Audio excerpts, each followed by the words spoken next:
The Great Zhou Dynasty. The heavenly prison of Zhenguisi. The damp and cold air was filled with the smell of blood and decay.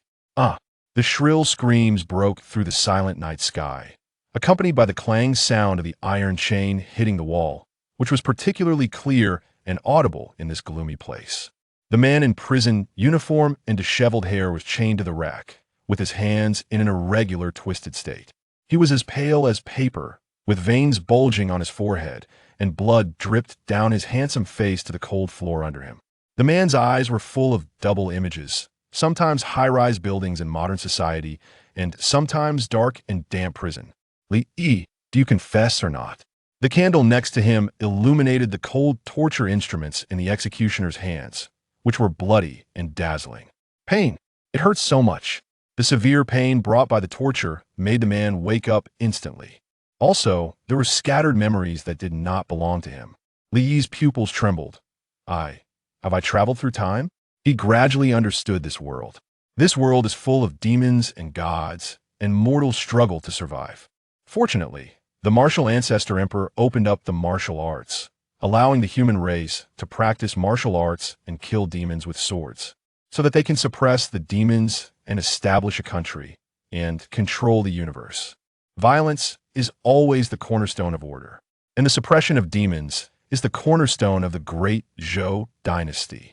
There are many strong people. A large number of demons and gods are suppressed in its prison, which are used as materials for human cultivation. And the predecessor was the only son of King Jingxiong. But after King Jingxiong died on the way to suppress the weirdness, the status of the Jingxiong Palace also plummeted. In order to restore the glory of the Jingxiong Palace and inherit the throne, the predecessor practiced hard and finally won this year's martial arts champion. I thought I would be honored, but I didn't expect that my predecessor was feared by the enemy forces and was falsely accused of colluding with the demons, massacring the city to refine the 10,000 souls blood pill, and died unjustly in the heavenly prison of the Zhenguisi division. This gave Li Yi the opportunity to travel through time. Devil, you really don't confess? The military officer standing in front of him had a stern face and a cold tone. Li Yi looked up and saw that this person was wearing a dark purple official robe with cloud patterns embroidered on the cuffs and a Zhenguisi division official seal hanging around his waist. The official seal was blood red and was made of top-grade chicken bloodstone. This person's official position was the lieutenant general of the Zhenguisi division and a fourth-rank military officer Cui Shun, one of the 5 surnames and 7 famous. The honor of the top martial arts champion has always been taken by the geniuses of the 5 surnames and 7 famous. If Li Yi hadn't defeated his brother, the position of the top martial arts champion would have belonged to the Cui family. Li Yi cursed. Fuck you. The one who wronged you knows best how wronged you are. You're gonna die anyway, so you might as well die with dignity. You're really tough. Cui Shun sneered. But I hope you can still be so tough later. Someone, throw him into the cell of the Fox Demon Clan leader princess. Fox Demon Clan leader princess? Li Yi's pupils shrank. He had heard of this demon, named by Firu, who was good at charm and could control people's hearts. His cultivation is now wasted. If he falls into by Firu's hands, he will probably become the other party's puppet. By then, he will not even have his own will. Right and wrong. Won't he let the other party write it? Seeing the change in Li Yi's eyes, Cui Shun smiled coldly. As long as you admit that you have gone astray in practicing the evil defeating sword technique, and have slaughtered the city to refine the 10,000 blood soul pill, I can let you live comfortably in the rest of your life. If you refuse, the entire Jingxiong Palace will suffer with you. Think about your mother and sister. You don't want them to be sent to the Jiaofeng division, right? Li Yi's eyes were spitting fire, and he wished he could cut the person in front of him into pieces. But unfortunately, he couldn't do anything now. Li Yi said calmly, the foundation of Jingxiong Palace is still there. If you can really do it, you don't have to frame me, but kill me directly. Cui Shun's face was gloomy in an instant. He didn't expect that Li Yi could remain calm after suffering such torture. Indeed, there is a Jingxiong army behind Jingxiong Palace. Although King Jingxiong is dead, if this matter is not handled well, a mutiny is likely to occur. Cui Shun sneered, okay. Then let's see if you can hold out in front of the Fox Clan princess. 2 jailers lifted Li Yi and dragged him into the Jiazi prison. Room 6 of Jiazi prison. Click. The prison door opened, and a cold and beautiful face came into Li Yi's eyes. Bai Firu's face was as white as snow, her eyebrows were as dark as distant black, and her eyes were like cold autumn water, revealing a sense of distance that was not worldly. Her white hair fell down, like the Milky Way pouring down under the night sky, and it was even more arrogant when it fluttered in the wind. "Your Highness, please do me a favor." Cui Shen's tone was a little more polite. He seemed to be very afraid of Bai Firu, even though the other party was just a prisoner now. Bai Firu's voice was clear and pleasant, like an icy spring flowing through the stone. "I want the Xianyu pill." "Yes." Cui Shen nodded. "As long as you control his mind and make him confess in front of the Shadow Stone, the Xianyu pill will be presented immediately. The Xianyu pill is extremely precious, but asking this person to help always comes at a price." Bai Firu moved lightly and came to Li Yi. Although she was a prisoner, Bai Firu's behavior was still dignified and elegant. Bai Firu raised Li Yi's chin and opened her red lips. "Look into my eyes." The next moment, a dreamy light appeared in Bai Firu's eyes, like a blurred whirlpool swallowing Li Yi. Li Yi's eyes were instantly dull, and his spiritual world was eroded by some mysterious power. Bai Firu's soul entered his sea of consciousness and wanted to control his soul. When Bai Firu entered Li Yi's sea of consciousness, she immediately found something wrong. The sea of consciousness of ordinary people is only 3 inches in size. Even for a Dan master, it is only 10 feet. And Li Yi's sea of consciousness is vast and boundless, like the universe. Moreover, Li Yi's sea of consciousness is extremely desolate, with only nothingness and darkness, and no light can be seen. The sea of consciousness is the manifestation of the spiritual world. Logically speaking, it is impossible that there is nothing in it. She has never seen such a strange sea of consciousness, and a trace of surprise appeared in her autumn eyes. What is the origin of this kid? However, his soul is not strong. I can control it. Bai Firu took a step forward and came directly to Li Yi's soul. On the fingertips, the fire of heart sin burned and touched the center of Li Yi's soul. Crack! Just when Bai Firu thought that the mission was accomplished, a terrifying breath rushed out of Li Yi's soul. It was as if the sleeping gods and demons were disturbed. A hideous bloody word suddenly appeared in front of Li Yi. Surviving the erosion of the evil heart. The speed of practicing the sword of exorcism is 100 faster. The sword of exorcism is being practiced automatically. Experience value 111. Li Yi's soul woke up instantly, staring straight at Bai Firu, who broke into his sea of consciousness. His soul was stained with a layer of terrifying black, like the most terrifying abyss in the world. Sensing the ancient breath, Bai Firu's soul trembled suddenly, terrified. "You, what on earth are you?" Li Yi looked down at the other party with a playful look in his eyes. At this moment, the offensive and defensive situation changed. If it were outside, Li Yi would naturally not be Bai Firu's opponent now. But this is Li Yi's sea of consciousness, his home court. Bai Firu was hit by Li Yi's godlike breath. Her face was pale, and her delicate body was shaking constantly. But she still tried her best to stay calm. "What do you want to do?" Chapter 2. The red-haired demon. A beam of eerie light emanated from the pitch-black statue atop Li Yi's head, striking the center of Bai Firu's brow. Her soul trembled, and a flicker of struggle appeared in her phoenix-like eyes, though it was swiftly suppressed. Gradually, her knees bent, and she knelt before Li Yi with utmost reverence, announcing, "Bai Firu pays her respects to her master." Li raised an eyebrow, impressed by the statue's formidable power. It could indeed subdue Bai Firu. A formidable cultivator of the Dan realm. The Fox Demon clan must have been tirelessly seeking a way to rescue you. Do you possess any token to convince them of my sincerity? A glowing orb formed at Bai Firu's fingertips and floated towards Li Yi. "This is the token of our Fox Demon clan. As long as you present it to my sister, Bai Yuexin, at the Illusion Sound Pavilion, she will undoubtedly trust you." "Excellent." Li Yi accepted the orb with a slight nod, allowing Bai Firu to depart from his consciousness. "Is it over?" Cui Shen inquired eagerly as Bai Firu concluded her ordeal. Bai Firu nodded, of course. At that moment, a wicked grin spread across Li Yi's face as he proclaimed, "Indeed. I have colluded with the demonic clan. To cultivate demonic arts, I have slaughtered countless beings and concocted the blood pill of 10,000 souls." Cui Shen stowed away the recording stone, a smile gracing his lips. "Make him sign and seal it, then throw him into cell 7 of the 3rd tier." The nearby jailer swiftly approached, compelling Li Yi to sign the document before tossing him into the cell. The demonic prison of the town's anomaly is stratified into 4 tiers. From strongest to weakest, A, B, C, and D, each further divided into 9 ranks. The first rank is the highest, while the 9th is the lowest. Cui Shen deemed Li Yi to be utterly incapacitated and carelessly chose a cell for him. However, he was oblivious to the fact that Li Yi's meridians were gradually beginning to heal. In the dim and damp confines of Cell 7, Li sat in a corner, his expression devoid of emotion. The text before him refreshed continuously, corrupted by heart demons. The cultivation speed of the exorcising sword technique is accelerated by 100%. Exorcising sword technique is automatically cultivating. Experience points 111. As he grasped the fundamentals of the exorcising sword technique, a surge of pure yang energy rose within his dantian, commencing its circulation through the small heavenly circuit. Li Yi's injuries were significantly healing, and even began to scab over. This statue could facilitate my automatic cultivation, granting me an experience point every second. Moreover, as long as I am afflicted with negative effects, my rate of experience gain will increase. Li Yi's eyes gleamed. Does that mean the more negative effects I endure, the faster my cultivation will progress? As for my shattered dantian, it will be restored upon reaching the 5th level of the exorcising sword technique. Am I to take flight while lying down? Just as Li Yi reveled in this bright fantasy, a sudden heat enveloped him, and his mind was flooded with mesmerizing illusions.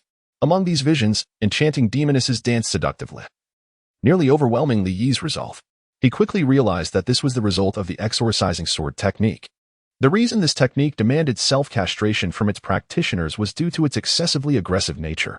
During cultivation, it could cause an overabundance of yang energy, leading to internal turmoil and a wandering mind. The only extreme remedy was self-castration to address the issue at its root. Unless the practitioner possessed an exceptionally steadfast will, it was nearly impossible to resist. Yet Li Yi knew that he, often heedless of risk, would be unable to withstand it. He looked down at his second brother. His gaze conflicted. Could it truly come to self-castration? Gritting his teeth, he thought, my second brother can be reborn, but if I perish, it will be the end for me. Just as he prepared to sever the source of his troubles, the text before him shifted once more, corrupted by heart demons. Cultivation speed increased by 200%. Exorcising sword technique experience points 222. Seeing this delightful text, a broader smile spread across Li Yi's face. Cultivating the exorcising sword technique without self-castration would lead to deviation. Yet, the side effects of such deviation would hasten experience gain, thereby accelerating the cultivation speed and deepening the heart demon's influence. This cyclical process meant he could effectively propel himself forward without moving. As for the impact of the heart demons, it posed no adverse effects for Li Yi. The power of these heart demons had already been devoured by the ebony statue. He treated it as a beautiful and enchanting dream. After all, the captivating live streams of beauties from his past life paled in comparison. Li Yi mused to himself, it seems I shall henceforth cultivate techniques that are prone to deviation. This world has a plethora of demonic arts. With the speed of experience acquisition continuously accelerating, in merely 1 hour, Li Yi elevated the exorcising sword technique to the 2nd introductory level. His previously broken meridians had already healed by 30%, and Li Yi had gained insight into sword qi, deepening his understanding of swordsmanship. He was now at the 9th level of body refinement. Martial artists are categorized from low to high in their cultivation stages: body refinement, meridian opening, qi, liquid condensation, true essence, dan cultivation, acquired, innate, and divine travel. In the body refinement stage, martial artists refine their physical bodies through various means, clearing impurities and fostering vital energy. Once the vital energy is abundant, they can open the major meridians. Remarkably, Li managed to re-enter the 9th level of body refinement in just 1 hour. This rate of cultivation was astonishing. It was worth noting that in his previous life, after years of training and consuming vast resources, he had only reached the 7th level of body refinement. Such a cultivation speed would rank among the pinnacle in the entire great Zhou dynasty. Should Li Yi's enemies learn of his current cultivation speed, they would undoubtedly resort to any means to eliminate him. As the exorcising sword technique advanced to the 2nd level, Li Yi was confronted with irresistibly alluring illusions, where thousands of demonesses materialized before him. They either partially concealed their delicate faces with fans or gently plucked the strings of an ancient lute, their movements graceful and enchanting. Each demoness was uniquely captivating, their smiles radiant and eyes sparkling, stirring his very soul. Together they danced, their fair faces adorned with crimson lips, their alluring figures encircling him. Heart demons intensified. Cultivation speed increased. Experience points 333. While Li Yi indulged in the cultivation of the exorcising sword technique, the cell door suddenly swung open with a loud clang. Two jailers entered, forcibly escorting a creature covered in crimson fur, their eyes glinting with malice as they regarded Li Yi. Martial scholar, this is your new cellmate. I trust you will find your time together quite enjoyable. Li cast a glance at the red-haired creature. Though it bore a faint semblance of a humanoid form, its entire body was a vivid crimson, with a meter-long mane flowing and bound by 4 pitch-black chains, indicating it was indeed a demon. Demons are known for their peculiarity among creatures of the same realm. Demons are the weakest, followed by monsters, while the most fearsome are the bizarre entities. However, even a demon is not something an ordinary martial artist can contend with. Judging by its aura, this demon was at the 7th level of body refinement. In his previous state, even if the red-haired demon were restrained, encountering it would spell certain doom for Li Yi. Clearly, upon witnessing Li Yi's signature, the other party intended to eliminate him entirely. This was something Li Yi had anticipated. He harbored no illusions of hope regarding his adversaries. Only through self-reliance could he hope for salvation. He even envisioned the methods they might use to end his life. The two jailers hoped to see fear etched upon Li Yi's face, but his eyes remained calm and composed.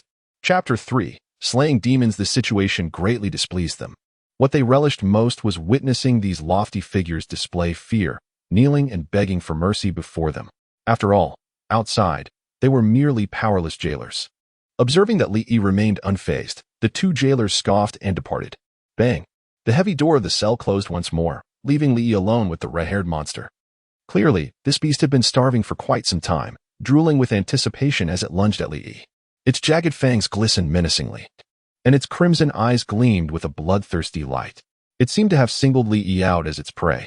Li Yi stood still, patiently awaiting its assault. Suddenly, the red-haired monster let out a ferocious roar, its figure transforming into a blur as it charged toward Li Yi, claws poised to strike at his neck with deadly precision.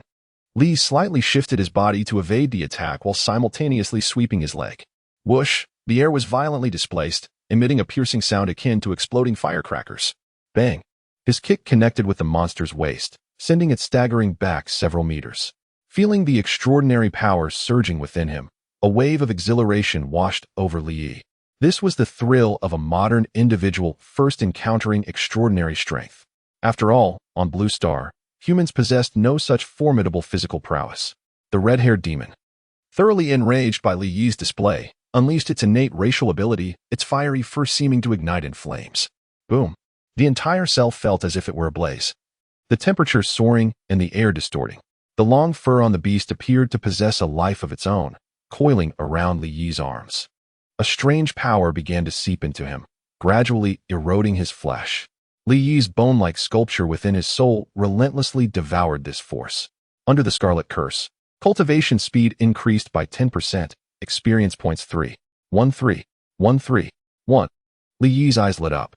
Indeed. Besides the heart's torment of the fox demon, curses could also accelerate his cultivation speed. Believing it had Li Yi under its control, the red-haired demon's elongated claws sliced through the air towards him with lethal force. It seemed certain it would pierce Li Yi's flesh. Swish. The speed of the long fur was terrifying.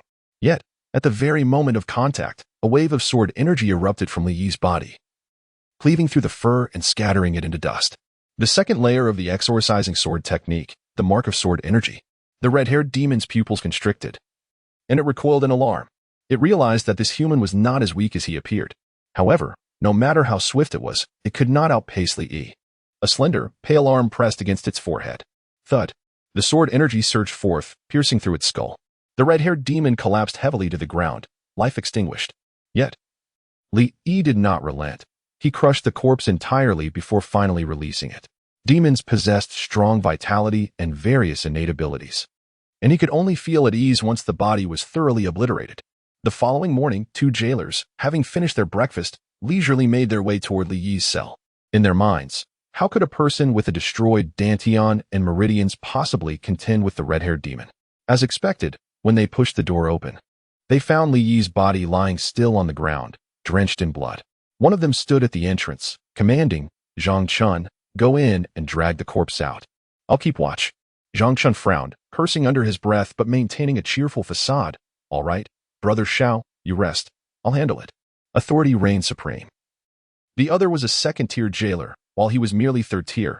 Moreover, Xiao Qin's father was the warden of the Dingxi prison, which granted him considerable power.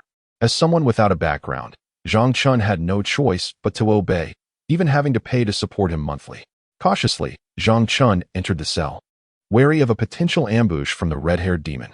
Although the creature was bound by demon-suppressing chains, caution was never misplaced. Meanwhile, Xiao Qin stood at the door, one hand clutching a special whistle while the other grasped the heavy cell door. The prison gates of the exorcising division were thicker than modern security doors, impenetrable and capable of withstanding a strike from a Qi realm expert. Should anything amiss occur, he could swiftly shut the door and blow the whistle to alert the guards within the Dingxi prison. His apprehension stemmed from the fact that Li Yi's body had not been desecrated by the red-haired demon, leaving Xiao Qin puzzled. Thus, he remained vigilant. To survive long in the exorcising division prison, one had to be cautious. This habit had saved him numerous times, feigning death on the ground. Li Yi detected Xiao Qin's movements and couldn't help but marvel at the cunning of the prison's inhabitants. However, he had anticipated this.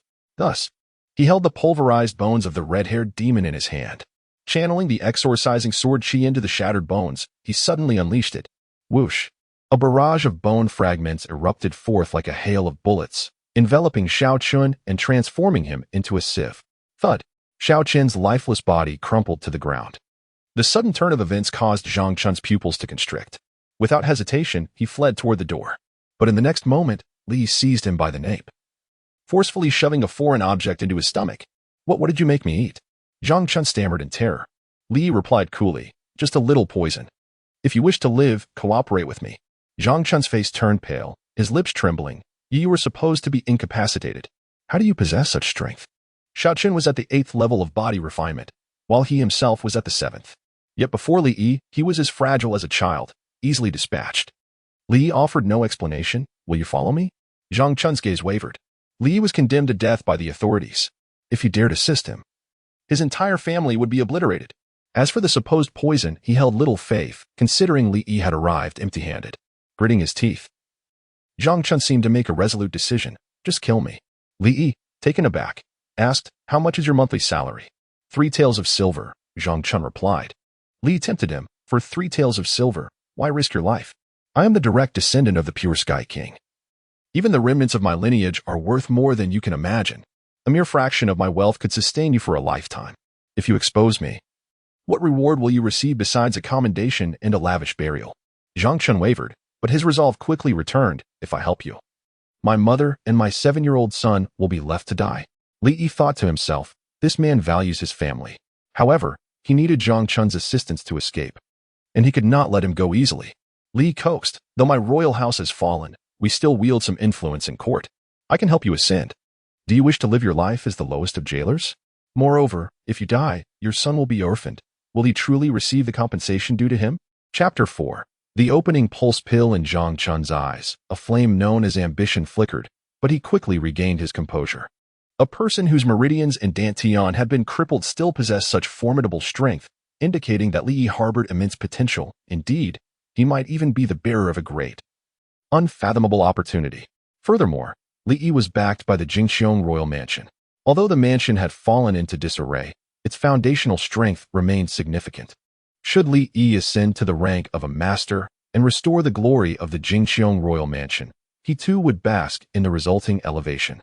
He was unwilling to lead a life of mediocrity, trampled underfoot by others for eternity. Most importantly, he aspired to pave a path for his son. He resolved to take a gamble. What do you want me to do? Li pointed at Xiao Qin's lifeless body, his countenance gradually contorting until it bore an uncanny resemblance to Xiao Qin. It is quite simple. Help me become him. It must be noted that they were in the prison of the Zhenguisi division. Given his current abilities, it was impossible to escape. The warden of the prison, the Zhenguisi, was a formidable master of the Dan realm and above. Moreover, Chuishan and his cohorts were hellbent on eliminating him, leaving him no time to develop. Thus, he could only opt to masquerade as a jailer and bide his time. Gazing at Li Yi's face, which mirrored Xiao Qin's, a glimmer of disbelief flashed in Zhang Chun's eyes. Are you at the Qi realm? The Qi realm can condense true Qi, transcending the mundane. Those at this level can reshape their physical forms using true Qi. Though not permanent, It certainly showcases remarkable control over one's body. But how old is Li Yi? Nearly 18. An 18-year-old at the Qi realm. What a stir this would cause if it were to be revealed. This only deepened Zhang Chun's anticipation for the day Li Yi would ascend to greatness. However, Li Yi had not attained the Qi realm. Instead, he had cultivated the evil-repelling sword technique to its third tier of initiation. The technique inherently possessed methods of disguise, enabling Li Yi to assume Xiao Qin's appearance. He chose not to clarify this and merely stated, "Now, you can rest assured. As long as we incinerate the body, it will be a fact that Li Yi is dead." "Good." Zhang Chun nodded vigorously. "I know you did not poison me, but I am still willing to assist you. I only hope that once you grow stronger, you will lend me a hand." Li smiled. "Agreed. But you are mistaken about one thing. The substance you ingested was indeed poison." "How could that be?" Zhang Chun exclaimed incredulously. "Where did you procure poison?" Li Yi replied. "Have you forgotten about the red-haired demon?" In an instant, cold sweat trickled down Zhang Chun's back. The red-haired demon could indeed concoct poisons. Given Li Yi's background from the Jingxiong royal mansion, mastering the art of alchemy was no great feat. As Li Yi changed into Xiao Qin's clothing, he continued, "Tell me more about Xiao Qin, especially regarding his personality, habits, and relationships." A fawning smile crept onto Zhang Chun's face. "Certainly. Xiao Qin's favorite pastime is visiting the teaching workshop. He spends any money he has there. His family comprises only his father, Xiao Zhan, and his sister, Xiao Yu." Li Yi silently noted this information and helped Zhang Chun place the bodies of the red-haired demon and Xiao Qin onto a cart. To prevent anyone from recognizing Xiao Qin, he deliberately disfigured the corpse. Typically, the deceased within the Zhenguisi division were sent to the pure fire chamber for cremation. After all, no one could predict if the bodies might undergo any transformation. As they made their way to the pure fire chamber, a voice suddenly resonated from a nearby cell. "Xiao Qin, care to join us?" Turning around, Li Yi saw several jailers forming a queue, taking turns engaging in athletic contests with a fox demon. The Fox Demon clan harbored a long-standing grudge against the Great Zhou dynasty. In recent years, the clan had begun to decline, and even the eldest princess had been captured. Many fox demons were imprisoned in the Zhenguisi division, repurposed as materials for alchemy. Naturally, those of superior quality were often taken by noble families as pets. From a certain perspective, the fox demons detained in the Zhenguisi division served as an unspoken luxury for the jailers, who could interrogate them at will, employing a flexible array of methods. Li cast a glance at the fox demon, undeniably enchanting. With a fair complexion, red lips, and a graceful swan-like neck, her delicate collarbone was accentuated, particularly by her sparkling eyes that stirred one's heart. Any normal man would be compelled to react. However, Li Yi possessed a touch of cleanliness. With the fox demon having been transformed into a mere plaything, he naturally felt no interest. "Not today. I have tasks assigned by my superiors. Perhaps another time." Li graciously declined. The other jailers, having failed to persuade the fox demon to join, merely nodded and smiled in understanding. At the pure fire chamber, the staff, yawning, accepted the documentation Li Yi provided and promptly cast the body into the flames. Watching the corpse turn to ashes within the inferno, a glimmer of satisfaction crossed Li Yi's eyes. The issue of identity had been tentatively resolved. With his current pace of cultivation, it would not be long before he rose to prominence. Within his consciousness, the dark skeletal sculpture above Li Yi's soul voraciously consumed the malevolent energy of the Zhenguisi division's prison, transforming it into his own power. The vivid crimson text before him pulsated continuously. Corrupted by malevolent energy, the evil-repelling sword technique is automatically being cultivated. Experience points 3, 2, 3, 2, 3, 2. The Zhenguisi division's prison, housing an abundance of powerful and bizarre entities, was saturated with malevolent energy. This energy relentlessly eroded the physical forms of the jailers, rendering their bodies increasingly frail. To combat this, the jailers had no choice but to constantly temper their bodies to strengthen themselves. Consequently, if a jailer lacked sufficient strength, they risked a shortened lifespan.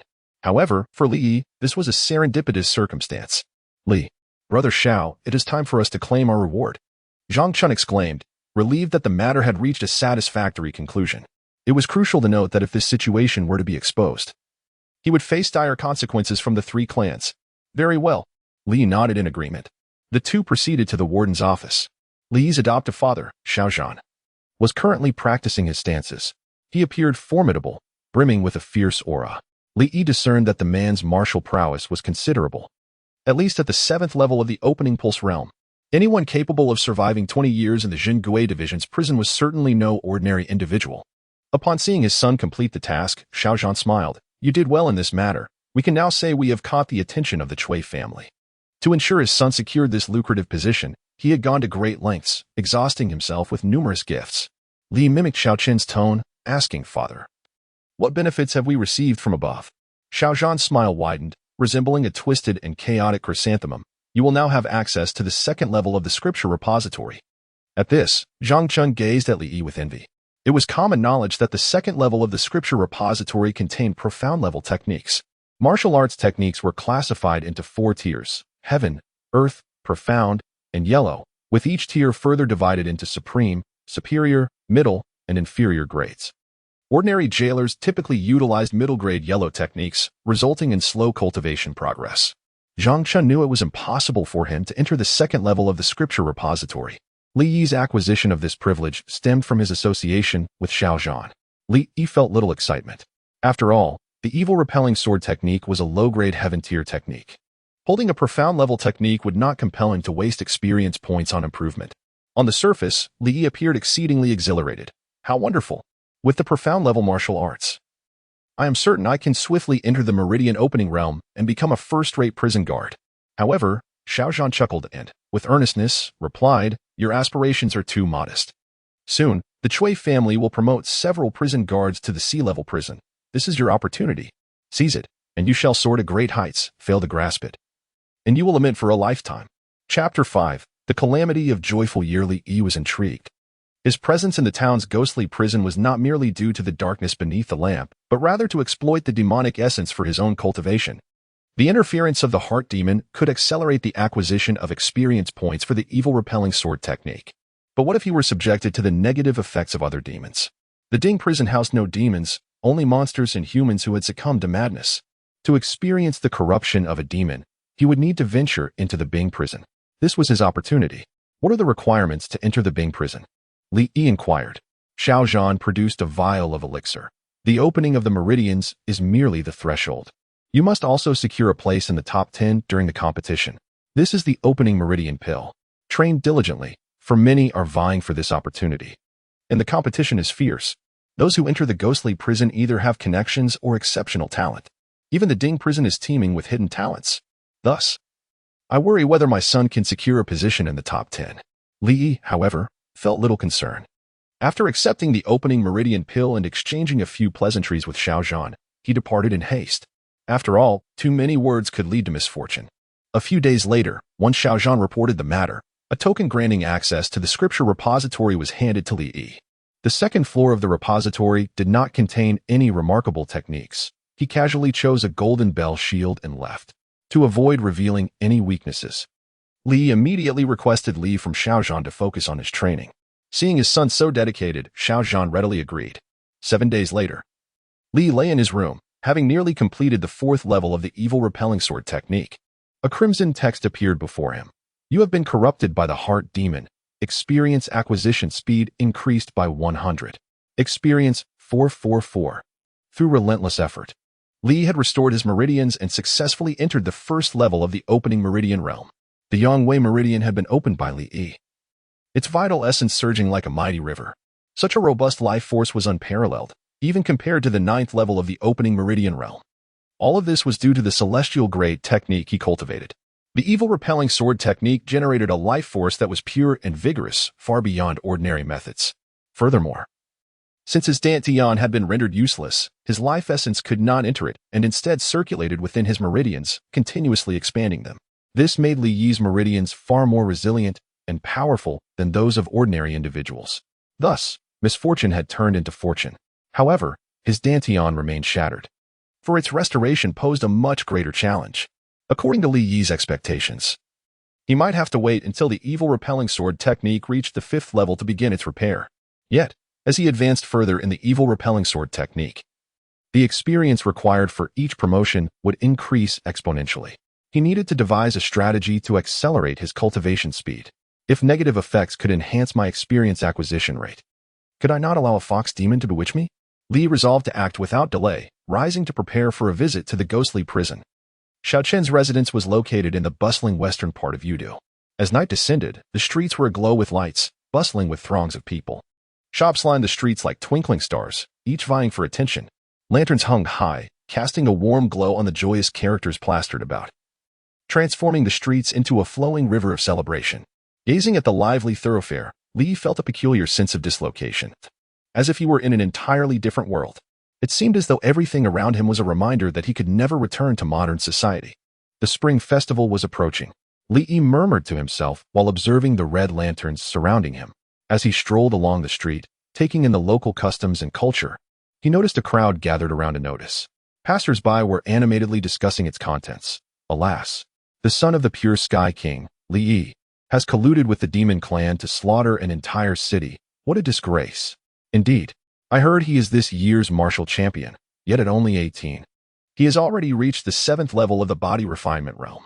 Such rapid progress must surely stem from sinister means. The pure sky king has fought valiantly for the great Zhou, quelling chaos and vanquishing evil, yet his own son is such a disgrace, tarnishing his father's legacy. What a shame. Such a father, such a son. Thankfully, the ghostly prison can discern right from wrong, executing the evil and restoring justice to the world. Upon hearing the people's discourse, Li maintained an impassive demeanor, like a still pond. The lower class only perceives what the upper class wishes them to see. Even if one were to rebel and ascend to power, it would merely serve as a garment for the aristocracy. At that moment, someone suddenly stepped forward to counter the accusations. The young lord is a man of integrity. How could he possibly conspire with the demon clan? Furthermore, as the pure sky king's legitimate heir, what could the demons offer him? What would he gain from such collusion? To die in the jaws of a monster upon entering the prison is a clear case of slander. They seek to eliminate him without a trace. You heartless lot. If it were not for the pure sky king. Before the man could finish his sentence, the crowd recoiled as if from a venomous serpent, their eyes betraying a flicker of fear. Clearly, they were intimidated by his audacity to speak so boldly. In a moment, officials arrived and took the outspoken individual away. Li watched the man being escorted, his gaze darkening. The man, still unwilling to yield, shouted defiantly, "Is it a crime to speak the truth? The demons have deceived the masses. The young lord colludes with the demon clan to massacre cities and concoct potions. The evidence is irrefutable. Can the image stones be fabricated?" The captain of the guard sneered, raising his club and striking the man's back, sending him crashing to the ground. The man spat blood, his teeth stained crimson. Yet his eyes remained resolute. "You thieves! How much has the pure sky king sacrificed for the great Zhou? Where is your conscience in doing this? Peace is meant to be maintained by the generals, yet you allow the generals to suffer, to eradicate even the offspring of the pure sky king. This is justice?" The captain furrowed his brow, encountering such a tenacious spirit for the first time. Nevertheless, his frown quickly transformed into a mocking smile. "Take him back to the jail. I would like to see whether his resolve or my club is stronger." "Yes." The guard seized the man and dragged him toward the magistrate's office, leaving behind 2 streaks of blood. The surrounding citizens whispered among themselves, their eyes filled with disdain and sympathy for the captured individual. The man, being dragged away, still laughed heartily. "Ha ha ha. I, Chen have benefited from the pure sky king's grace. Now, to speak the truth for him is a worthy death. Come, kill me." "Shut his mouth," the captain ordered flatly, his expression betraying no emotion, as if he had grown accustomed to such scenes. Chen Yi's mouth was silenced, resembling a dead dog as the guards dragged him away. Li lowered his head, his dark eyes filled with shadows. He recalled who the man was. Chen Yi, a veteran of the Pure Sky Army, had been gravely injured in battles against the demon clan, rendering his martial prowess null. Li had seen him once while distributing pensions. He had not expected that, at this moment, the man would stand up to speak on his behalf. Li exhaled slowly, as if attempting to purge the world's filth from his lungs. He turned and stepped into the darkness, where the lanterns and joyous characters could not reach. His handsome face gradually transformed. When Li emerged once more, he had taken on an entirely different appearance. In the next moment, a pebble shot forth from his fair fingertips, hurtling like a meteor and violently embedding itself in the captain's skull. Boom! The sword energy enveloped the pebble, erupting with a thunderous explosion. The captain's head instantly blossomed. The blood rendered the character of Joy on the lantern even more vivid. "Who goes there?" The remaining constables were taken aback, glancing around in alarm. The surrounding populace, like startled birds, scattered in all directions. Li remained silent. Merely unleashing his sword energy, leaving a multitude of corpses in his wake. Under Chen Yi's astonished gaze, the constables were all slain by Li Yi. Take this letter to the residence of the King of Pure Sky. Seek out the Princess of Pure Sky. She will know what to do. Li swiftly inscribed a few lines on the paper and handed it to the other party before departing. Chapter 6. The Fire Enchantress. Chen Yi glanced at the words on the paper, his eyes sparkling with increasing brilliance. He immediately struggled to his feet and made his way to the Jingxiong Wangfu. The Jingxiong Wangfu still held some prestige. They had a chance. The forces of the Cui family needed time to completely devour it. In the Zhenguisi prison, Li Yi continued his work nonchalantly. After handing over duties to others, he entered the cell to collect alchemical materials. The work of a jailer was not simple. Besides feeding the imprisoned demons, it also involved harvesting alchemical materials and interrogating the creatures. However, with Zhang Chun assisting him, Li Yi naturally did not need to do the labor himself. Zhang Chun took out a knife and began to meticulously cut into a stone demon. Pieces of stone essence were sliced off and neatly arranged on a plate, ready to be sent to the alchemy room for potion crafting. As Li observed Zhang Chun's technique, he urged him to explain the intricacies of the task, knowing that he might have to perform it himself someday. Amidst this, Zhang Chun, with a grin, remarked, "Brother Xiao, recently a fire enchantress was captured in cell number 9. Would you like to interrogate her?" A fire enchantress? Li Yi's interest was piqued. It was said that such beings were cunning and could alter their forms to resemble anyone, making them quite troublesome. Most importantly, their innate ability, the enchantment of fire, allowed them to manipulate human hearts. Very well, I shall test the extent of her troublesome nature. Li Yi agreed, taking some materials from the stone demon and administering a bit of medicine before both set off toward the fire enchantress's cell. Upon reaching cell number 9, they opened the door to find a young girl bound by demon-suppressing chains around her neck and limbs. The fire enchantress possessed an alluring figure, akin to a dragon dancing through water or a fleeting shadow. Her eyes sparkled like stars falling into a deep pool, radiating an endless, ethereal glow that seemed capable of drawing one's soul into an infinite illusion. Her snow-white skin contrasted strikingly with the dark chains, creating a captivating sight that proved difficult to resist. Zhang Chun gulped, utterly entranced. Li Yi, however, remained calm. Though he had never engaged in such encounters, he had achieved the feat of slaying thousands within the illusion of dispelling evil and demons. Such beauty was unlikely to waver his resolve. The fire enchantress furrowed her brow, surprised by Li Yi's reaction. Most men were overwhelmed by her allure, yet this man maintained his composure. She parted her crimson lips, releasing a breath as fragrant as orchids. Her voice akin to a haunting melody echoing through an empty valley, imbued with sweetness and an enticing allure. "Sir, these chains are causing me great discomfort. Might you free me from them?" The fire enchantress gazed intently at Li Yi, attempting to sway his mind. "Is that so?" Li rolled his eyes. "Who do you think you're underestimating?" Meanwhile, Zhang Chun, drooling, started tugging at the chains. Unfortunately, the key to the chains was not in the jailer's possession. They only held the power to interrogate. With Zhang Chun's abilities, it was impossible for him to unlock the demon-suppressing chains. Feeling insulted by Li Yi's indifference, the fire enchantress ignited with fury in her red eyes. This was her innate ability, fire enchantment. It could charm hearts and consume souls, compelling individuals to succumb until they were utterly drained.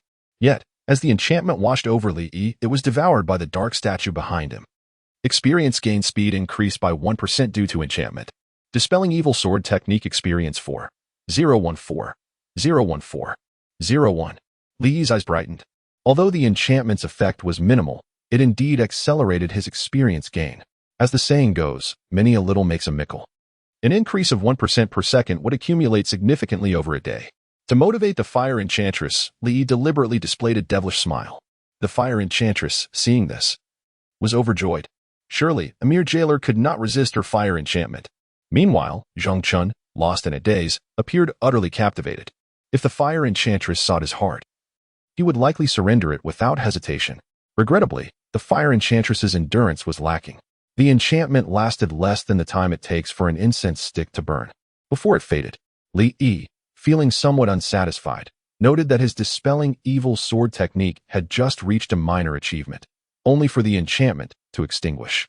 Having reached a minor accomplishment in the 4th layer of the dispelling evil sword technique, he gained new insights. The sword's energy became increasingly concentrated.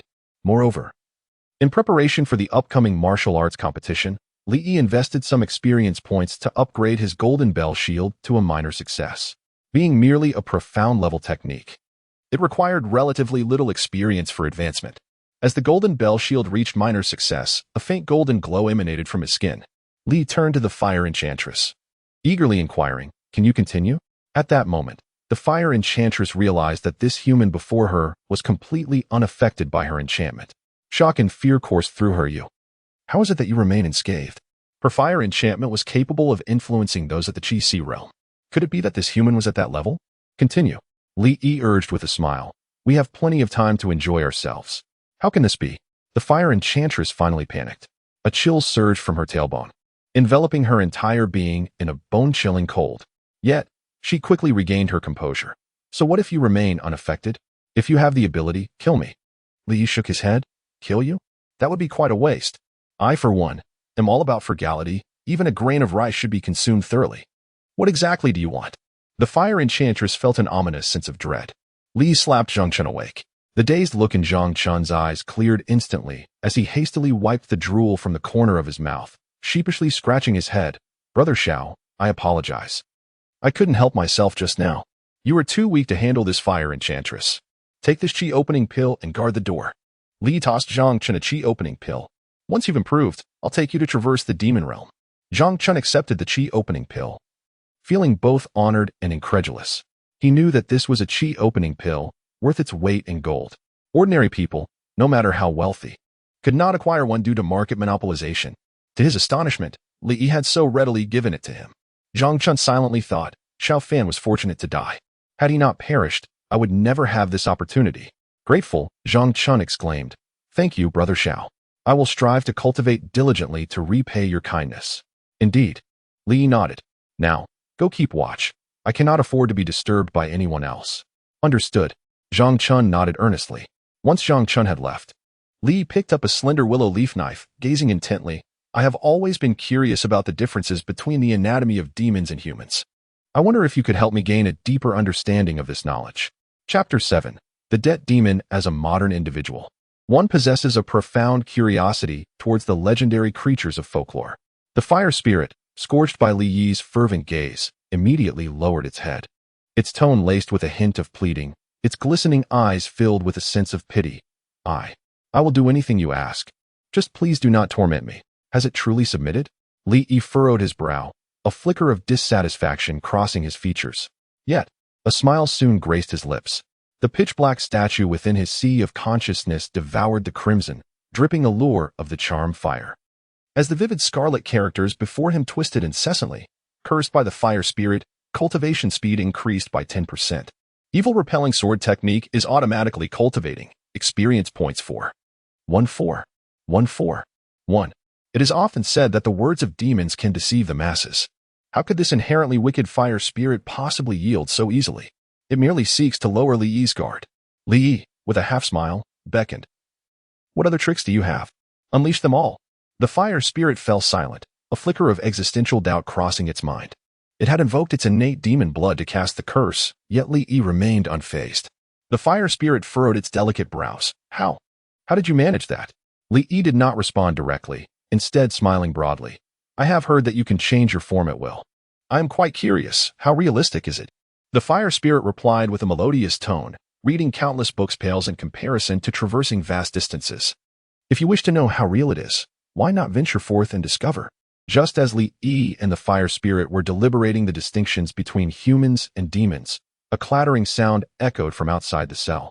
It was the unmistakable sound of chains dragging across the ground. Zhang Chun felt a chill run down his spine upon witnessing the procession. This was a squad of prison guards from the Opening Veins realm, led by a warden of the Chi Si realm. Such an extravagant assembly. What peculiar entity could they be escorting? He cast his gaze toward the center of the gathering, where an ancient bronze box lay, sealed with various blood-stained talismans, emanating a potent aura of foreboding. The surrounding air was tainted by this ominous presence, faintly reminiscent of decay. This was undoubtedly an object of terrifying nature. Zhang Chun cursed inwardly and hastily diverted his gaze, fearing that lingering too long might cost him his life. Once the warden departed with the others, he exhaled deeply, his back drenched in cold sweat. This object was certainly destined for the C-grade prison. Zhang Chun mused. The current abnormalities were becoming increasingly horrifying, and he wondered if the Demon Suppression Division could manage to contain it. Just a single glance had tainted his flesh and blood. He feared he would need to take a leave of absence for half a month to cleanse himself thoroughly. Within the cell, Li also sensed the terrifying aura. The pitch-black statue within his sea of consciousness trembled slightly, seemingly exhilarated as it consumed the malevolent energy, accelerating its cultivation speed. Polluted by the debt demon. Cultivation speed increased by 10%. Evil Repelling Sword technique is automatically cultivating. Experience points 4. The vigorous and potent energy cultivated by the Evil Repelling Sword technique coursed through Li Yi's meridians, growing stronger like a dragon. Not only him, but the fire spirit was also shaken by the decaying, ominous aura, its demonic form trembling, darkening ever so slightly. Damn it! It was captured by the Demon Suppression Division as well? Li Yi inquired. Do you know the origins of this anomaly? The fire spirit remained tight-lipped. Knowing that the fire spirit was not easily swayed, Li Yi decided to shift the topic. Can I try your cultivation method? The fire spirit regarded him as though he were a fool. You wish to practice the techniques of the demon clan? Do you have a death wish? Although human warriors had established their martial arts by imitating the cultivation methods of demons, a vast chasm still lay between the two. Practicing demon techniques could easily lead a human to madness, resulting in grotesque transformations that rendered one neither human nor demon. Regardless, simply hand over the technique. Li pressed, his brows knitting together. Otherwise, I might have to resort to torture. The fire spirit stretched its captivating form, bound by the demon suppression chains. A hint of wickedness in its smile. Very well. Since you seek death, I shall indulge you. With that, it divulged the cultivation method of the fire spirit clan. Our clan's technique is an innate one, unlike yours. However, every coin has two sides, while you humans lack innate techniques. The martial paths you created afterward have an exceptionally high ceiling. Our technique is called Fire Spirit Technique, requiring one to reverse cultivate charm fire within the sea of consciousness, burning the soul until it merges with the charm fire to achieve a modicum of success. Of course, for humans to cultivate it, you must possess our clan's innate demon blood. Are you daring enough to merge with our demon blood? The fire spirit fixed its gaze upon Li Yi, a chilling smile emerging as it forced forth a drop of crimson liquid. Why would I hesitate? Li Yi promptly consumed the demon blood. The blood was slightly spicy upon entry, imbued with a hint of sweetness. Yet, it was swiftly devoured by the pitch-black statue, disappearing without a trace. Meanwhile, his cultivation speed surged significantly. His second meridian was burst open by the overwhelming energy, flowing freely like a torrential river. As the second meridian unlocked, Li felt an exhilarating sense of comfort. In just a single day, he had ascended to the second level of the opening veins realm. Such a rate of cultivation was nothing short of terrifying. Is that all? Li smacked his lips. I didn't quite savor it. Why not give me another drop? The fire spirit, originally eager to witness Li Yi transform into a hybrid, suddenly lost its composure. Get lost. Li shrugged. Why the rush? The fire spirit's eyes blazed with fury.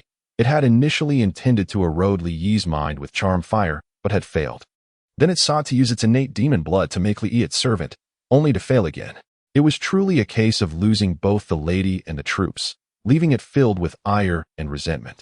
Seeing the fire spirit thoroughly shaken, Li Yi chose not to provoke it further and exited the cell with a refreshing spirit. Although he had not been able to practice the demon clan's techniques, he had tested the range of the pitch-black statue's abilities. As long as the effects brought by demons or anomalies were present, the statue would consume them. However, he pondered the upper limit of this consumption. After all, Li Yi's current physical form was merely mortal flesh. If he could not withstand the opponent's attacks, he might well meet his demise. It seemed he needed to hasten his cultivation speed. As Li emerged from the cell, Zhang Chen hurriedly approached him. Xiao Go. How do you feel? Li replied, it is an experience like no other. Zhang Chen sighed. What a pity. This truly is a celestial abode. But alas, my strength is insufficient to enter. Li inquired, by the way, what transpired just now? Zhang Chen explained, the warden of the C-grade prison was escorting the anomaly.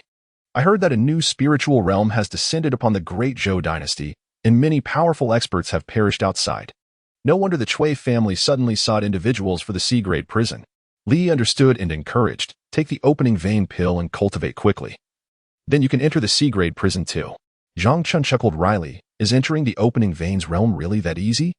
Is it particularly difficult to enter the opening veins realm? Li asked, puzzled. Chapter 8.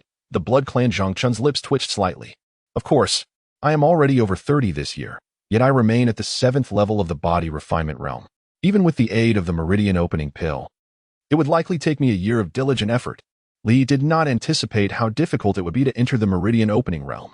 He nodded slightly and prepared to inspect other cells. After all, he had already extracted most of what he could from the fire charm demon, and it was time to seek a new source of power.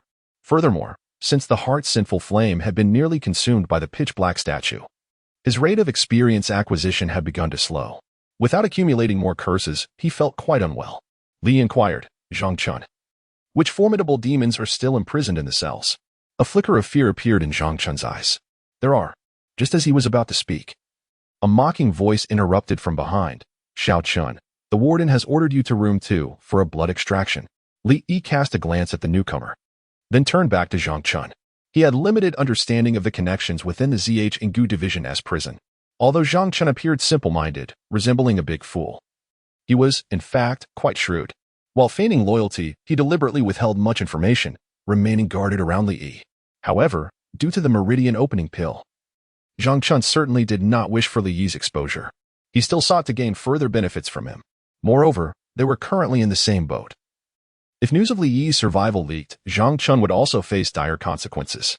Thus, Zhang Chun hurriedly said, Wang Ting, the one in room 2 is a powerful blood clan demon. If Xiaoge goes to extract blood, wouldn't it mean he is being used as a blood bag? Even if you had some friction with Xiaogu over the Kunlun slave, it shouldn't come to using the Wang family's authority to put him in danger, right? Li Yi's gaze was understanding. In just a few sentences, Zhang Chun had conveyed a wealth of information about the individual. He was truly resourceful. Wang Tong wore a smile tinged with a hint of apology, quickly distancing himself from the matter. This has nothing to do with me. It's the warden's order. I advised against it, but it was to no avail. If you refuse, you can speak to the warden yourself. Naturally, Li Yi had no intention of approaching the warden. In the workplace, reporting up the hierarchy was a grave taboo. Moreover, in the realm of officials, the hierarchy was strict. Above the guards were the wardens, then the deputy prison supervisors, and finally, the warden himself. If he sought out the warden, he would likely incur multiple accusations, with far worse repercussions. Furthermore, Zhang Chun had just deliberately mentioned the Wang family. Clearly, the warden was also affiliated with them. The relations between the Chui and Wang families were far from amicable. It was evident that this matter was not merely a personal grudge between Wang Ting and Xiaoqin. There were deeper conflicts involving the power struggle between the Wang and Chui families. The Wang family aimed to eliminate rivals and bolster their own influence. I will go, Li said calmly. Seeing Li Yi's agreement, Zhang Chun grew anxious. Xiaoge, that is a blood clan demon. If you go and something goes wrong. Li was well aware of the blood clan's formidable nature. In this world, the blood clan was not as weak as vampires. They possessed various innate abilities, were unafraid of sunlight, and had remarkable regenerative capabilities. Their blood contained surging energy, and the elixirs crafted from it could nourish and invigorate, greatly benefiting cultivators of the meridian opening realm. Thus, the Zhenguisi division would periodically extract blood from the blood clan to concoct elixirs. Of course, no one could endure being continually harvested. For sustainable development, the division would also feed some death row inmates to the blood clan. But now, they were sending him alone, clearly intending for him to serve as a blood bag. I understand. You shall await my news here, Li replied, showing no concern, even harboring a hint of anticipation.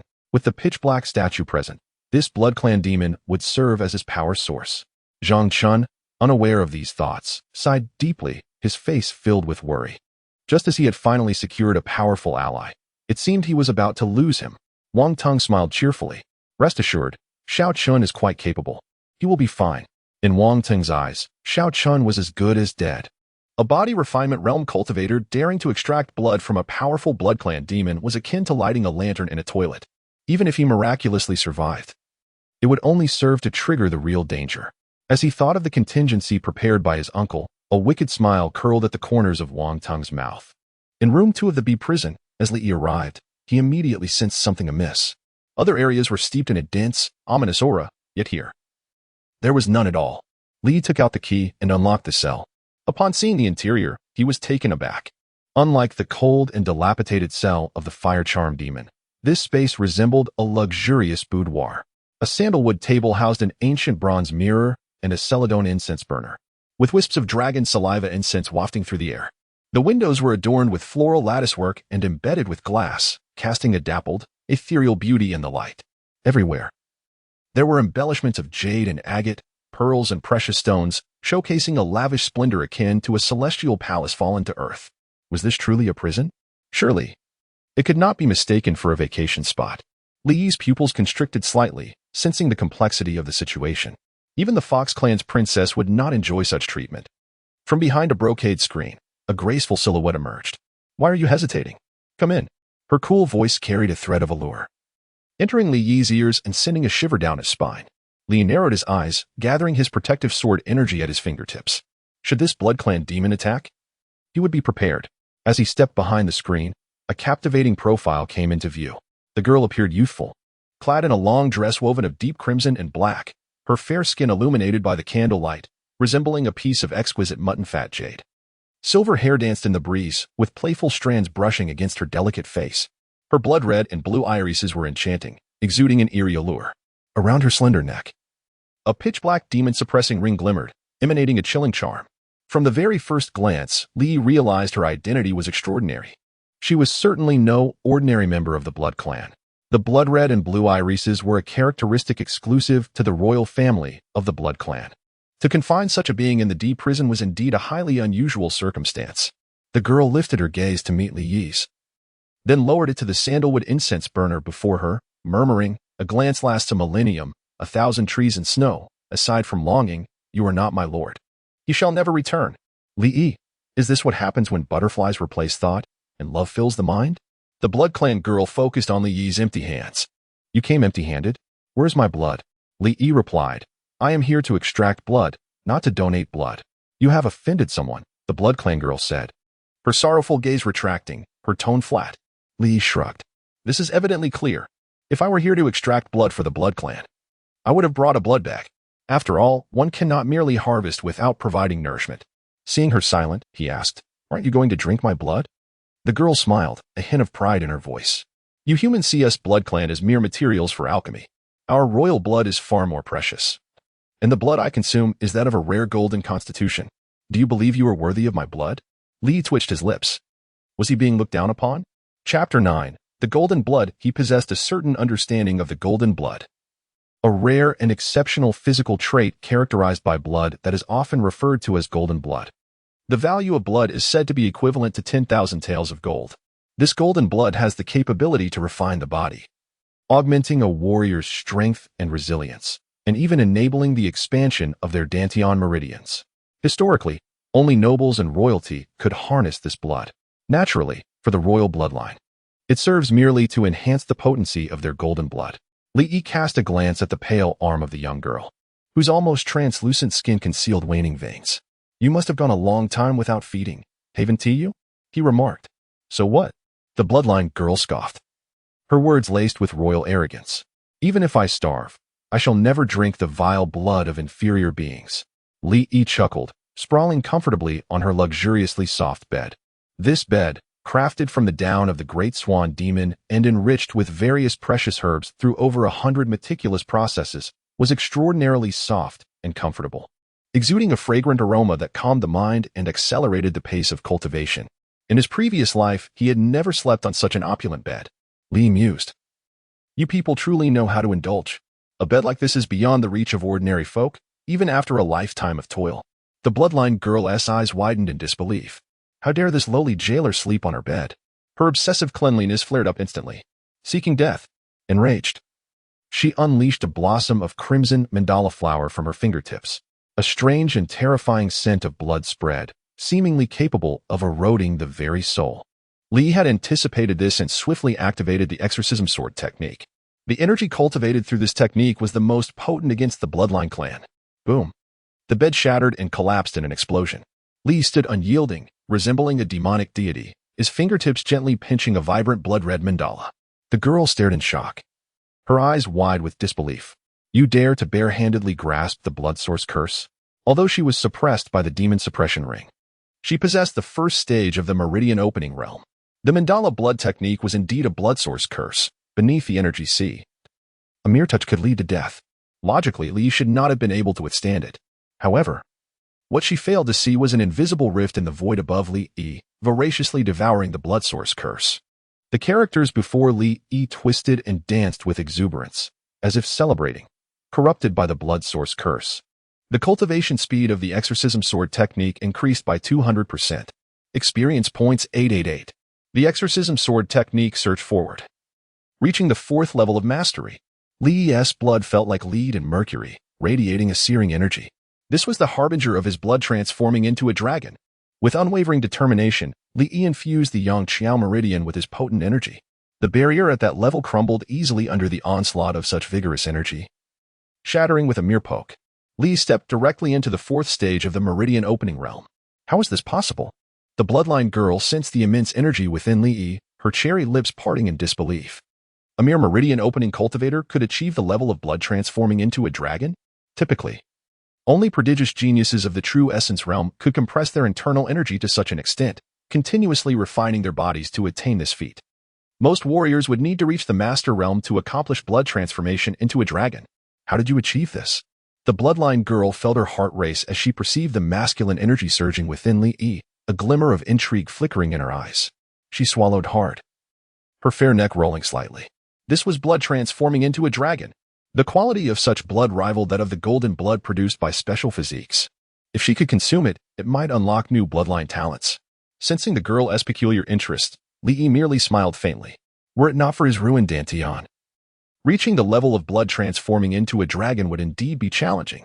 After all, the energy within the meridians would continuously flow into the Dantian, beginning the process of condensing the embryonic form of true energy. This was a necessary step to enter the energy sea realm. However, with his Dantian in ruins, the energy cultivated through the exorcism sword technique could only circulate within the meridians. Coupled with Li Yi's rocket-like cultivation speed, this energy became increasingly vigorous and domineering. Yet, as it could not be released, it incessantly tempered his body, allowing Li Yi to achieve the level of blood transforming into a dragon ahead of time. Li mused to himself, although I am merely at the 4th stage of the meridian opening realm, with the exorcism sword technique and blood transforming into a dragon, I should be able to contend with even those at the 7th stage. Now, it was an opportune moment to test the power bestowed by this blood transformation. Li Yi extended his left hand and unleashed a fierce punch towards the bloodline girl. The force of his punch was formidable, the energy blazing like fire. The girl's expression drastically changed, and her body instinctively dodged. Alas, her cultivation was sealed, and to Li Yi, her movements were as sluggish as a snail. Unquestionably, the punch landed squarely on her chest, sending her crashing against the wall. Bang! She fell heavily to the ground, her face pale, and pain surged through her heart. The girl was both furious and anxious. This man before her showed no regard for her fragility. That punch nearly shattered her heart. I came to draw blood. I hope you can cooperate with my work, Li said, producing a blood-drawing tool, a devilish grin adorning his face. The sharp needle glimmered ominously in the candlelight, sending shivers down one's spine. With a swift thrust, the needle pierced her vein, drawing forth a significant amount of blood. The glass syringe, crafted from crystal, swayed with blood as pure as rubies, exuding an alluring aroma. Li collected this blood into a jade vial. Generally, such blood could not be consumed directly. It required refinement into pills for warriors to ingest and assimilate. However, with the mysterious statue he possessed, he could consume it directly. He was uncertain, though, how much he could safely take at once. To test his limits, Li first allowed a single drop of blood to fall into his mouth. The royal blood of the bloodline clan carried a hint of sweetness, and the violent, sinister energy spread throughout his meridians, crashing like a tempest within. This ferocious aura slithered through his body like a venomous serpent. Li felt his blood surge, a faint crimson glow appearing on his skin. He let out a muffled groan, settling into a meditative posture to adjust his state. This was the first time he had directly consumed the blood of the royal bloodline. He felt his entire being filled with a tempestuous power, akin to a volcano on the verge of eruption, restless, dormant, yearning for release. Most terrifyingly, this drop of blood concealed the bloodslave curse. If absorbed recklessly, it could contaminate a human's body, transforming them into a grotesque creature, neither human nor demon. Most critically, one's mind would be controlled by the blood's master. However, this curse was devoured by the statue within Li's sea of consciousness, converting it into strands of sanguine energy that flowed into his being. Corrupted by the blood slave curse, cultivation speed increased by 300%. Chapter 10. The transformation of blood into dragon. With the acceleration of his training, Li Yi swiftly ascended the evil-slaying sword technique to the pinnacle of its fourth layer. Without a moment's hesitation, he consumed an entire bowl of blood. The Blood Clan maiden, witnessing Li Yi's audacity in drinking such a quantity, scoffed, as if envisioning him becoming her blood slave. It is well known that the royal blood of the Blood Clan harbors the curse of slavery. Li Yi should have been unable to resist its effects. However, to her astonishment, he remained entirely unaffected, his vitality only growing stronger. The mysterious statue within Li Yi's sea of consciousness devoured the maiden's essence with voracious appetite. Corrupted by the blood slave curse, training speed increased by 400%. Evil slaying sword technique experience points 16. Li Yi sensed that his mastery of the evil slaying sword technique had reached its zenith in the fourth layer. This surge of vitality within him became restless, yearning to flow into his dantian and open the meridians to gather qi. Regrettably, his dantian had long been destroyed, incapable of housing such an immense force. The vitality roamed aimlessly within his meridians, wreaking havoc and leaving them in tatters. Before him, visions of inner demons emerged. 3,000 enchanting demonesses danced gracefully, their movements elusive and ephemeral, akin to a fleeting shadow. Their sleeves waved, casting glances as captivating as falling stars, momentarily gracing the mortal realm with their ephemeral beauty. As the saying goes, it is better to loosen than to block. Having recently emerged from the realm of the fire charm demon, Li had developed a resistance to these inner demons and was not easily swayed. He focused his mind, his gaze sharp and determined. He fervently channeled the evil-slaying sword technique, suppressing the illusory temptations, and directed this vitality into his meridians, continuously refining and healing them. Under the influence of this supreme and robust energy, Li Yi's meridians widened and strengthened, and the transformation of blood into dragon ascended to its second tier. The intense vitality radiated like a miniature sun, emitting searing heat that reddened the Blood Clan maiden's delicate cheeks. Her lips parted in disbelief. This was the second tier of blood transformation. Could it be that he possessed dragon blood within him? This was the only explanation she could fathom for how an ordinary human could resist her blood slave curse and achieve 2 breakthroughs in a single day. Moreover, the overwhelming aura of vitality emanating from Li Yi intoxicated her senses. The Blood Clan maiden licked her luscious lips, yearning to drain him completely. Yet, her reason and royal pride compelled her to maintain her composure. At that moment, Li Yi had refined the vitality, slowly exhaling a white mist. This aura coalesced, piercing through the hard stone wall of the prison, creating a small hole. "I am astonishingly powerful." Li beamed at the newly formed opening in the wall. Though he was merely at the 4th level of the opening meridian's realm, due to the transformation of blood into dragon, he could vanquish even those at the 1st level of the Qi Si realm. This was a leap across an entire major realm, all thanks to her blood. Li Yi licked his lips, retrieving a syringe, preparing to draw more blood to take with him. The guards in the prison wielded considerable authority, particularly over those without connections. They could discreetly hoard some alchemical materials from the prisoners, turning a blind eye to the act. However, for someone of the Blood Clan maiden status, Li Yi had no right to secretly collect her blood. That would be a capital offense, strictly forbidden.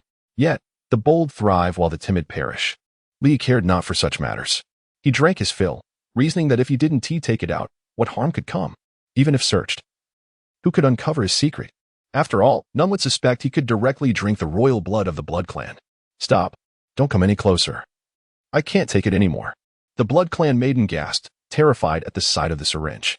Such a large needle, inserted into her veins, would surely harm her. After all, she hadn't consumed blood in a long time. Another draw would likely reduce her to mere jerky. Yet Li Yi, undeterred, drew a large vial from her. Finally, seeing her truly at her limit, he relented. One could not overexploit a resource, after all. Furthermore, should the higher-ups learn of the Blood Clan maiden's demise, it would bring him trouble, potentially leading to scrutiny. "Blood. Give me your blood." As Li Yi prepared to leave, the Blood Clan maiden struggled to speak.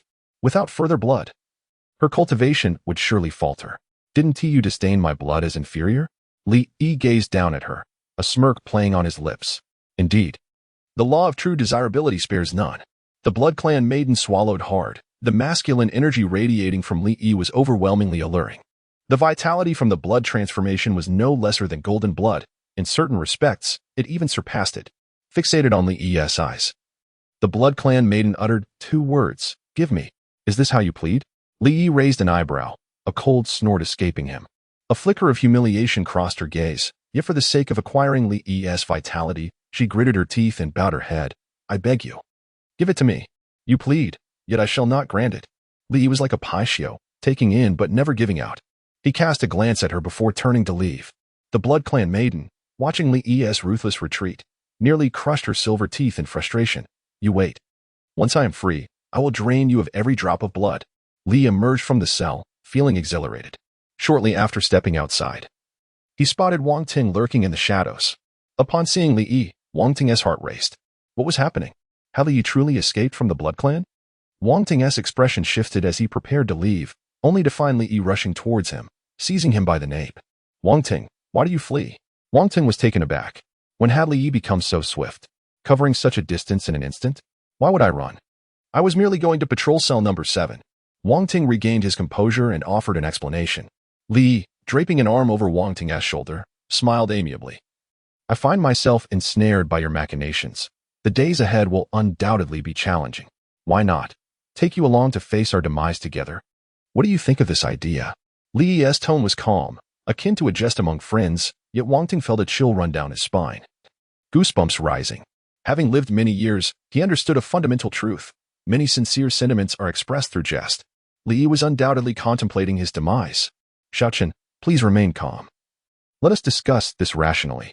Wang Ting quickly sought to soothe Li Yi's agitation. This matter cannot be blamed on me. It is all the warden's doing. Li tightened his grip on Wang Ting's throat, speaking with an icy detachment. I cannot kill the warden, but I can certainly eliminate you. Chapter 11. The Withered Bloodvine Demon Stop. Wang Ting felt the force of Li Yi's grip, his breath becoming labored as a mix of shock and fear surged within him. Li Yi was undoubtedly concealing his true strength. He must have reached the 3rd level of the Meridian Opening Realm. Otherwise, it would be impossible for him to so easily dominate Wang Ting. Quickly, Wang Ting exclaimed, Li Yi, I have a way to ensure your survival. Oh, pray tell, replied Li Yi. Wang Ting spoke rapidly.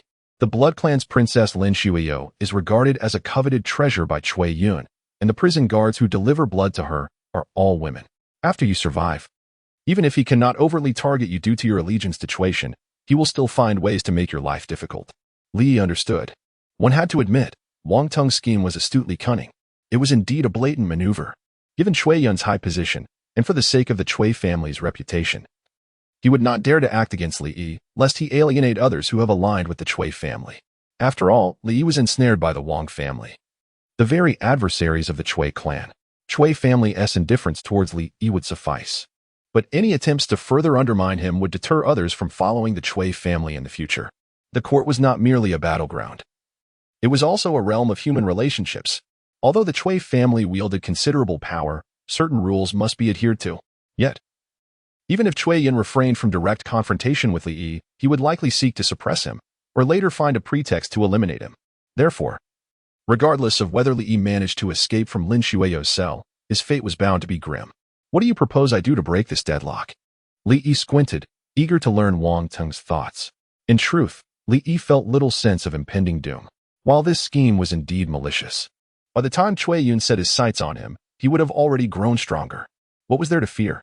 Seeing Li Yi inquire about his plan, Wang Ting realized his life was likely spared and revealed a smirk. It's quite simple. Align yourself with the Wang family. Li frowned. Having just pledged allegiance to the Cui family, switching to the Wang family was a grave taboo. I believe it would be better for you to perish, Li Yi asserted, tightening his grip, causing Wang Ting's face to flush instantly. Wait. Wang Ting stammered. I'm not suggesting you directly join the Wang family, but rather act as an undercover agent for us. Ah, I see. Li Yi released his hold, a smile gracing his features. As an undercover agent, what compensation do you offer? Wang Ting replied, if you enter the Ding prison, our Wang family will grant you a chance to go to Fomin Village. Fomin Village, said to be an extraordinary forbidden zone, promised immense power to those who could survive its trials. Of course, the odds of survival were slim. One would be walking a razor's edge. Yet, for a gambler, a 10% chance was an enticing prospect. Thus, after the higher-ups of the Zhenguisi division took control of Fomin Village, it became a coveted opportunity for the lower classes. Upon hearing Wang Ting's words, a cold smile crept across Li Yi's face. Wang Ting had certainly plotted well. If Li Yi perished in Fengmin village, it would conveniently remove an enemy. If he returned alive, he would emerge as a formidable undercover agent. Nevertheless, Li Yi agreed, for the Cui family held a deep-seated grudge against the Jingsheng Wangfu. Aligning with the Wang family to incite conflict between them was not an unfavorable outcome. Most importantly, it would afford him more time to grow stronger. Very well, I consent. Li Yi nodded. Seeing Li Yi's agreement, a hint of disdain flickered in Wang Teng's eyes. Such is the nature of the lower class. A meager condition could compel one to serve. Li Yi released Wang Teng and smiled amicably. Then I shall rely on Brother Wang's guidance in the future. Of course. Wang Teng smiled warmly, appearing as if they were brothers. In the prison guard lounge, Zhang Chun's face lit up upon seeing Li Yi's return. Xiaoge, you actually made it back alive? He had feared that his newfound ally was lost. Having just dealt with Wang Teng, Li Yi felt an increasing urgency. His strength was still too feeble. He needed to develop rapidly. Otherwise, caught between the Cui and Wang families, he could easily meet his demise. Li Yi cut to the chase. Are there any powerful demons in the Ding prison that are easily accessible? Yes, indeed, Xiaoge. Zhang Chen eagerly replied. In Ding prison, there are 9 formidable demons left. Notably, the demon in Cell 8, the Calamity Doe, possesses extraordinary combat prowess. Listening to Zhang Chun's introduction, Li Yi's face broke into an anticipatory smile. Some demons in Ding prison were not easily approachable, such as the Blood Clan Princess Lin Xueyo. Had it not been for the warden's permission, he, a mere second-tier prison guard, would not have been able to approach her. However, now there were other demons. This was a splendid opportunity to seize. The trick to seizing opportunities lies in not focusing on one target alone. One must rotate their efforts. With 9 prospects rotating, this was undoubtedly positive news. In the following days, Li Yi engaged with demons in Ding prison, taking breaks to unwind with the fire charm demon, rejuvenating his spirit. Within a mere few days, his cultivation advanced to the 6th level of the Meridian Opening Realm. Meanwhile, with the aid of Opening Meridian Pills and Li Yi's support, Zhang Chun also broke through to the 1st level of the Meridian Opening Realm. Such days continued until the next round of prison guard selections for the Bing prison. On a misty morning, as dawn broke, the warden of Bing prison arrived at Ding prison to summon the guards eligible to enter Bing prison. The atmosphere in the damp, cold prison grew tense. Beside the warden stood the deputy guard, Xiaozhan, who appeared overly eager, resembling a dog trying to please its master. Warden. All guards who have reached the Meridian Opening Realm are present. The warden nodded slowly, surveying the guards. They quickly lowered their heads, not daring to meet his gaze. Yet, within their bowed heads burned the flame of ambition. Who would not desire the power and prestige that comes with official robes to command the world? However, they currently lack the strength to do so. The warden spoke indifferently. The first test for selecting first-tier guards is vitality. Warriors in the Meridian Opening Realm possess abundant vitality, enabling them to resist the malevolent energies of the Bing prison. The malevolent energies there are more potent. If you have not reached the Meridian Opening Realm, you will perish more swiftly inside. Thus, the first trial was to withstand the malevolent energies. Bring forth the withered bloodvine demon. Soon, several withered bloodvine demons were brought forth. They appeared similar to trees, yet their color was a dark crimson. All of them curled together like the buds of a plant. Each person must draw a drop of blood. The warden commanded solemnly. Drop it onto the withered bloodvine demon. Instantly, some guards drew knives and pierced their palms. Blood splattered. 2 drops of blood flowed down the roots of the withered bloodvine demon. In no time, the demon consumed the blood, illuminating 2 blood patterns. The warden continued. The stronger your vitality, the more patterns will manifest on the withered bloodvine demon. Each pattern signifies the opening of a meridian. As long as you have at least one pattern, you qualify to participate in the competition. Upon hearing this, everyone stepped forward to draw blood. The withered bloodvine demon trembled slightly, clearly exhilarated. Such a bounty of blood stirred its very essence. Witnessing this scene, Li couldn't help but twitch his lips. Even a test required bloodletting. This was simply outrageous. After surveying the room, the warden frowned. From his perspective, among this group of prison guards, few could capture his attention. The strongest among them was merely at the 4th level of the Opening Veins realm. Truly, each generation seems to be less remarkable than the last. Sighed the warden with a sense of melancholy. A sense of unease gripped Xiaozhan's heart. Not even the 4th level of the Opening Veins realm could impress the warden. Suddenly, an eerie sound pierced the air. The withered bloodvine demon trembled violently, as if it had encountered something terrifying, and fled in a frenzied panic. The warden's pupils constricted sharply. He recognized the withered bloodvine demon and was well aware of its formidable nature. However, the sight of this particular demon, In a state of utter disarray and fear, utterly shattered his preconceived notions of such creatures. What could possibly be happening? Whose vitality could instill such fear in the withered blood-vine demon? The warden hastily turned his gaze toward the individual who had just bled. Chapter 12. The confrontation. Others began to reflect on the past as well. After all, the withered blood-vine demon, being a realm of opening meridians, could only be intimidated by a formidable presence, which, apart from those at the realm of Qi, could only be individuals with special constitutions. The fact that such a prodigy would serve as a jailer was nothing short of fantastical. Zhang Chun found himself under the scrutinizing gazes of the crowd, utterly bewildered. Could he not be aware of whether he possessed a special constitution? However, he quickly regained his composure. Just moments ago, Li Yi had applied a drop of blood to his fingertip. That drop was from Li Yi. Although he was unsure of Li Yi's motives, he understood that this was his opportunity. The jailer, Siyu, looked at Zhang Chun with astonished delight. Your vitality is remarkable, exceptionally pure and robust, capable of dispelling evil and vanquishing demons. You must be a pure young body. Faced with Siyu's gaze, Zhang Chun hurriedly replied, Esteemed Siyu, I have not exhibited such traits before. Could there be a misunderstanding? Siyu laughed heartily. There are hidden and manifest forms of the pure young body. Yours is hidden, requiring an awakening through cultivation. You must have now broken through to the realm of opening meridians, achieving an innate awakening. Zhang Chun's expression transformed to one of enlightenment. He was retreating to advance. The truth cannot be concealed indefinitely. If discovered later, it would be Siyu's own words that would shield him from blame. Siyu stroked his goat-like beard, beaming with joy. A pure young body is a tremendous asset. You will henceforth be a candidate for the town exorcist. Training under my guidance. Thank you, esteemed Siyu. Zhang Chun promptly knelt in gratitude. The surrounding jailers cast envious and resentful glances at Zhang Chun. Ascending from a third-tier jailer to a candidate for town exorcist was akin to reaching the heavens in one leap. At this moment, Zhang Chun felt both elated and slightly apprehensive. He was unaware of why Li Yi had thrust him into the limelight. Nonetheless, he was unwilling to forfeit this golden opportunity and thus readily agreed. Li observed the panicked, withered bloodvine demon, a peculiar glint flashing in his eyes. Upon reaching the second tier of the Qi transformation, he had attained a combat power equivalent to that of a second-tier Qi realm. Even though the blood he had applied to Zhang Chun's fingertip had been refined and thus lost its original potency, it still subdued the withered bloodvine demon. Li Yi's intention in promoting Zhang Chun was primarily to gain greater leverage within the prison while concealing his own capabilities. After all, attaining the second tier of Qi transformation at the realm of opening meridians was far beyond mere talent. It would undoubtedly attract the attention of the higher-ups. Moreover, refining vitality requires a point of reference. His performance must neither be overly poor nor excessively brilliant. Hence, Li Yi chose to test the waters with Zhang Chun, allowing him to control the yang energy within the blood. When it was Li Yi's turn, he dripped the refined blood onto the withered bloodvine demon. Instantly, 2 blood patterns emerged. This result could only be deemed average, rather unremarkable. However, to Xiao Zhan's eyes, it was exceptionally thrilling. His son had truly excelled. To have broken through to the second tier of opening meridians in such a short time was remarkable. That opening meridian pill was worth its weight in gold. It seemed his lineage was indeed of high quality. It was merely that he had not provided Xiao Qian with sufficient resources, thus hindering his talent.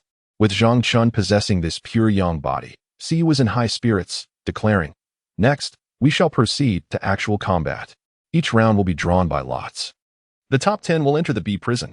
There were only about 20 jailers participating in the selection, making the 10 available spots relatively ample. A 50% promotion rate was indeed quite favorable. Of course, this was also related to the exceedingly high mortality rate among the jailers in B prison. At that moment, Li detected several veiled malicious intentions surrounding him. After enduring the torment of inner demons day and night, his perception had become remarkably acute. Li Yi turned to face the jailers, who were all high-ranking warriors at the third tier of opening meridians. Xiao Zhan seemed to be aware of the situation. Approaching Li Yi with an anxious demeanor, the matter concerning the Blood Clan has reached the higher-ups.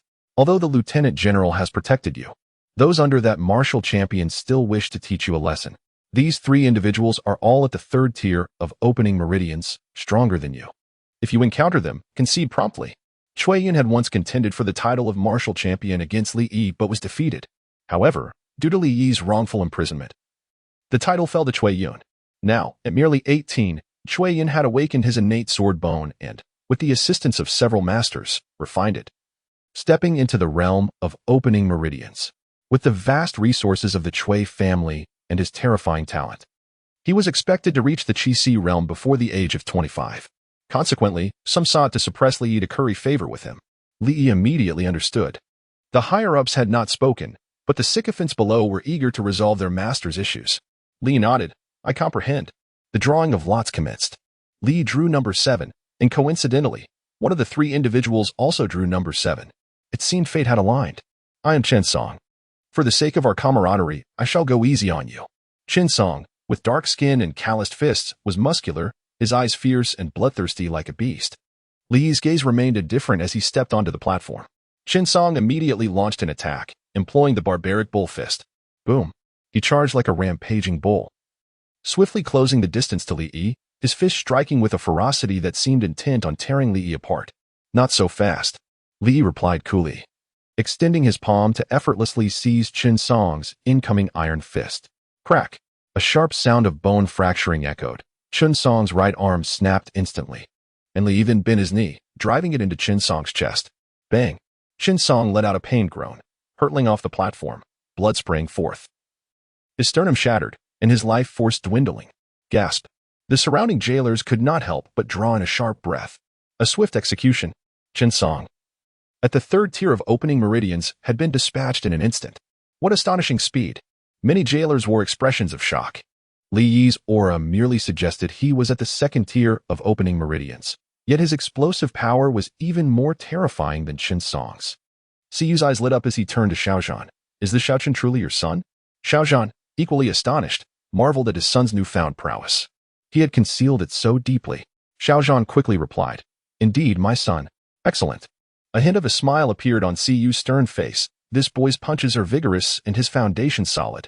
He has evidently labored diligently in the body refinement stage. No wonder the Lieutenant General singled him out. Once we enter B prison, I shall take special care of him. Thank you for your recognition, my lord. Xiaozhan expressed his gratitude eagerly. After Li Yi descended from the platform, the gazes of the other jailers towards him were tinged with respect. The principle of respecting the strong is universal.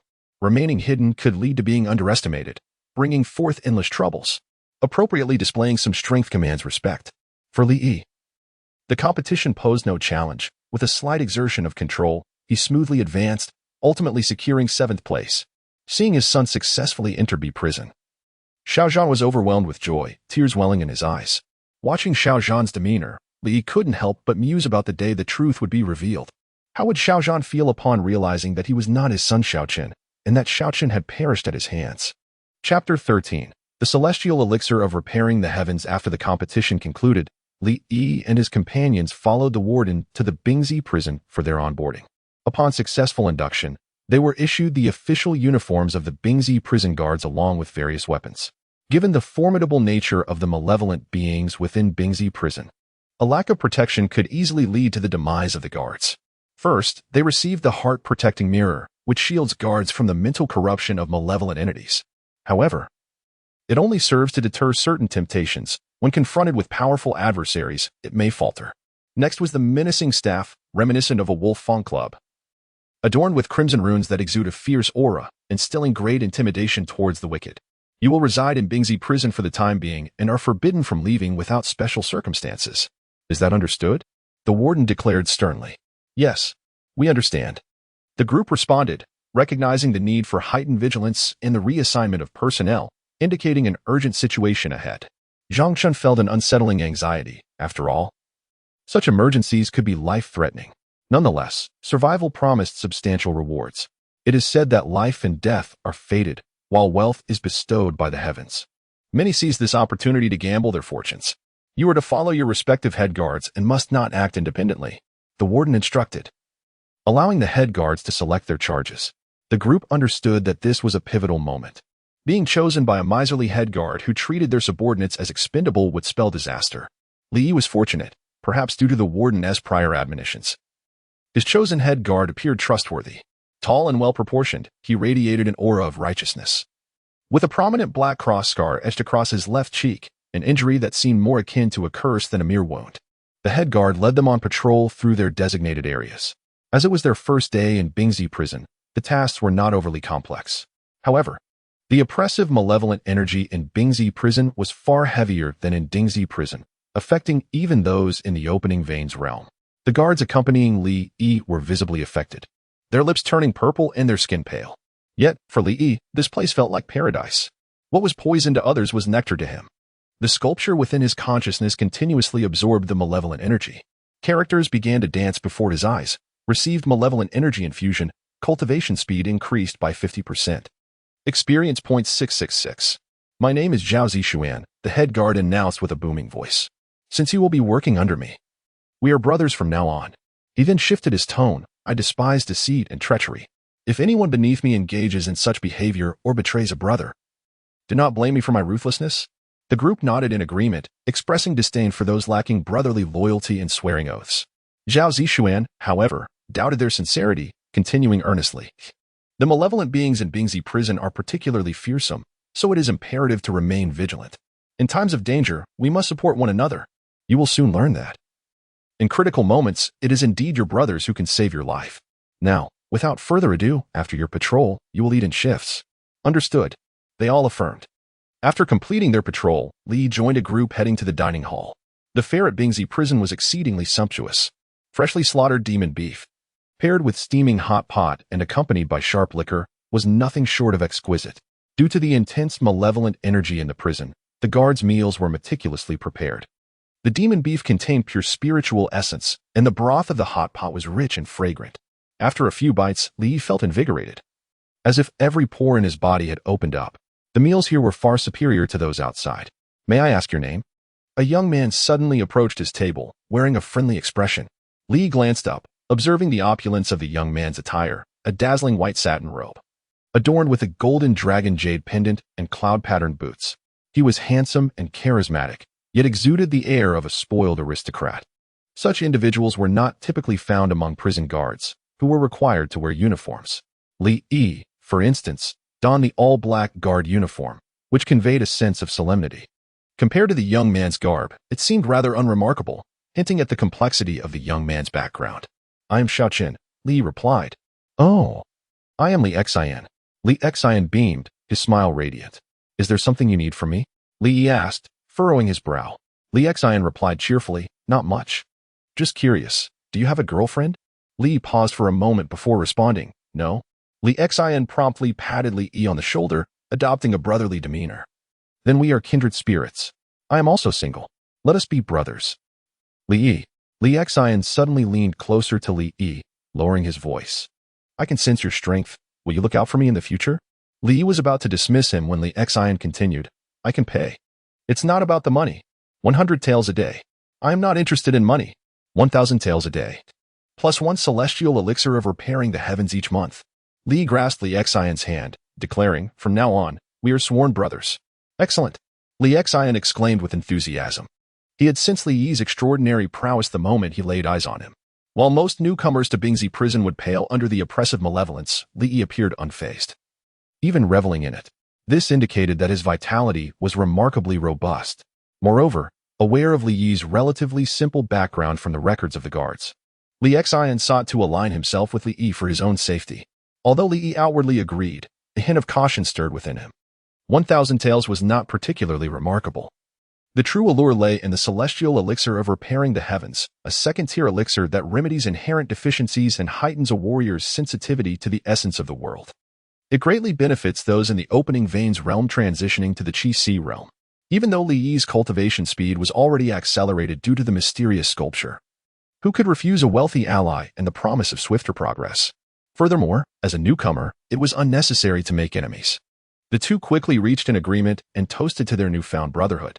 After finishing their hot pot, they prepared to resume their patrol, digesting their meal along the way. However, just as they had patrolled for about the duration of a stick of incense, the alarm of Bingzi prison suddenly blared. Boom. Not good. The demons are rioting. A panicked guard rushed in, shouting. What is happening? Li inquired.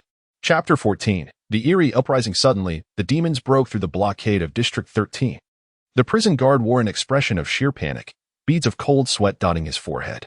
The prison, known as the Bingzi prison, was divided into 13 districts, with District 13 reputed to be the most heavily fortified area. It was beyond imagination that such a breach could occur. Meanwhile, upon hearing the alarm, Zhao Zishuan immediately led his team towards the source of the sound. The dimly lit corridor flickered with faint candlelight, its walls adorned with unknown black moss, exuding an overwhelmingly nauseating stench. The chilling malevolent energy within the prison intensified, and Li Yi and Li Xian trailed closely behind the group. Though Li Xian appeared outwardly composed, the fear in his eyes betrayed his fade. His handsome face twitched with tension, and he gripped his weapon tightly.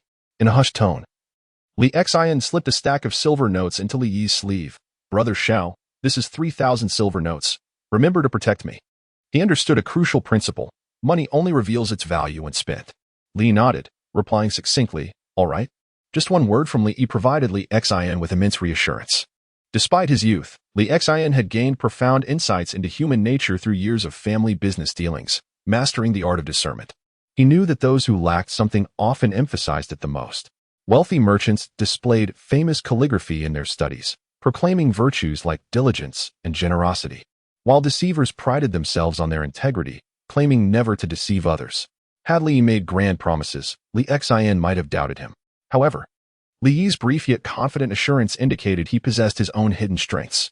He had never misjudged a person. Li Yi was certainly no ordinary individual. Li Xian clung closely to Li Yi, already resolved that if he survived this ordeal, he would cling to this formidable ally. "You lot, swiftly seal the entrance. No demon shall escape." Zhao Zishuan bellowed, commanding several seasoned guards to prepare defenses. Simultaneously, chaos erupted in District 13. The demons that had escaped their stone cages roared furiously. Some were armored, others enormous, and some bore grotesque forms resembling amalgamated human figures. "All guards, arm yourselves. Repel the demons with all your might," Zhao Zishuan shouted, brandishing his weapon and charging into the fray. The scar on his face seemed to radiate a blood-red hue, rendering him even more fearsome. Li Yi followed suit, his protective shield glimmering with a dark red light, affording him a gossamer layer of defense. A demon with 6 eyes lunged towards Li Yi, venomous green liquid spewing from its gaping maw. Li sidestepped deftly, delivering a crushing blow to its head, causing green blood to splatter as the demon fell lifeless. Meanwhile, Li Xian, relying on his family's solid background, managed to hold his own. Seizing a moment to catch his breath, Zhao Zishuan scanned the surroundings, noting that many of the newly assigned guards had suffered grievously at the hands of the demons. Some were so intimidated by the menacing presence that they soiled themselves. After all, the demons of Bingzi Prison were far beyond those of Dingzi Prison. Yet, to his astonishment, Li maintained his composure amidst the chaos. Such fortitude and strength were indeed remarkable. However, there was no time for admiration. Zhao Zishuan resolutely directed everyone to continue suppressing the uprising. A few seasoned guards, clad in tattered uniforms, swiftly sealed the entrance under Zhao Zishuan's orders. Their movements were practiced, clearly the result of countless emergencies. Yet their heavy breaths betrayed their anxiety and fatigue. This sudden assault had claimed the lives of many colleagues before their eyes. Even though they were formidable warriors at the 7th level of the open meridians, they found it challenging to cope. Li Yi swung his weapon with precision, skillfully dodging attacks from every direction. His gaze was cold and focused. Each strike was executed with pinpoint accuracy.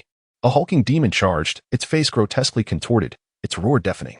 Li Yi swiftly evaded, thrusting his weapon deep into the creature's chest, blood gushing forth and staining his black guard uniform. Nearby, Li Xian, though inexperienced, was shielded by his family's precious protective gear and artifacts, as well as Li Yi's vigilance, ensuring his safety. Trembling slightly, he scanned his surroundings with alert eyes, on the lookout for any potential threats. Suddenly, a ghostly demon surged from behind him. A chill ran down Li Xian's spine. But the demon moved too swiftly for him to react. In that critical moment, Li smashed the demon's skull with his weapon, its green, viscous brain matter oozing forth. A sight that was utterly revolting. Li Xian managed a grateful yet strained smile towards Li Yi. "Everyone listen. An anomaly has occurred in District 13. We must hold our ground until the exorcists arrive," Zhao Zishuan shouted, his voice cutting through the din of chaos. Through the dim light, he noticed that some normally quiet cell doors had suddenly swung open, unleashing even more terrifying demons. These creatures varied in form. Some bore multiple tentacles. Others were covered in scales, and some were mere twisted shadows, their true shapes indecipherable. Zhao Zishuan's pupils constricted, realizing the situation was far worse than he had anticipated. Without hesitation, he ordered, "Everyone, prepare for battle." The guards swiftly complied with the command, seeking cover while anxiously watching the approaching horrors. The dank, humid air was laden with the stench of decay and blood, suffocating in its intensity. Li Yi and Li Xin found themselves at the rear, surrounded by a cacophony of clashing weapons and the roars of monsters. Suddenly, a scaly creature with 6 tentacles lunged at Li Yi. This beast resembled a giant mantis shrimp but was far larger and more terrifying. It spewed a highly corrosive acid that hissed ominously as it sliced through the air. Li sidestepped the corrosive fluid, then struck with lightning speed, delivering a powerful blow to the creature's head. A dull thud echoed, accompanied by a splatter of green, viscous liquid. The monster shrieked in agony but did not fall immediately. Instead, it viciously ensnared Li Yi's ankle with its tentacles, attempting to pull him down. Li Yi's expression remained impassive as he crushed the creature beneath his foot, relying solely on sheer strength. Meanwhile, Li Xian faced his own peril. A twisted shadow silently crept up behind him, poised to attack. These shadowy demons were exceptionally stealthy, capable of swift movement, and possessing formidable strength.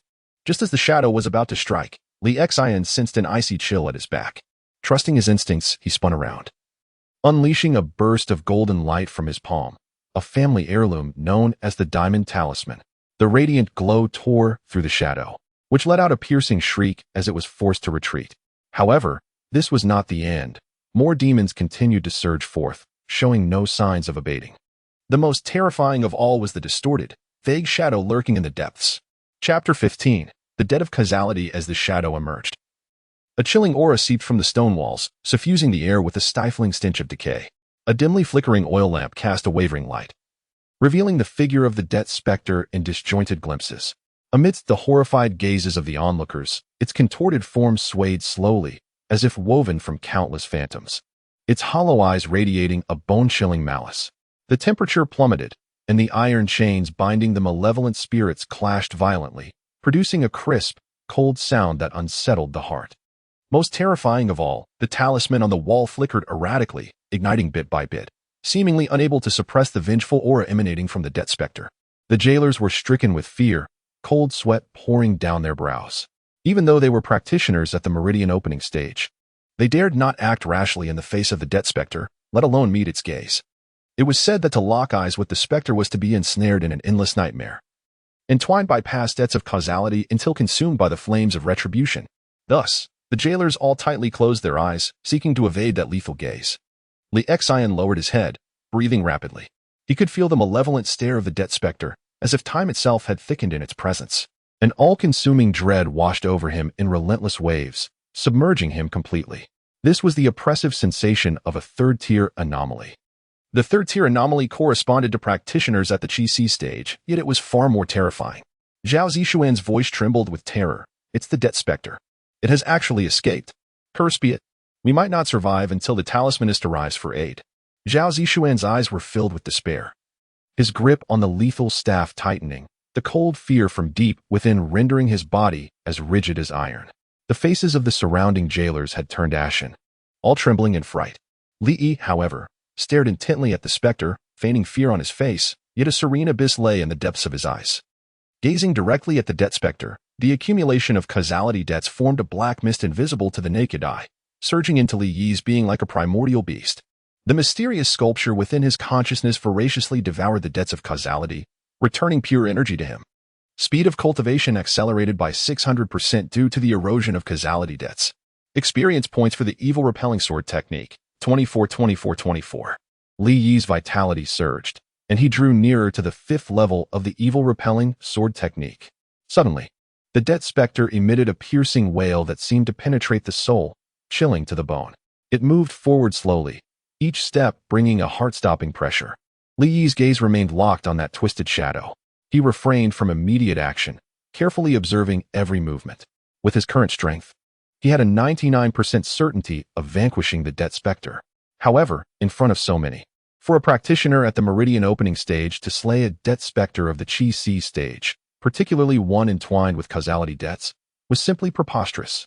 Should he dare reveal his strength, he would undoubtedly be imprisoned by the talismanist to be used as alchemical material. Everyone, concentrate. Zhao Zishuan shouted with his last ounce of strength, we must hold our ground. The jailers attempted to rally, yet they understood that holding the prison gate against such a formidable malevolence was nearly impossible. Just then, A gaunt figure sprinted from the distance. It was Wang Ming, the talismanist from the Bingzi prison. Though aged, he retained an astonishing agility and strength. Wang Ming brandished a ghost-binding talisman, his expression calm and composed. Excellent. It's the talismanist. We are saved. The jailer's faces brightened with hope. However, as Wang Ming approached, the death specter suddenly opened its third eye between its brows. Zhao Zishuan's eyes widened in shock and dread. It has actually opened the Eye of Anomaly. This was a malevolent spirit manifesting the Alaya consciousness. As the third eye of the death specter opened, an invisible, immense pressure spread instantaneously. The air seemed to congeal, the thick, cold aura creeping along their skin, causing the Xian's heart to contract uncontrollably. Every individual present felt that heavy and terrifying sense of oppression, rendering them nearly breathless. Most horrifying was that the death specter began to devour other bizarre demons, augmenting its own power. Those once mighty anomalies now appeared remarkably feeble before the specter. A shadow demon was seized by the death specter and thrust toward its gaping maw. The shadow demon's contorted body trembled violently, emitting terrified shrieks. But it could not escape the death specter's overwhelming pull. Its form gradually became transparent, ultimately transforming into a cloud of black mist, entirely consumed by the specter. As the shadow demon was devoured, the death specter's power grew even more formidable. Zhao Zishuan's face turned pale, his voice trembling. Cursed be it, if it continues to consume. None of us will escape. The jailers, upon hearing this, were gripped by fear. They tightened their grips on their weapons, struggling to stand firm. Yet despair flickered in every eye. Before such a being of this caliber, they were no match. Wang Ming whispered, "Everyone, retreat. I shall confront this abomination." The ghost-binding talisman in his hand emitted a brilliant golden light, dispelling the surrounding chill. Wang Ming swiftly darted across the battlefield, reaching the death specter in mere moments. Heaven's light shakes, demons are bound. Spirits perish, grant me long life. Hasten as the law commands. As he recited an arcane incantation, he slapped dozens of ghost-binding talismans forcefully onto the specter. The death specter writhed in agony, releasing a heart-wrenching wail. The energy unleashed by the ghost-binding talismans rapidly spread, forming a golden chain that tightly bound the specter. Yet, this was insufficient to fully suppress it. The death specter thrashed violently, its third eye emitting a blinding crimson light. That was a force composed of pure malice and resentment, suffused with causality debts. Only a Chi-Si stage powerhouse could approach it closely. Even a Meridian opening stage practitioner, merely watching from afar, felt waves of trepidation. The crowd continued to retreat. Wang Ming snorted coldly and produced a higher-grade black blood ghost-binding talisman. As this talisman penetrated the death specter's body, its aura instantly waned. The onlookers rejoiced at the sight of the specter being suppressed. Zhao Zishuan revealed a look of admiration. Truly, the talismanist is formidable. However, Li furrowed his brows. He could sense that Wang Ming's vitality was insufficient, and his methods lacked ferocity. Meanwhile, the death specter concealed its true strength. Indeed, Wang Ming's ghost-binding talismans soon lost their efficacy. The death specter howled fiercely, breaking free from its restraints and lunging at Wang Ming. Wang Ming's face turned pale. This death specter had concealed its power. It had deliberately allowed itself to be captured. In other words, this was an intelligent, malevolent spirit. What then was its purpose? As this thought struck, Wang Ming felt a chill run down his spine. The death specter opened its gaping maw, its sharp fangs reflecting a chilling light. Wang Ming found himself cornered, forced to swing his lethal staff desperately. He realized that this time, he might not escape with his life. You all must flee. I will hold it off for you. Wang Ming gritted his teeth and shouted to the others. Those hollow and malevolent eyes fixated on him, as if intent on tearing his soul apart. The air around grew increasingly frigid, even crystallizing into frost flowers that blanketed the walls and floor. The prison guards, in a state of panic, retreated in disarray, their footsteps a chaotic cacophony. Some, overwhelmed by fear and anxiety, stumbled and fell, yet valiantly scrambled to their feet to continue their desperate flight. Zhao Zishuan, likewise disinterested and lingering, understood the urgency of leading the remaining survivors swiftly away. Otherwise, their annihilation was inevitable. Remaining in this place served no purpose. It was far more prudent to depart in search of assistance. Seizing the moment, Li took a brief survey of his surroundings, noting that the throng was solely preoccupied with their escape, utterly oblivious to his presence. Thus, he chose not to leave, instead concealing himself in the shadows, patiently awaiting the opportune moment. Chapter 16. The Mysterious Eye of the Debt Demon. After all, if one could vanquish and consume the debt demon, immense benefits would undoubtedly follow. Though bizarre and terrifying, it was a treasure trove of power. Li Yi quietly observed the unfolding situation, his dark eyes resembling a silent abyss. The figures of the jailers gradually faded from the corridor, leaving only Wang Ming locked in a stalemate with the enigmatic debt demon. The frost on the ground thickened, and a chilling aura enveloped the entire cell. As if time itself had been frozen, Wang Ming gasped for breath, fiercely slamming his last talisman against the debt demon, shouting die. However, that golden energy was instantly absorbed by the demon. It let out a terrifying roar, its body swelling ominously. The red light in its third eye intensified, and the surrounding air seemed to ignite. Dark hellfire rapidly spread, igniting other peculiarities. The talismans embedded in the stone walls exploded into ash, and the chains binding the malevolent entities began to fracture, their metallic clinks echoing through the dim space. The debt demon's malicious gaze fixated on Wang Ming, a horrifying smile curling upon its lips, its hollow eyes shimmering with gluttonous desire. Li held his breath, silently concealing himself in the shadows, keenly observing the developments. Every movement he made was cautious, soundless. The debt demon's power was steadily escalating. Clearly, it had intentionally entered the prison to devour the peculiarities and augment its own strength. This notion was utterly enticing. To ascend, the bizarre entities must continuously consume powerful beings or other peculiarities. Outside, while there was an abundance of blood offerings, their quality was far too inferior, rife with impurities. The chaotic energy within ordinary humans was murky and convoluted. Purifying it would demand an inordinate amount of time. Yet, the prison was different. It housed a multitude of high-quality peculiarities. It was the perfect sustenance for the debt demon's ascension. At this moment, the debt demon was on the verge of reaching the mid-stage of the third tier. Black mist swirled around the debt demon, the dark flames raging. A distorted human face emerged from the black fog, fixed intently on Wang Ming. Suddenly, the ethereal light from its third eye shot into Wang Ming's forehead.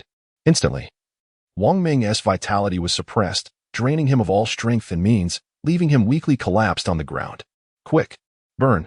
Wang Ming struggled to utilize his cultivation techniques, desperately employing the blood-burning technique, attempting to incinerate his own vitality to deny the debt demon any opportunity to consume him. His vitality flared, enveloping him in a vibrant red glow, akin to a fierce flame. Yet, he was swiftly swallowed by the debt demon. The debt demon's contorted form resembled a massive serpent, its gaping maw voraciously consuming its prey. Wang Ming, with the last remnants of his vitality and true energy, became the demon's meal.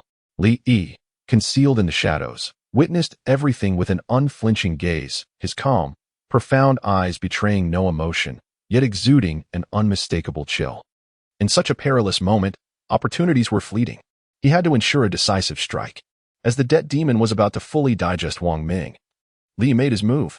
The exorcising sword chi coalesced on the slaughtering stick and was forcefully unleashed by Li Yi. Just as the debt demon finished consuming Wang Ming, it was on the cusp of a breakthrough to the mid-stage of the third tier, its vigilance at its lowest, and its defenses most vulnerable. The slaughtering stick, imbued with overwhelming might, struck the debt demon's head like a meteor. With a splatter, the demon's head melted like ice thrown into boiling oil, dissipating into a cloud of black mist. Soon, these black mists were drawn towards Li Yi, as if under an immense gravitational pull. However, the debt demon was not dead. Its vitality proved to be far more resilient than Li Yi had anticipated, its eyes fixated on him, the resentment within them palpable. Li frowned. Thankfully, his cautiousness had paid off, opting for a stealthy ambush instead of a direct confrontation. Otherwise, he might have faced dire consequences. Nevertheless, the debt demon, while not yet dead, would not survive. The potency of the exorcising sword chi against the bizarre entities was evident from his previous encounter with the fire charm demon.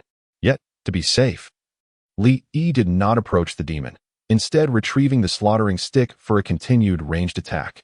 Bang, bang, bang. Several slaughtering sticks shot forth, transforming the debt demon's body into a quilled hedgehog. Clang, clang. The demon's form vanished, its third eye falling to the ground with a crisp sound.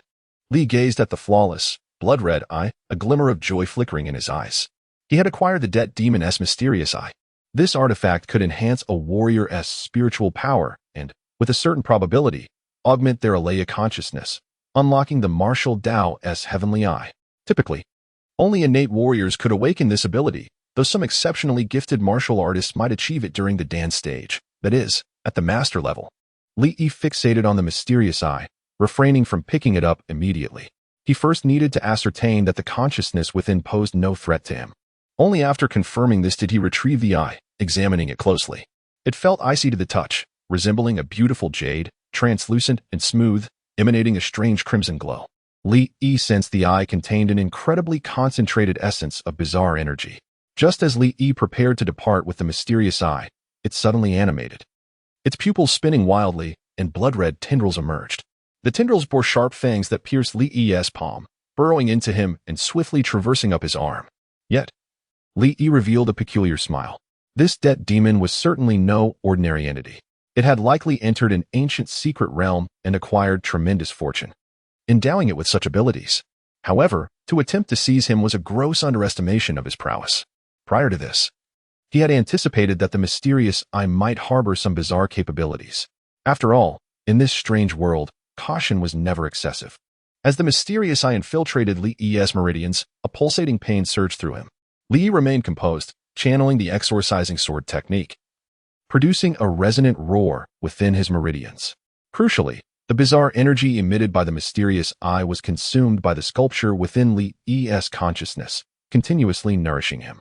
Due to the dead demon's bizarre energy, cultivation speed increased by 700%. Exorcising sword technique experienced 28.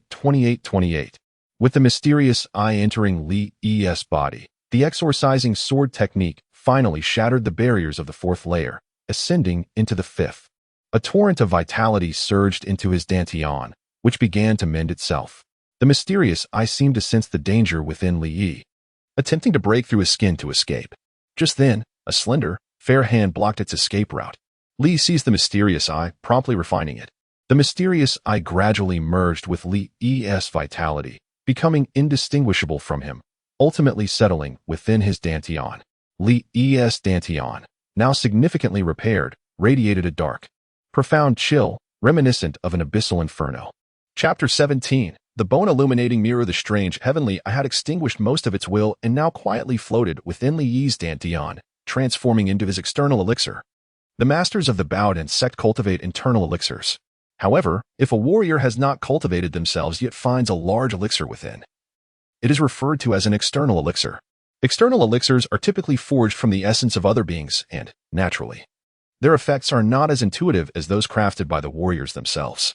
The fusion of the golden bell shield and the strange heavenly eye resulted in a low-grade earth-level technique, the ghostly back golden bell shield. Li Yi gazed at the distorted crimson characters before him, his heart leaping with joy. This technique could actually be enhanced through the strange. Although he had long been aware that martial arts techniques were created by predecessors who amalgamated the bizarre and the sinister, he had not anticipated that this fusion was literal and not merely an act of imitation. Li, however, had no time to delve into the details of the ghostly back golden bell shield, for time was of the essence. With such significant occurrences in District 13, the efficiency of the Bureau of Anomalies suggested that it would not be long before more formidable anomaly enforcers, if not the warden, would arrive. He dashed outside and quickly caught up with Li Xin and the others. Although the confrontation between Li Yi and the dead ghost seemed prolonged, it had only lasted a few fleeting minutes. The group was so preoccupied with their escape that they hardly noticed the absence of one of their own. Even if they had, they would likely assume that the individual had fallen victim to an anomaly. Li blended seamlessly back into the crowd, his face betraying a mixture of relief and unease. Li Xin, panting heavily, turned to Li Yi after regaining his breath and remarked with a bitter smile, "That dead ghost is terrifying. I never expected to encounter such chaos on our very first day in the B-class prison." Li Yi remained silent, his expression somber as he finally murmured, "I heard the mortality rate in the B-class prison is quite high, but I never imagined it to be this severe." Li Xin sighed in agreement. Several guards who had entered the B-class prison with them had not even lasted a day, with multiple fatalities reported. It was even possible that some anomaly enforcers had perished within as well. At that moment, the warden arrived, accompanied by 2 anomaly enforcers. Zhao Zixuan stepped forward to explain the situation.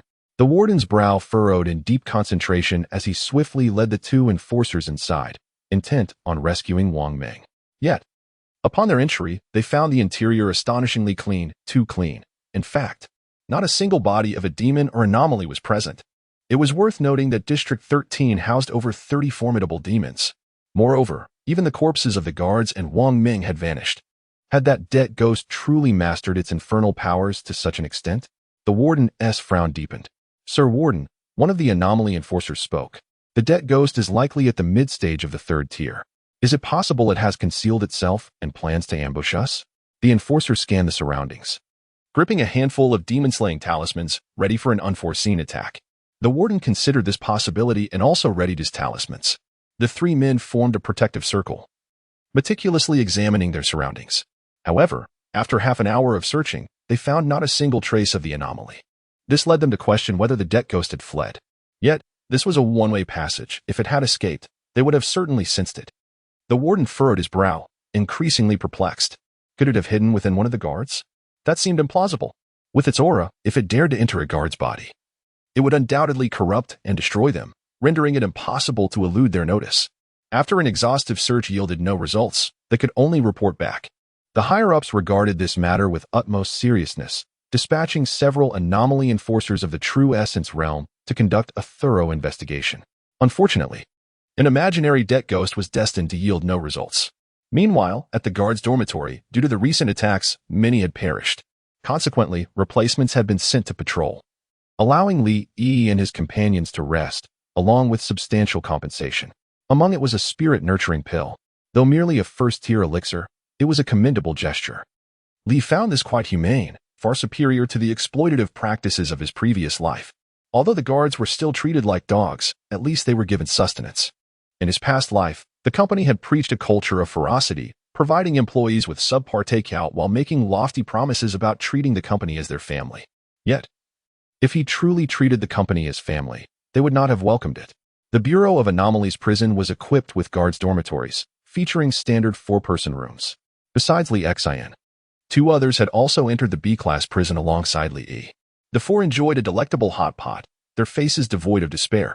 They had encountered death before. Such trivial matters could be quickly reconciled. After all, the most important aspect of life was to find joy. Li savored the tender slices of demon beef, feeling warmth enveloping him. He could not help but remark how the hot pot of the Great Zhou dynasty surpassed modern culinary technology by leaps and bounds. Most importantly, the demon beef was extraordinarily succulent, each bite nearly intoxicating.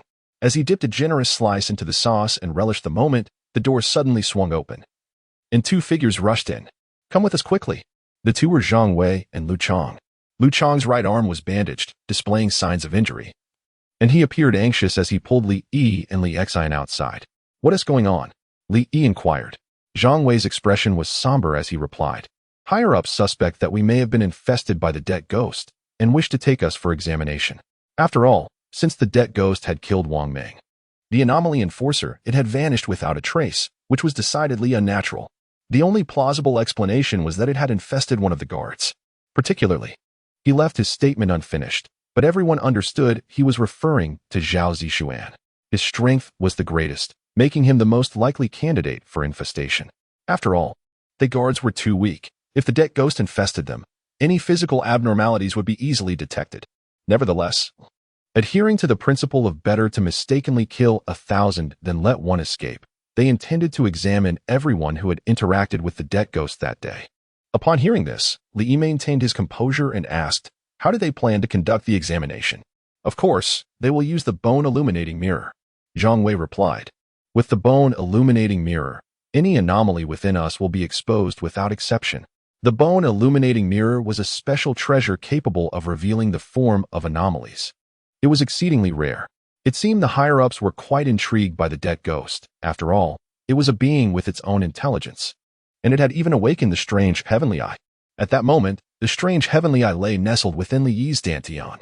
Contemplating quickly, Li Yi pushed the strange heavenly eye along the governing meridian toward his sea of consciousness, concealing it behind the dark sculpture. He had little faith that the bone illuminating mirror could pierce through to the sculpture. Once behind the sculpture, the strange heavenly eye remained eerily still, seemingly filled with an immense reverence for the figure before it. Chapter 18. The ghostly back opens. Li Yi followed the crowd to the assembly point, the Bingshi prison's martial arts arena. Even at the underground second level, this arena remained vast, adorned with ancient blue stone bricks that exuded an air of antiquity. Above, 8 grand characters soared like dragons and phoenixes. The Great Way walks together. The world is for the public. These characters, pinned by a notable figure from the Zhenguisi division. Encapsulated profound martial arts essence capable of suppressing evil spirits. Many martial artists had comprehended their own combat techniques from these words. In the arena, hundreds of prison guards stood in neat rows, their gazes fixed ahead, each one meticulous. 12 Zhenguisi envoys stood before them, each wearing an expression of grave seriousness. The prison warden bowed respectfully, and in front of him stood a 6th-grade Zhenguisi envoy. The aura of the true Yuan realm emanated from her intentionally, striking awe throughout the arena. This individual was a strikingly beautiful woman, with fair, luminous skin and exquisite features. She donned a deep red dress that accentuated her alluring curves. Li Xian whispered to Li Yi, "I didn't expect that the one who came this time would be Xiao Shuang. She is the youngest daughter of the Prime Minister, possessing exceptional martial talent, and now has reached the true Yuan realm. I've heard that she is also the fiancée of Li Yi, the heir of the King of the Pure Sky." Li cast a glance at Li Xian but remained silent. The phrase 2 dynasties of emperors. 9 prime ministers of Shao referred to the Lanling Shao family. Before the martial emperor established the Great Zhou dynasty, during the previous dynasty, the Shao family had served as prime ministers. The Lanling Shao family produced many prime ministers, totaling 9, hence the saying. Li Yi's relationship with Xiao Shuang was somewhat complex. They had grown up together. However, as she was older, she often bullied him in their youth, displaying a fierce demeanor and claiming she would protect him for life. Alas, times had changed. The alliance between the Shao family and the Pure Sky royal manor, combined with Li Yi's achievement as the top martial scholar, was enough to unsettle powers such as the Cui family. Thus, they were eager to eliminate Li Yi. Noticing Li Yi's silence, Li Xian continued, "What a pity that such an outstanding beauty is about to marry into the Cui family." Li Yi's expression remained largely unchanged, though his gaze grew increasingly somber. Xiao Shuang's icy eyes fixed on the hundreds of prison guards. "Let us begin," she commanded coldly. "Yes," the prison warden nodded. Behind them stood 12 colossal bronze mirrors, each with a large concave center. These mirrors were positioned in 12 directions, their surfaces engraved with denserate patterns. This arrangement constituted a mysterious formation known as the bone reflection array. Anyone possessed by an anomaly within this formation would reveal their true nature. Li Yi's heart raced. This time, they were using the bone reflection array, not merely the mirrors themselves. How could the higher-ups be so concerned about a mere 3rd-tier debt ghost? It was known that employing the bone reflection array required substantial resources. Moreover, it could reveal one's true form before any disguise. When Li Yi glanced into the mirror, his original visage, a handsome profile, stood out starkly. Changing appearances was one thing, but altering one's bones was another. To achieve such transformation, one would need to cultivate the ghostly back golden bell to the bone refinement stage, yet he was still merely at the skin refinement level. Martial arts are divided into internal and external schools. Internal focuses on refining qi, while external emphasizes the body. The initial stages of body refinement consist of skin, bone, blood, and organ refinement. As one progresses, the requirements for returning to the innate state postnatal remain unfamiliar to Li Yi. The leap from skin refinement to bone refinement is a significant chasm. It was impossible to complete in a short time. Body refinement is not the mainstream path in martial arts because it demands not only vast resources, but also painstaking effort, making it arduous and challenging. Only those from impoverished backgrounds would sacrifice potential and lifespan for temporary might, frantically honing their bodies. On the other hand, to prevent any anomalies from reverting in front of the prison guards and causing casualties, the Zhenguisi envoys would continuously patrol. At that moment, one Zhenguisi envoy approached, wielding an exaggerated metallic ruler, inspecting each prison guard one by one. If any abnormalities were detected, the ruler would strike the offender on the head. This ruler, known as the heavenly measurement ruler, was designed to gauge the thickness of the skull. A single strike could send one to the afterlife. As the envoy drew nearer, Li Yi felt the impending danger. If discovered in disguise, it would spell disaster. Taking a deep breath, he fervently poured experience points into the ghostly back golden bell and began altering his bones. Fortunately, the yin energy within the Zhenguisi division was ample, and after advancing the exorcism sword technique to the 5th layer, his inner demons grew increasingly formidable, allowing Li Yi's experience points to surge rapidly. From the sculptures, milky white spiritual liquid seeped forth, merging into Li Yi's marrow, nourishing his bones and meridians. As time passed, he felt his bones crackling, reverberating like thunder. Moreover, Energy surged through his meridians, akin to a tempest of destructive force. Li recognized this as the legendary process of refining essence and marrow. Soon, his ghostly back golden bell advanced from skin refinement to the mid-bone refinement stage. Unnoticed, the muscles on Li Yi's back morphed into a contorted ghostly visage. Brimming with strength and beauty, he swiftly adjusted his bones, aligning his skeletal structure with Xiao Qin's. The reflection in the bone mirrors began to shift incessantly. Just as Li Yi was altering his bones, a nearby prison guard suddenly let out a frantic shriek, surrounded by malevolent energy. He was a rare, ghostly apparition. Though he concealed his aura, he could not evade the detection of the bone mirrors. Bang! One prison guard's body was shattered by the apparition, exploding into a cloud of blood mist. The ghostly figure instantly fled, but was quickly apprehended by a Zhenguisi envoy, the heavenly measurement ruler crashing down. Thud! The ruler shattered the skull. The ghostly figure emitted a wretched scream, its body twisting and struggling before falling silent. Daring to resist? Seeking death? The Zhenguisi envoy scoffed, raising a hand as vitality surged, ready to scatter the ghost soul. Hiss. So this is a ghostly apparition? It appears even stronger than those I have encountered before. Bystanders gasped in astonishment. Ghostly apparitions were far superior to ordinary humans, resistant to typical weapons and immune to physical attacks. Only the qi and blood of someone in the opening vein realm could intimidate them. However, the Zhenguisi envoy's formidable qi and blood elicited envy among the onlookers. Not a dead ghost. The Zhenguisi envoy frowned, somewhat disappointed. If he could capture a dead ghost, it would have been a monumental achievement. Unfortunately, the ensuing captures of several possessed prison guards yielded no leads on the dead ghost, with no trace of the dead ghost to be found. Both the Zhenguisi envoy and the prison warden grew anxious. This dead ghost should not require such a grand setup. Yet its ability to regain its wits at merely the third tier and audaciously treat the Zhenguisi division's prison as a restaurant indicated a certain level of cunning. Furthermore, the activation of the enigmatic celestial eye signifies that the adversary undoubtedly possesses clues regarding the ancient secret realm, perhaps even having ventured within it.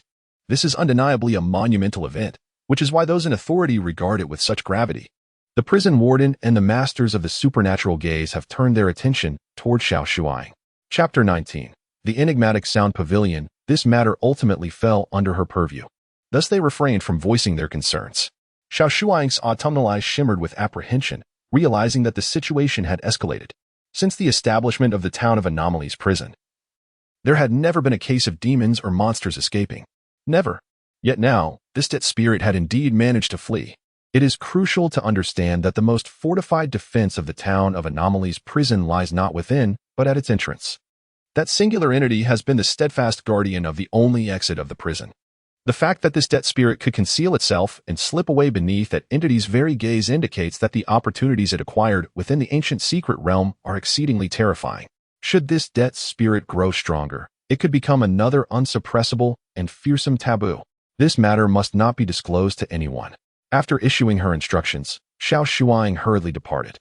Observing her swift exit, the warden sensed that something was amiss, his expression growing grave.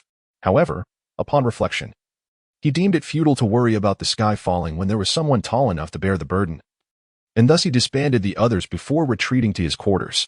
After the assembly was dissolved, Li Yi was preparing to patrol with Li Xian and others when Zhang Wei suddenly approached, grinning widely, and said, "Brother Xiao, may I join you on your patrol?" Li raised an eyebrow, somewhat perplexed by Zhang Wei's intentions. Lu Chang seemed to recall something and remarked peculiarly, "Xiao Qin, you ought to be cautious." Zhang Wei hails from Shu. Zhang Wei's lips twitched, aware that Lu Chang had misconstrued his intentions regarding potential affections, yet could only endure without clarifying. Once Li Yi and Zhang Wei reached a corner where no one was around, Zhang Wei spoke. "Everything has been arranged. You can head to Fengmin Village in 2.5 days. The contingent for Fengmin Village comprises 30 individuals, including scions from various clans and talented individuals who have risen from humble beginnings. You must seize this opportunity." Li then comprehended that Zhang Wei was from the Wang family.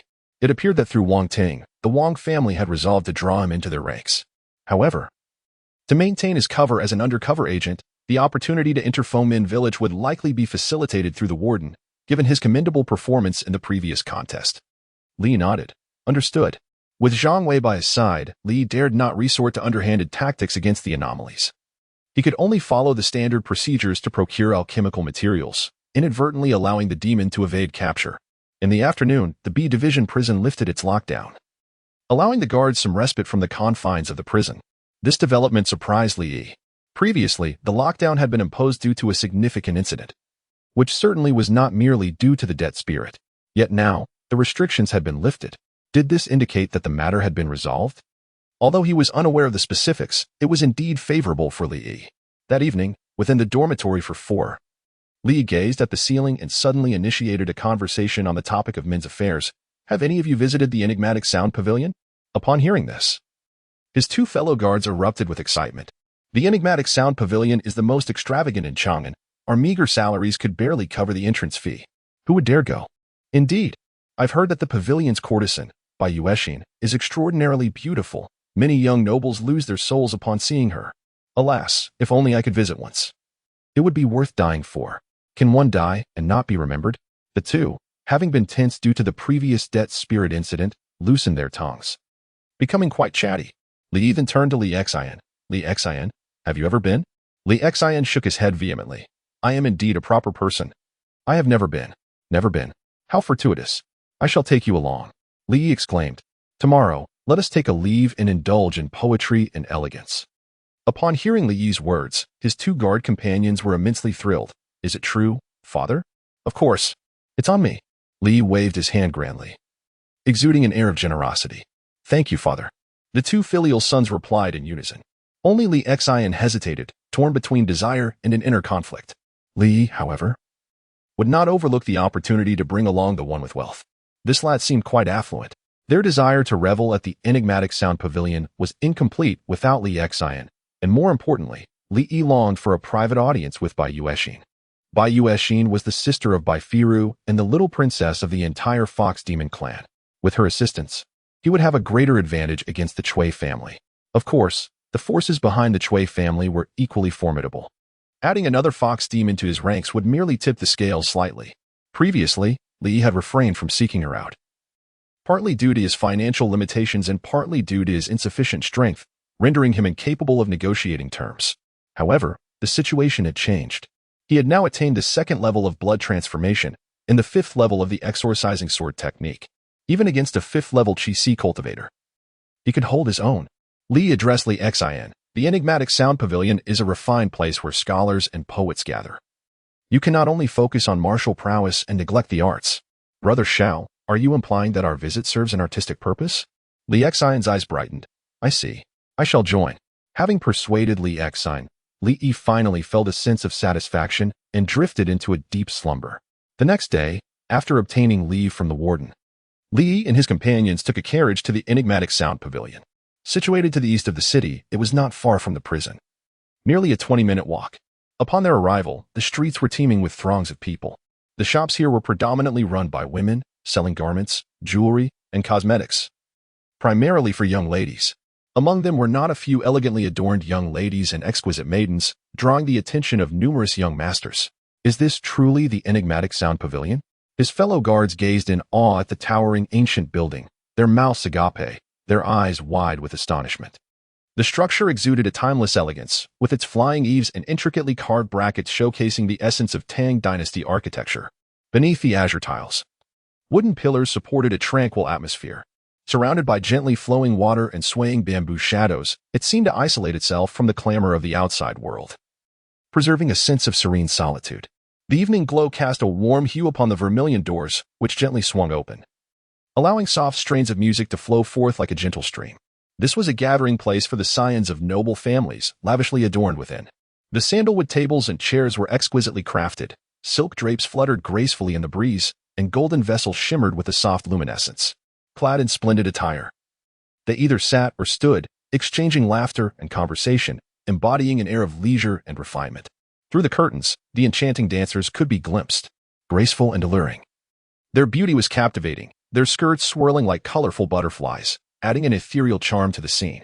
The 2 guards exchanged glances with Li Yi, momentarily reconsidering. Brother Shao, would it be inappropriate for us to enter such a place? What is inappropriate about it? Li Xian, pay the fee. Li Yi decisively led the group to the entrance. Addressing the doorman. Chapter 20. The magic cube. Li Xinhao confidently produced a stack of banknotes. He lacked nothing. and certainly not money. Gentlemen, please come in. The proprietor smiled. He was a middle-aged, portly man with greasy skin and an exceedingly obsequious grin. His eyes sparkled at the sight of the banknotes. Having mingled in this establishment for many years, he possessed a discerning eye. It was clear that Li Xin was a significant patron. Upon entering the Huanin Pavilion, the opulence within left the group utterly dazzled. In the grand hall, golden silk curtains swayed gently in the breeze, while the Persian carpets underfoot felt as soft as walking on clouds. The ancient paintings adorning the walls, depicting either ethereal landscapes or graceful maidens, were the work of renowned masters. In the center of the stage, dancers clad in colorful silks twirled like vibrant spring flowers, their skirts flowing like water, and their sleeves seemed to brush against the face like a gentle spring breeze. Beyond this, there were countless unspoken elements. Even Li, having experienced the splendor of modern society and faced the trials of the heart, could not help but feel a sense of awe. How extravagant were the ancients, who claimed they were conservative. They were, in fact, quite liberated. The tales of the slender courtesans of Yangzhou and the boat women of Westlake seemed trivial in comparison. As for modern delights like black stockings and bikinis, they were merely a touch novel here and hardly sufficient to draw a crowd. "Wow, this is worth my lifetime," exclaimed one of his cellmate friends, wide-eyed like a child in a grand garden. Li Xion's expression revealed a hint of disdain. "They say Huanin Pavilion is a place of elegance, but it appears to be nothing extraordinary." Li looked at Li Xian with astonishment. Was this nobleman truly of such character? However, the high-end nightlife had only just begun. The flickering candlelight illuminated the gauzy curtains of the pavilion. As the first notes of music quietly shattered the silence, all eyes were drawn to the center of the stage. Even Li Xion's previously indifferent gaze transformed into one of fascination. Who was this extraordinary woman, dressed in a flowing emerald gown? She appeared as if she had stepped from a painting. Her hair was elegantly styled, adorned with delicate silver hairpins. Her beauty was not the ostentatious kind that dazzled. Rather, it held an air of aloofness and coolness, reminiscent of a solitary plum blossom blooming in the depths of winter. Proud yet utterly captivating, she gently raised her slender fingers and touched the strings of the zither, and in that instant, the music flowed forth like a gentle stream, as silent as spring rain nourishing the earth. In that moment, everyone in the Huanin Pavilion was entranced by this white-haired enchantress. As the performance concluded, the hall erupted into thunderous applause. Many noble young men were left in awe. Truly, Miss Bai Yuexin is a prodigy. So, she is the renowned courtesan Bai Yuexin? Li Xion's eyes sparkled with intrigue, fixated on her figure. The other two cellmates were nearly drooling. Li, however, remained largely unfazed. Having experienced much, he had become desensitized. The 800 goddesses and 3,000 enchantresses within the realm of his heart's trials were far more beautiful. Bai Yuexin gracefully bowed and retreated backstage. The matron quickly took the stage, smiling broadly. "Gentlemen, are you satisfied with Miss Bai's performance?" A young man in purple robes impatiently remarked. "We came to hear that Miss Bai is auctioning her original essence, not to listen to music. Let us proceed." While courtesans may seem unattainable to the common folk, to these noblemen, they were merely playthings. Their adoration stemmed not from the courtesan's talent, but rather from a desire to outshine one another. Naturally, if it were the original essence of a mysterious being, it would be immensely valuable to these martial artists, and they would not relinquish it easily. Thus, many prominent figures had gathered today. The matron, not daring to show any sign of negligence, smiled and said, "Gentlemen, to converse privately with Miss Bai, one must first pass through 3 challenges. The first challenge is to solve this 9-lock ink cube. This ink cube is from the western regions." Before she could finish, someone rushed onto the stage. "All right, let me try first." "Me too." Soon, dozens of young nobles stood ready to tackle the challenging ink cube. Li observed the cube, noting its resemblance to a modern Rubik's Cube, albeit more complex. It seemed to have cosmic elements intertwined, making it a puzzle even those well-versed in Rubik's Cube formulas would struggle to solve. Li's lips twitched. He could solve an ordinary Rubik's Cube with ease, but this 9-layered one, even experts would take half a day to decipher. Moreover, the ink cube required knowledge of celestial phenomena. This was clearly beyond his capabilities. The previous contenders descended from the stage one after another, clearly stumped. At that moment, the young man in purple robes stepped forward, took hold of the ink cube, but as soon as he did, his brow furrowed. He casually tossed the cube away and disdainfully exited the stage. The audience gasped. Who crafted this ink cube?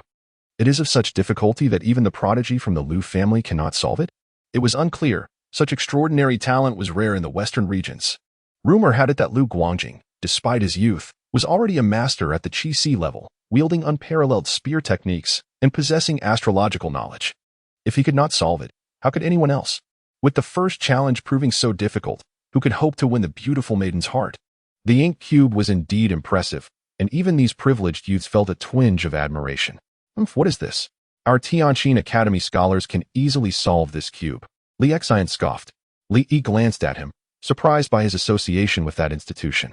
You think you can do it? Show them your skills. He urged. All right.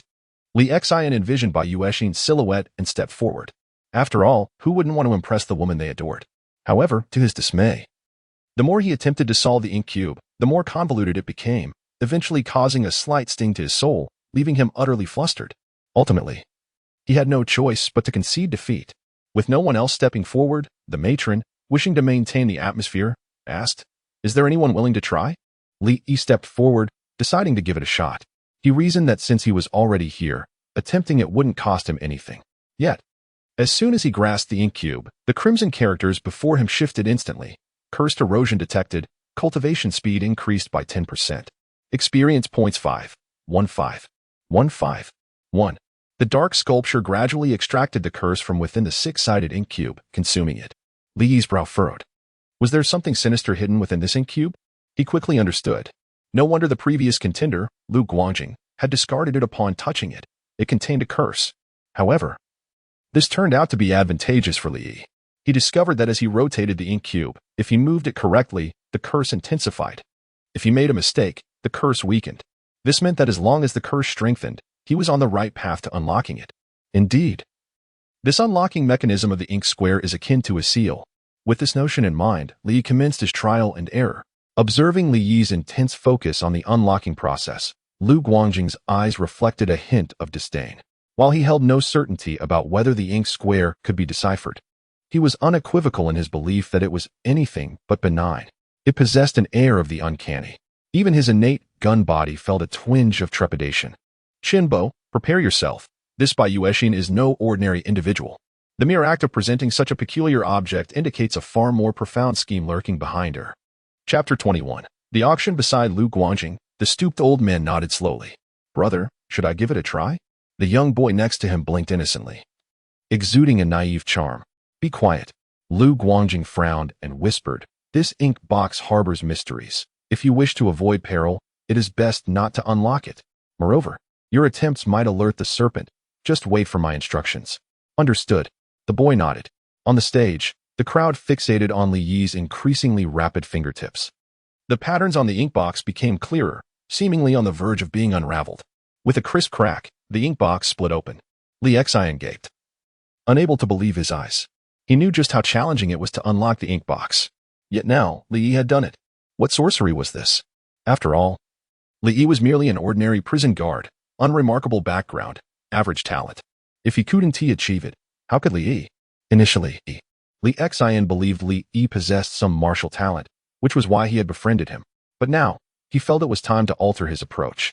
Such a prodigy must be befriended deeply. Who on earth is this fellow? He truly opened the ink box? The crowd gazed at Li Yi in astonishment. Disbelief etched on their faces. The brothel madam was equally thrilled, stepping forward to snatch the ink box from Li Yi's hands. Li subtly moved his sleeve, swiftly retrieving the contents of the ink box before sealing it again and tossing it toward the madam. Have I completed the first challenge? The madam accepted the ink box, nodding vigorously. Of course. Yet, upon grasping it, she found the box had closed once more. How did you seal the ink box again? Li replied nonchalantly. The test is merely to open it. If I cannot reach the final challenge, wouldn't it be to my detriment to unlock it for you? The madam was momentarily at a loss for words. Li Yi's statement was clear. He would not allow them to exploit him for free. If they wished to open the ink box, they would have to pay. At that moment, Bai Yuexin, who had been hiding behind the screen, spoke up. What this guest says is reasonable. May I ask how many taels of silver you require for your assistance?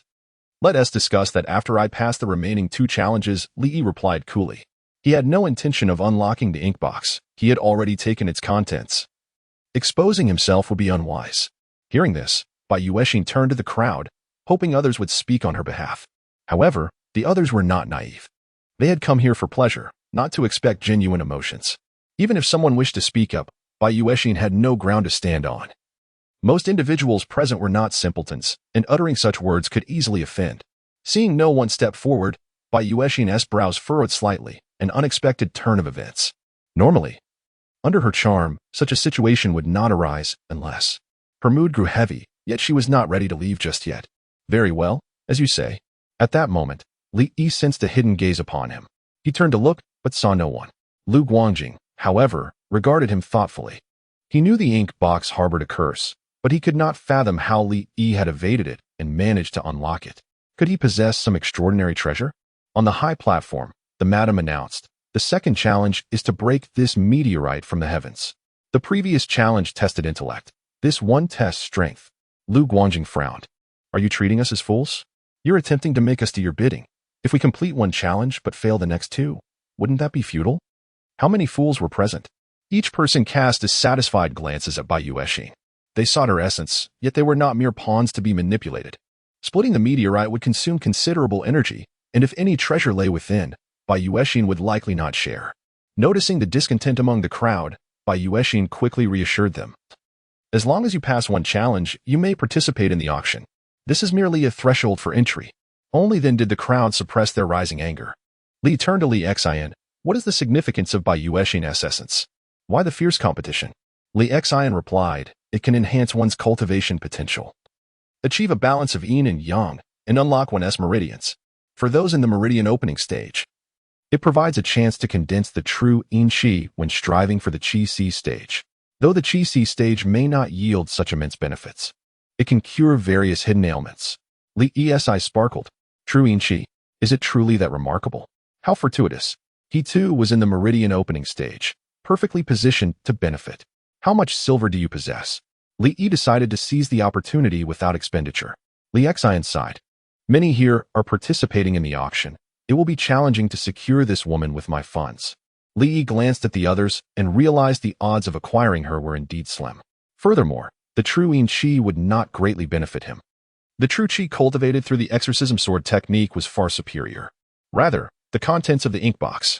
He suppressed the restlessness within his sleeve, integrating it into his body to avoid drawing attention. The gains from this encounter had already been substantial. Further greed could lead to complications. The madam was about to invite everyone to the stage to attempt breaking the meteorite when Li Yi interrupted. "I wish to auction this auction slot. Who desires it?" The crowd fell silent, astonished. Such a golden opportunity was being offered so freely. Lu Guangjing scrutinized Li Yi, skepticism evident.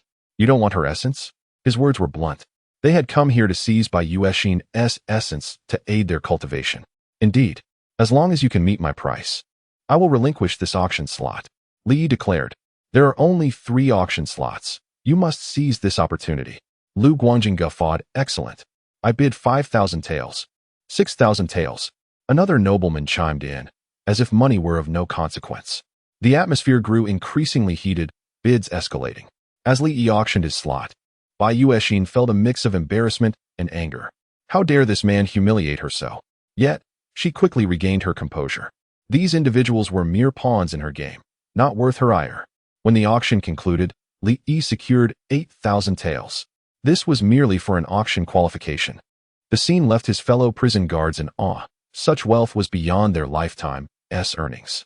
Li Yi took his winnings and departed hastily, unwilling to become entwined in further events. Bai Yuexin was no ordinary woman.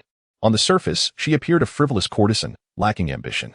Yet Li Yi's instincts warned him that she was scheming something. Besides, remaining safely in the town's ghostly prison would allow him to grow stronger without risk. Why take chances? Originally, Li Xian and the others wished to continue observing, but when Li Yi mentioned he would take them to the brothel division for entertainment, they promptly left. As she gazed at Li Yi's departing figure, Bai Yu clenched her delicate fists tightly, and a flicker of suppressed fury flashed in her autumn-hued eyes. Chapter 22. The rules of Fengmen Village. How could he just leave like that? The most crucial part was that only Li Yi knew the method that Mo Fong had used to unlock the door. She would have to seek out Li Yi in the future. The next day, a hungover Li Yi accompanied Zhang Wei and others on their journey to Fengmen Village. The group was quite large, comprising over 30 individuals, all of whom were at least at the 5th level of the Meridian Opening realm, with the strongest among them reaching the 9th level. Fengmen Village was unique. Those below the Qi realm had the highest chance of surviving within, while those above it risked being obliterated by indescribable taboos. This was why only martial artists of the Meridian opening realm dared to enter this secret domain. Unfamiliar with the surroundings, Li shared a carriage with Zhang Wei. Along the way, Zhang Wei suddenly brought up the incident at Huanin Workshop. Have you heard? Something major happened at Huanin Workshop last night. Li Yi feigned curiosity. What happened? Seeing Li Yi's interest, Zhang Wei eagerly divulged. The courtesan Bai Yuexin auctioned off her yuan, but it was all a trap. Many from the 5 prominent families and the 8 great clans of Guanlong perished. It is said that the young master of the Zheng family, who won Bai Yuexin in the bidding, was ultimately sacrificed by her. Such ruthless methods? Li Yi felt no ripple of emotion within, though his face displayed astonishment. How could a courtesan do such a thing? Zhang Wei clicked his tongue. This woman is no ordinary person. She has the shadow of a certain taboo behind her. Which taboo? Li Yi's curiosity deepened. Zhang Wei grinned. The one ranked 9th on the taboo list, from Shuejin Mountain. No wonder. Li Yi's understanding dawned on him. But would those aristocratic families let her off so easily? Even with the backing of a taboo, it doesn't mean she can act with impunity in Chang'an. The 5 prominent families in the 8 great clans of Guanlong have thrived through martial strength. Among them are countless unparalleled warriors capable of opposing taboos. Zhang Wei shook his head. The people have fled. Who could pursue them? Moreover, this slaughterhouse scheme may very well have been instigated by a certain noble family, with intricate entanglements of interests. For instance, that Lu Guangjing not only escaped unscathed but also seized an item called Imo Fong from Bai Yuexin. Imo Fong has fallen into Lu Guangjing's hands? A sense of urgency gripped Li Yi. The Lu family was one of the 5 prominent families, deeply entrenched in the court's affairs. Naturally, some within their ranks served in the Zhenguisi's prison.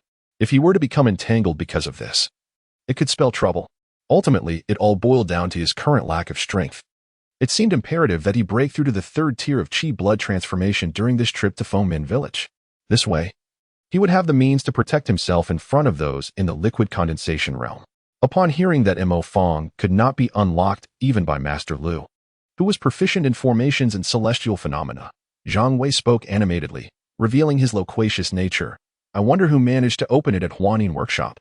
Unfortunately, time was too short, and nothing has been uncovered yet. Li was taken aback. Brother Zhang, how do you know so much? Just a few hours had passed since yesterday, yet he was so well informed. Zhang Wei was certainly an intriguing individual. Zhang Wei shared a mysterious smile. Everyone possesses secrets that remain unknown to others, do they not? Li chuckled. Fengmin village has arrived. Everyone may disembark. A voice called from outside, prompting the group to alight from the carriage. The leader among them was Wang Su of the Wang family, handsome in appearance and exuding warmth. Wang Shi cleared his throat and spoke solemnly. Fengmin village is unlike other secret realms. It has 3 rules known as the rules of certain death. For your safety, I shall repeat them. His repetition was motivated by 2 reasons. First, some individuals from lower tiers were unaware of this information, and second, he feared that someone might violate the rules and implicate him. Everyone nodded in agreement. There was no need to offend anyone at this moment, especially since entering Fengmin village might lead to situations where they needed each other's assistance. Furthermore, Wang Shi was among the top tier of strength here. Cultivating a good relationship would only bring benefits. Seeing the gravity of everyone's expressions, Wang Shi continued. Rule 1. Under no circumstances should one sit on the Grand Master's chair. Within Fengmin village, there exists a chair that moves unpredictably. If you see it, you must not sit. Rule 2. If a coffin appears nearby, you must hide inside it. Rule 3. If you hear someone calling your name, you must immediately turn around and respond. Li Yi was astonished after hearing these rules, particularly the 3rd one. In typical ghost stories, one is warned never to respond or look back, yet here it was the opposite. He gazed at Fengmin village in the distance. The architecture was predominantly a dreary gray, exuding an air of dilapidation and antiquity. Rows of wooden houses stood tall, resembling a massive coffin. The group fell silent, entering Fengmin village without further discussion. The night descended like a heavy black silk, enveloping Fengmin village in an endless darkness. Upon entering, they immediately felt an overwhelming chill. The ancient stone walls appeared particularly austere under the moonlight. As the wind swept through, the shadows of the trees danced, resembling countless invisible hands groping through the air, sending shivers down their spines. Fortunately, they were not ordinary individuals, but vigorous martial artists, so fear did not grip them. Some activated their techniques to bolster their chi blood, warding off the biting cold. The stone path was strewn with fallen leaves, and the crunching sound beneath their feet echoed in the silence, amplifying their unease. The surrounding stillness was unnerving, with the occasional distant bark of a dog adding to the solitude and discomfort. After all, this was a ghost village. Where did the dogs come from? Did you hear that barking? A girl in a green dress clutched her sword tightly, her voice trembling. Her youthful face bore a shade of pale terror. She was from a minor family named Luoluo, possessing some martial talent and, through family connections, had become a servant of the Wang family.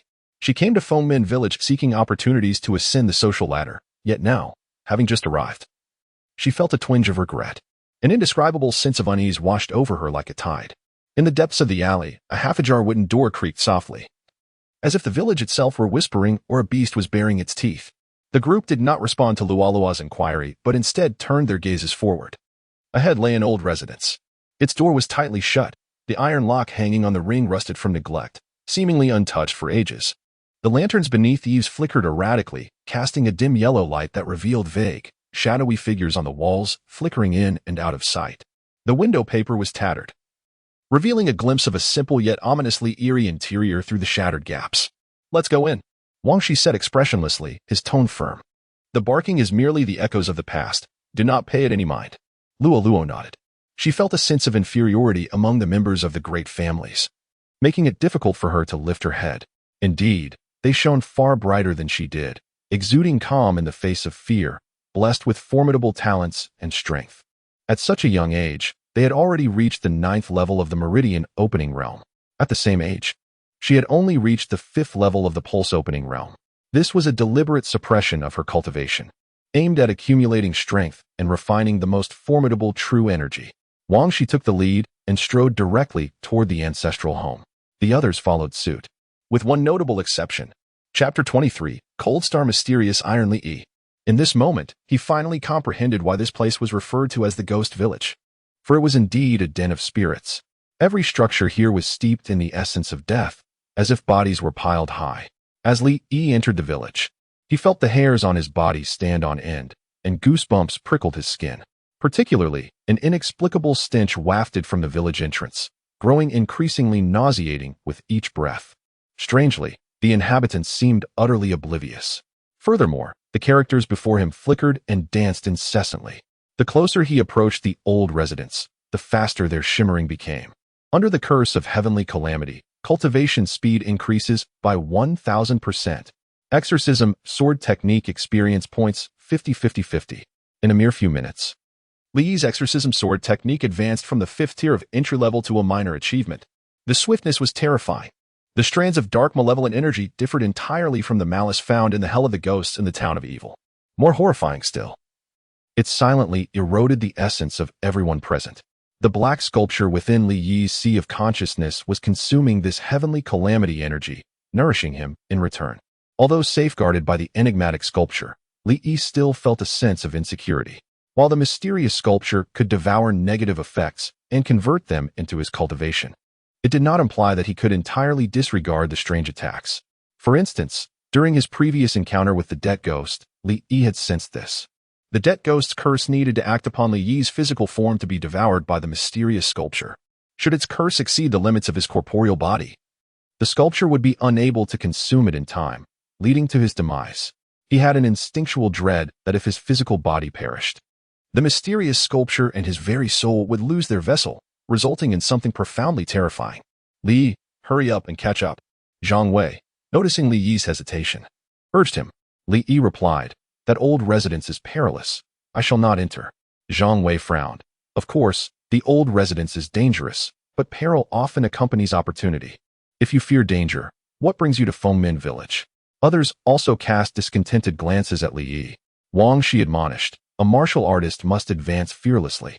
With such a timid heart, how can one break free from shackles, forge a resilient path, and become powerful?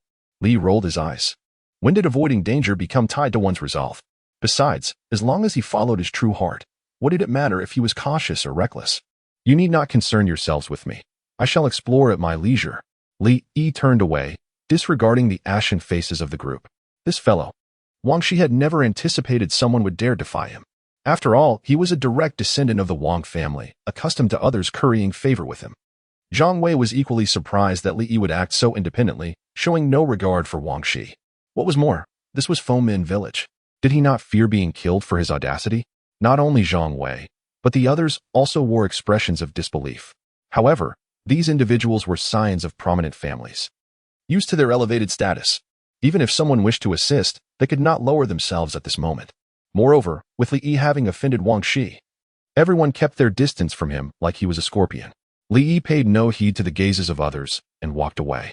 For this place emanated a strange aura, dangerous yet laced with an eerie charm. After he departed, the others promptly entered the old residence. Inside, sorrowful winds mingled with shadowy rains, producing an atmosphere devoid of life, filled with ghostly wails. Woo woo woo woo woo woo, the piercing cries abruptly ceased, transforming into low, oppressive moans. There are malevolent entities lurking nearby. Stay vigilant, and do not recklessly intrude. Wang Shi warned. Immediately, the group stifled their smiles, bracing themselves. A robust figure clad in martial garb cautiously pushed open the door to the main hall with a long blade in hand.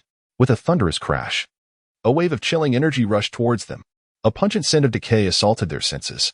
Inside the hall, tables and chairs were haphazardly strewn, and a gaunt corpse lay on the ground. Beside the corpse, a long spear stood embedded in the floor, its tip stained with blood, fresh and dripping.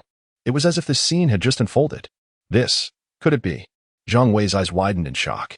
Wang Shi cast a cold glance at the corpse, stating flatly, "It has been dead for at least half a year. For some unknown reason, the body has not decomposed." He gestured towards the bloodied spear, indifferently remarking to Zhang Wei, "This belongs to you." Zhang Wei stared blankly at the blood-soaked spear, his mind swirling.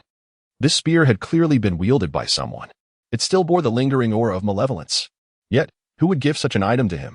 He felt uncertain about Wang Shi's true intentions. After all, although using this weapon would cost him lifespan, it was indeed a treasure, an object that could save a life. Yet, he feared that Wang Shi intended to use him as a test subject.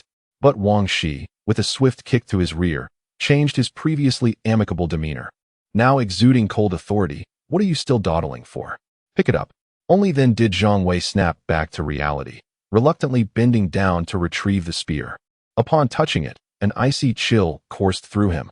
This spear was forged from Cold Star Mysterious Iron. Cold Star Mysterious Iron is a metal of extraordinary hardness, capable of bearing immense force, making it the ideal material for crafting weapons and shields. However, this material is exceedingly rare, with only a few factions throughout the Great Zhou dynasty possessing mines of Cold Star Mysterious Iron. A flicker of exhilaration flashed in Zhang Wei's eyes. With this spear, would not his combat prowess surge dramatically? The others, witnessing this, could not help but envy Zhang Wei. This spear was a treasure they all desired. Wang Shi, too, noted the spear posed no immediate danger and smiled. "Fortune favors the bold. If you do not take a chance, you shall never know the magnitude of opportunity that awaits. This spear will greatly aid you. You should be able to cope with future crises." Zhang Wei's heart raced. He sensed a trap.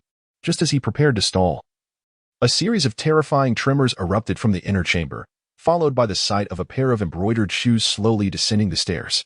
A girl, adorned in ancient attire and bearing a delicate countenance, emerged from the inner hall. Upon seeing her pale visage, the group was struck with terror, nearly wetting themselves. Zhang Wei, unable to suppress a gulp, stammered, Who is this young lady?" The girl lifted her gaze, her pupils vacant, her lips moving as if attempting to utter something, yet no one could comprehend her words. Wang Shi inhaled deeply, speaking solemnly, "Do not panic. She is deceased. Though for some unknown reason, she retains the appearance of the living." The group exhaled in relief, only for another to inquire, "If this girl is already dead, how can she still breathe?" Chapter 24. The decaying ghost. The utterance of this phrase sent a shiver through many hearts.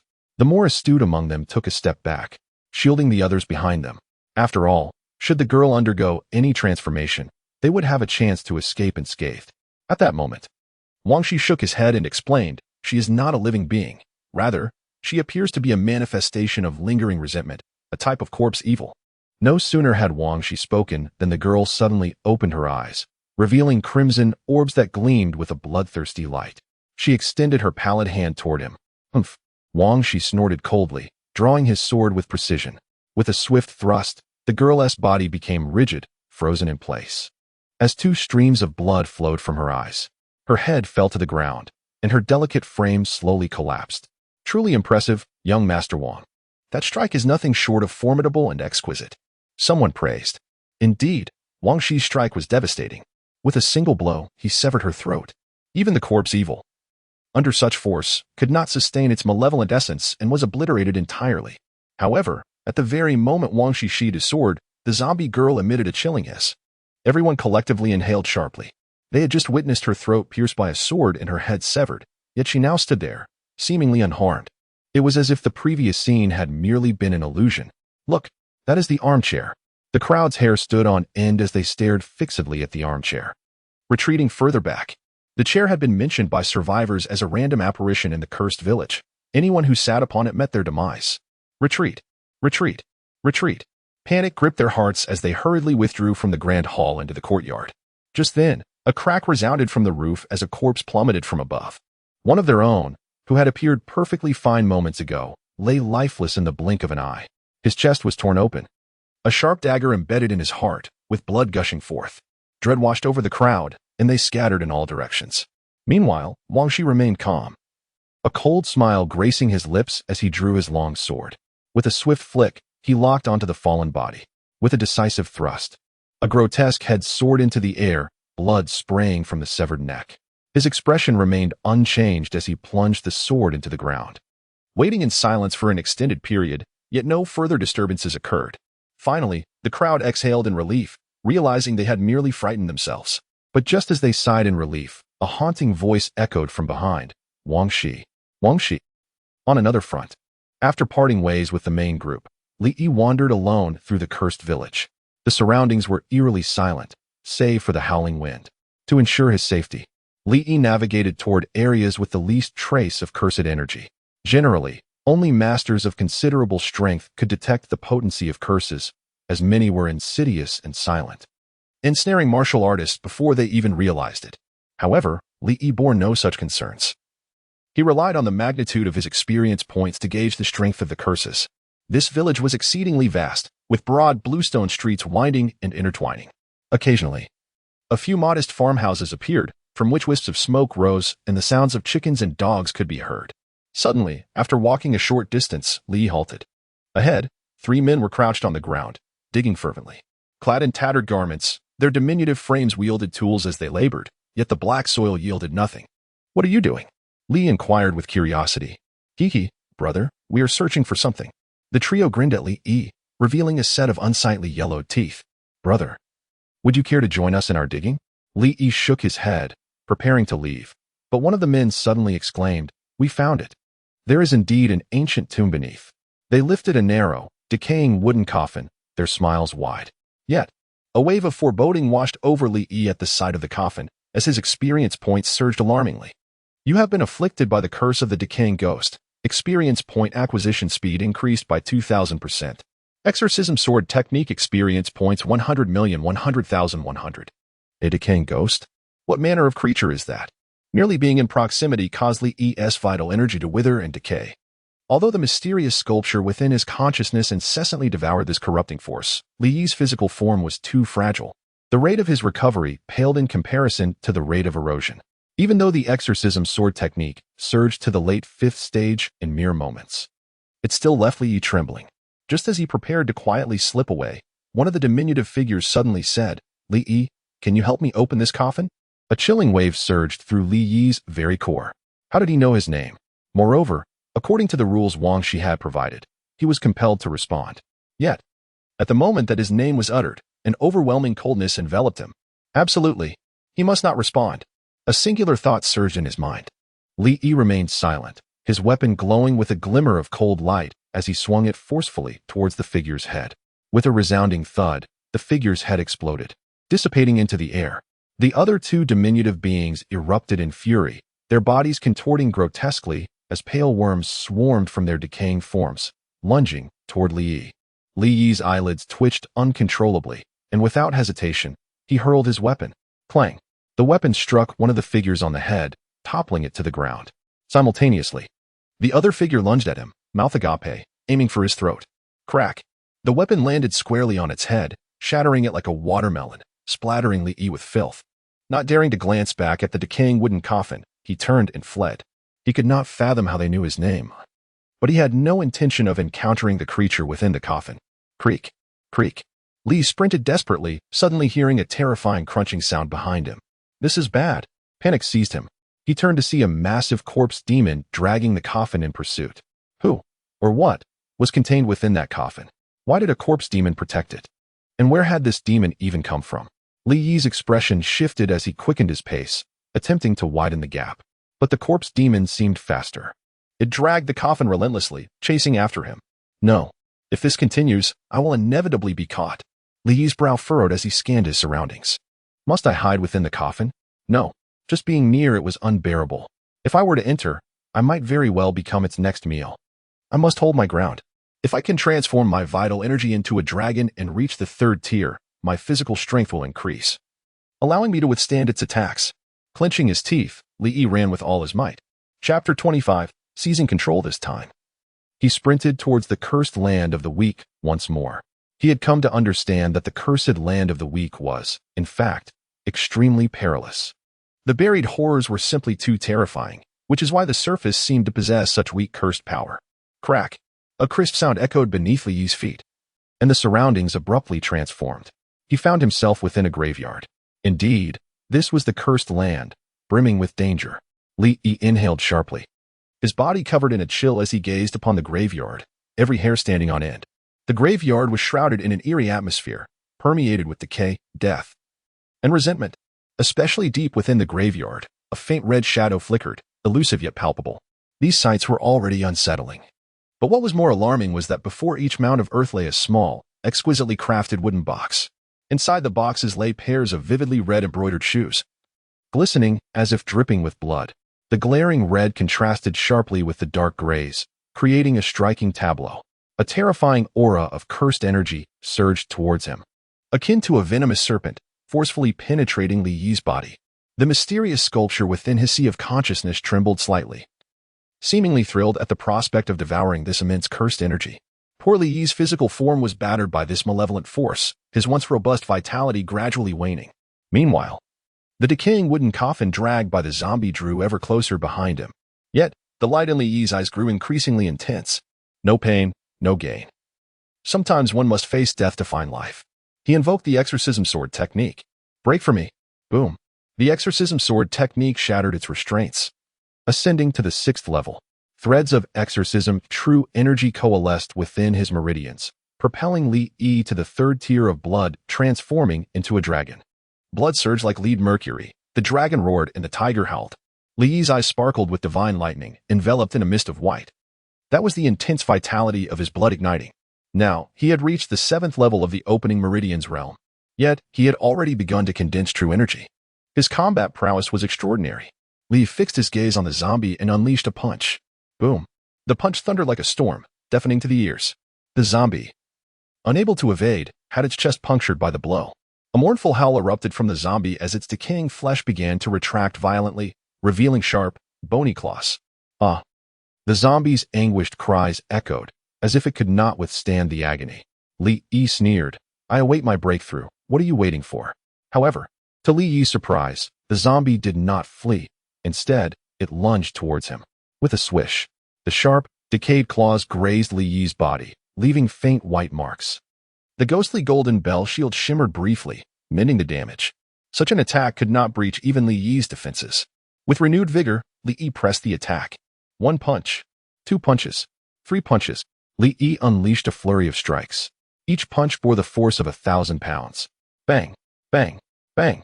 This terrifying zombie, before Li Yi, was like a mere plaything, subjected to relentless beating. Finally, when Li Yi ceased his assault, the zombie's head was completely crushed, leaving only a half-dismembered corpse twitching on the ground.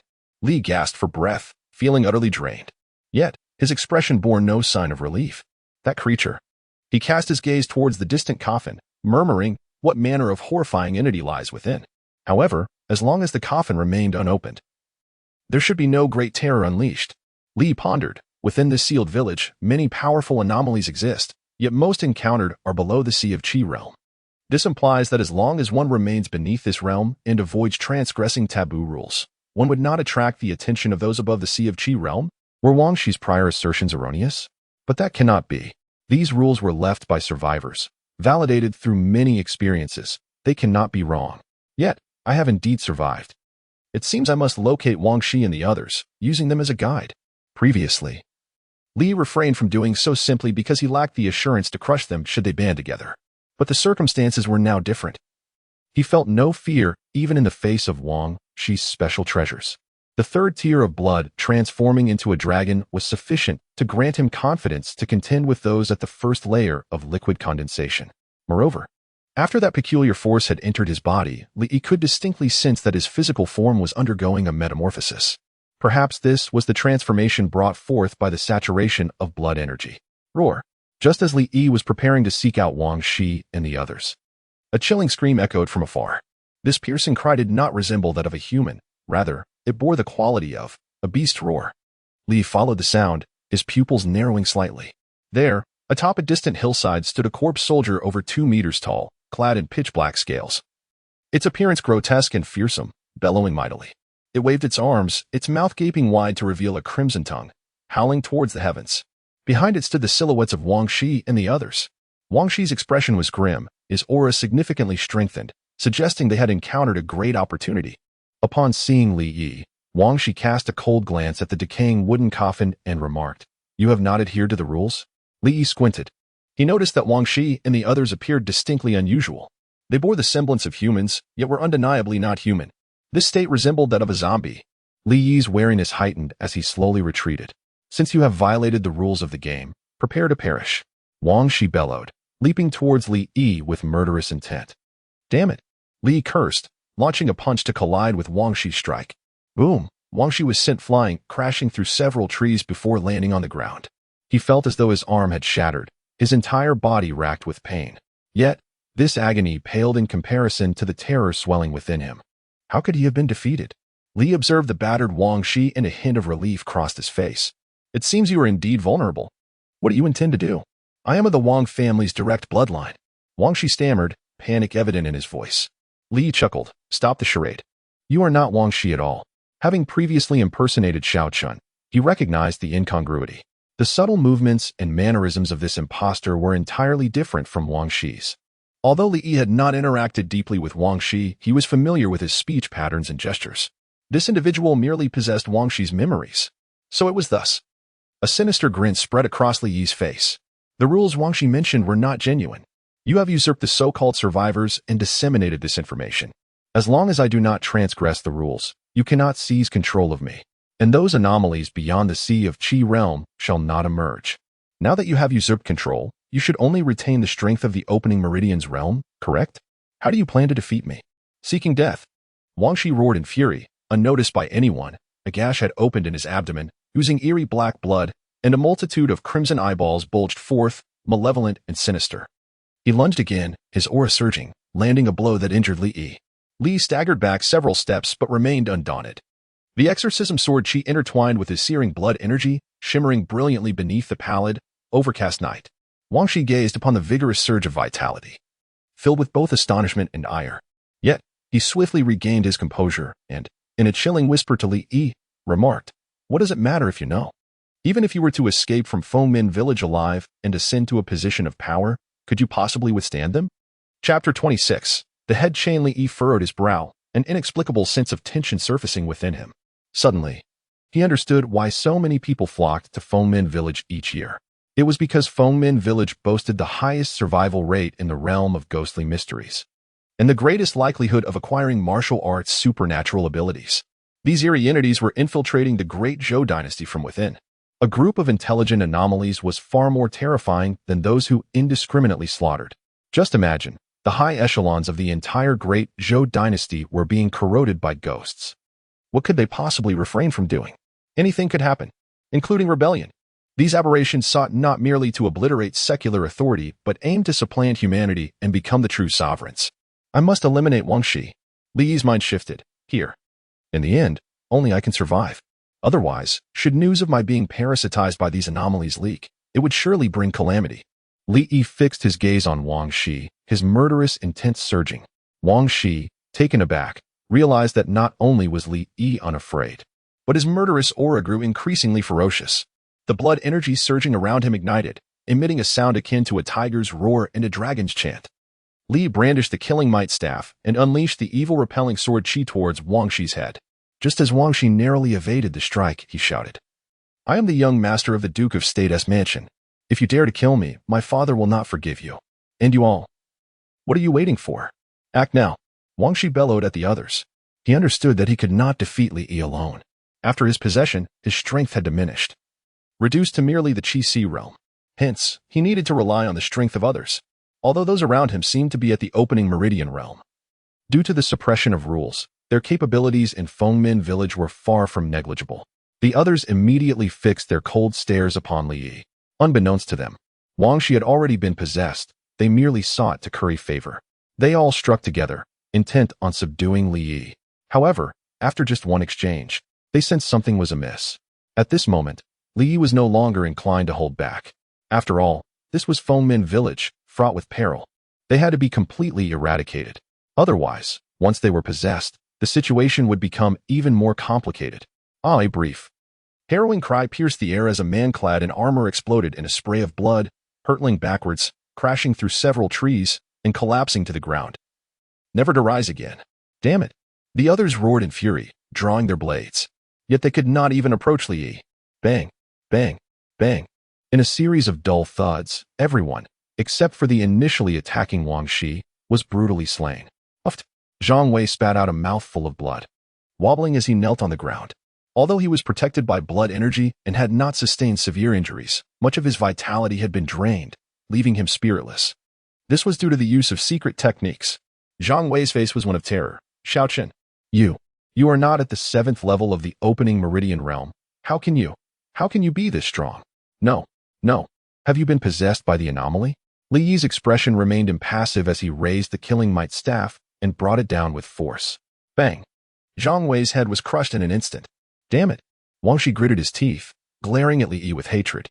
He had just been possessed and had yet to regain his strength. Otherwise, a mere ant of the 3rd stage of blood transformation would be no match for him. However, those surrounding him had been slaughtered by Li Yi. Only one woman remained, cowering in a corner, having evaded Li Yi's assault. Li spared no words. Seizing the cold star iron spear that Zhang Wei had planted in the ground, and viciously plunged it into Wang Shi's chest. Pff. Wang Shi spewed blood, his eyes wide with disbelief.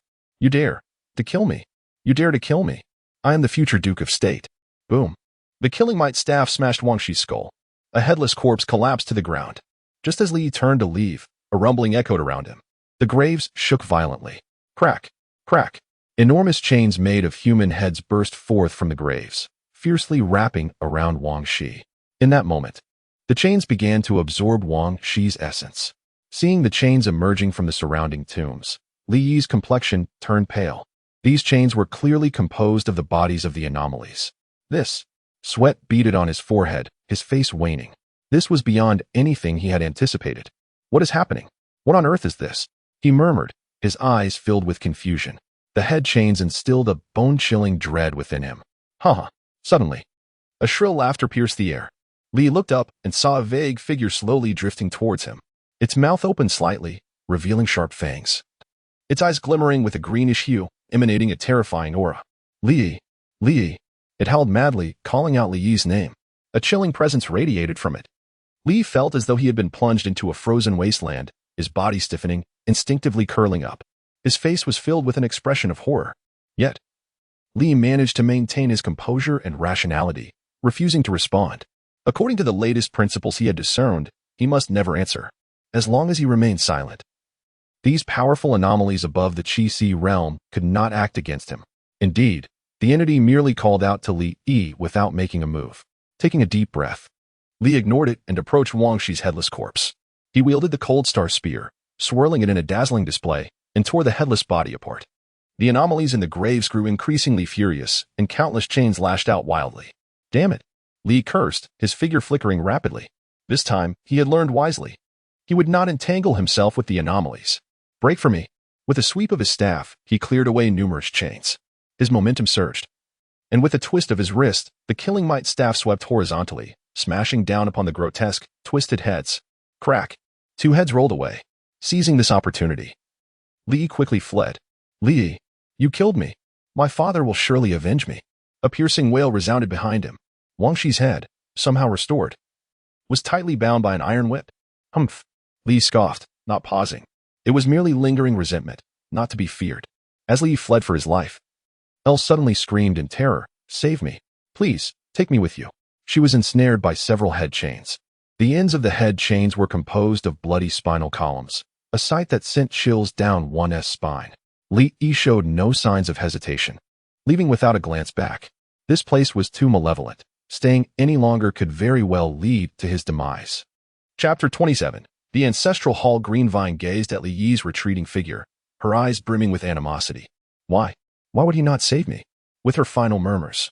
Her petite form was engulfed by the chains of human heads, the spark in her gaze extinguishing. Li Yi dashed along the ancient stone path, his vital energy surging within him as he resisted the surrounding malevolent aura. The accumulation of experience points was increasing. Li murmured to himself, "I should head this way." The path he had traversed was laden with an escalating curse. Thus, he had to locate the source of the curse's potency. After a stick of incense had burned, Li halted in his tracks. He surveyed the surrounding similar structures, a jolt of realization striking him. He had encountered a ghost wall. The night hung heavily above Fomin village like a leaden weight. The village was enveloped in a layer of gray mist, neither fully transparent nor entirely obscuring visibility, but rather resembling a living substance, flowing languidly and shimmering with an eerie silver-gray hue under the moonlight. It gently caressed every inch of land, cursing all life. Before Li Yi, a dilapidated stone tablet had appeared, and no matter what, he could not step beyond it. The tablet was inscribed with dense characters, incomprehensible to Li Yi. However, he keenly sensed a wisp of faint black mist swirling beneath it, imbued with a peculiar essence. This was a terrifying curse. To Li Yi's slight relief, this curse was still not a match for the mysterious sculpture within his consciousness, which resisted and devoured it, gradually transforming it into the purest spiritual liquid that melded into Li Yi's being. What was the origin of this enigmatic sculpture? How could it possess such strength? Li felt a surge of joy. At this pace of cultivation, he would soon break through to the 8th level of the Meridian Opening Realm. Coupled with the 3rd stage of blood transformation into dragon, his battle prowess had already reached the late phase of the liquid condensation realm. Since he could not leave, he might as well remain within Fengmin village. As his strength continued to burgeon, Li Yi felt an inner calm, devoid of fear. He chose to sit cross-legged, facing the ruined blackstone tablet. Within the surrounding gray mist, countless eerie forms drifted. Pairs of eyes emanating ghostly light flickered in and out of the mist, resembling the gaping mouths of unfathomable wells, watching every soul that dared to intrude upon this forbidden land. With a soft rustling sound, a figure staggered into view from the fog. Its skin bore a sickly grayish hue, withered and wrinkled. As it appeared, the village's structures seemed even older and more decrepit beneath the gray mist, walls overrun with vines and moss, windows shattered and on the verge of collapse. The air was thick with a decaying stench, mingled with the scent of earth and death, sending chills down one's spine. It lurked within the gray mist, fixated on Li Yi's back, silent and watchful. Li Yi sensed the chilling gaze, but did not turn around. Instead, he merely closed his eyes to cultivate. The mysterious sculpture in his consciousness continued to absorb the surrounding terrifying curses, infusing his body with pure white spiritual liquid. Curse erosion detected, cultivation speed accelerated. Time slipped away unnoticed as Li Yi remained in this realm. He was oblivious to how long he had been there until he had opened all 8 extraordinary meridians, unifying them, and when the first wisp of exorcising true chi arose in his dantian, he finally opened his eyes. First stage of the Chi Si realm, Li murmured. The surrounding curses had significantly diminished, even the curse inscribed on the stone tablet had dissipated. This was due to the mysterious sculpture devouring the curse. Li gazed at the azure sky, a radiant smile gracing his lips. It appears that the curse of Fomin village is nearing its limit. In truth, this was indeed the case. Not far away, a collection of horrifying entities was observing Li Yi. However, due to the constraints of their rules, they could not act against him. One entity seethed, "Damn human. The malevolent energy here is nearly depleted by him." Another entity cursed vehemently. "How many years have we accumulated to strengthen the malevolent energy of Fomin village? And now it's all being devoured by this brat. We must drive them away." An entity's eyes gleamed with trepidation. This kid is no ordinary human. Had it been anyone else, they would have succumbed to the curse and perished by now. Yet, he not only remains unscathed but grows ever stronger. What a splendid idea. I concur. But who will drive him away? Suddenly, a profound silence enveloped them. Those entities stronger than Li Yi were unable to act, while those weaker would only serve to deliver themselves to him. What to do? Let us open the gates of Fomin village and let him go, one entity proposed. As it spoke, a path materialized before Li Yi, emanating a faint white light. Revealing an exit. Li Yi raised an eyebrow, sneering, such an obvious trap. Do you think I would fall for it? He turned and walked in the opposite direction, which, astonishingly, led him deeper into Fomin village. Panic ensued among the entities. Inside lay the true horrors and taboos. Should they be released, they too would face annihilation. Block him. Do not let him enter. A frenzy of entities pursued Li Yi. Their forms were hazy and distorted, as if they might dissolve at any moment, yet they persevered. Li Yi lightly pushed off the ground, soaring like a great rock, plunging into the mist. Boom. As he departed, the mist behind him erupted violently, transforming into a torrent of vengeful energy that swept through Fomin village. Blood-curdling screams echoed from the depths of the mist. Li felt a chill run down his spine, his skin prickling with fear. He sprinted forward, finally spotting the distant flicker of lights.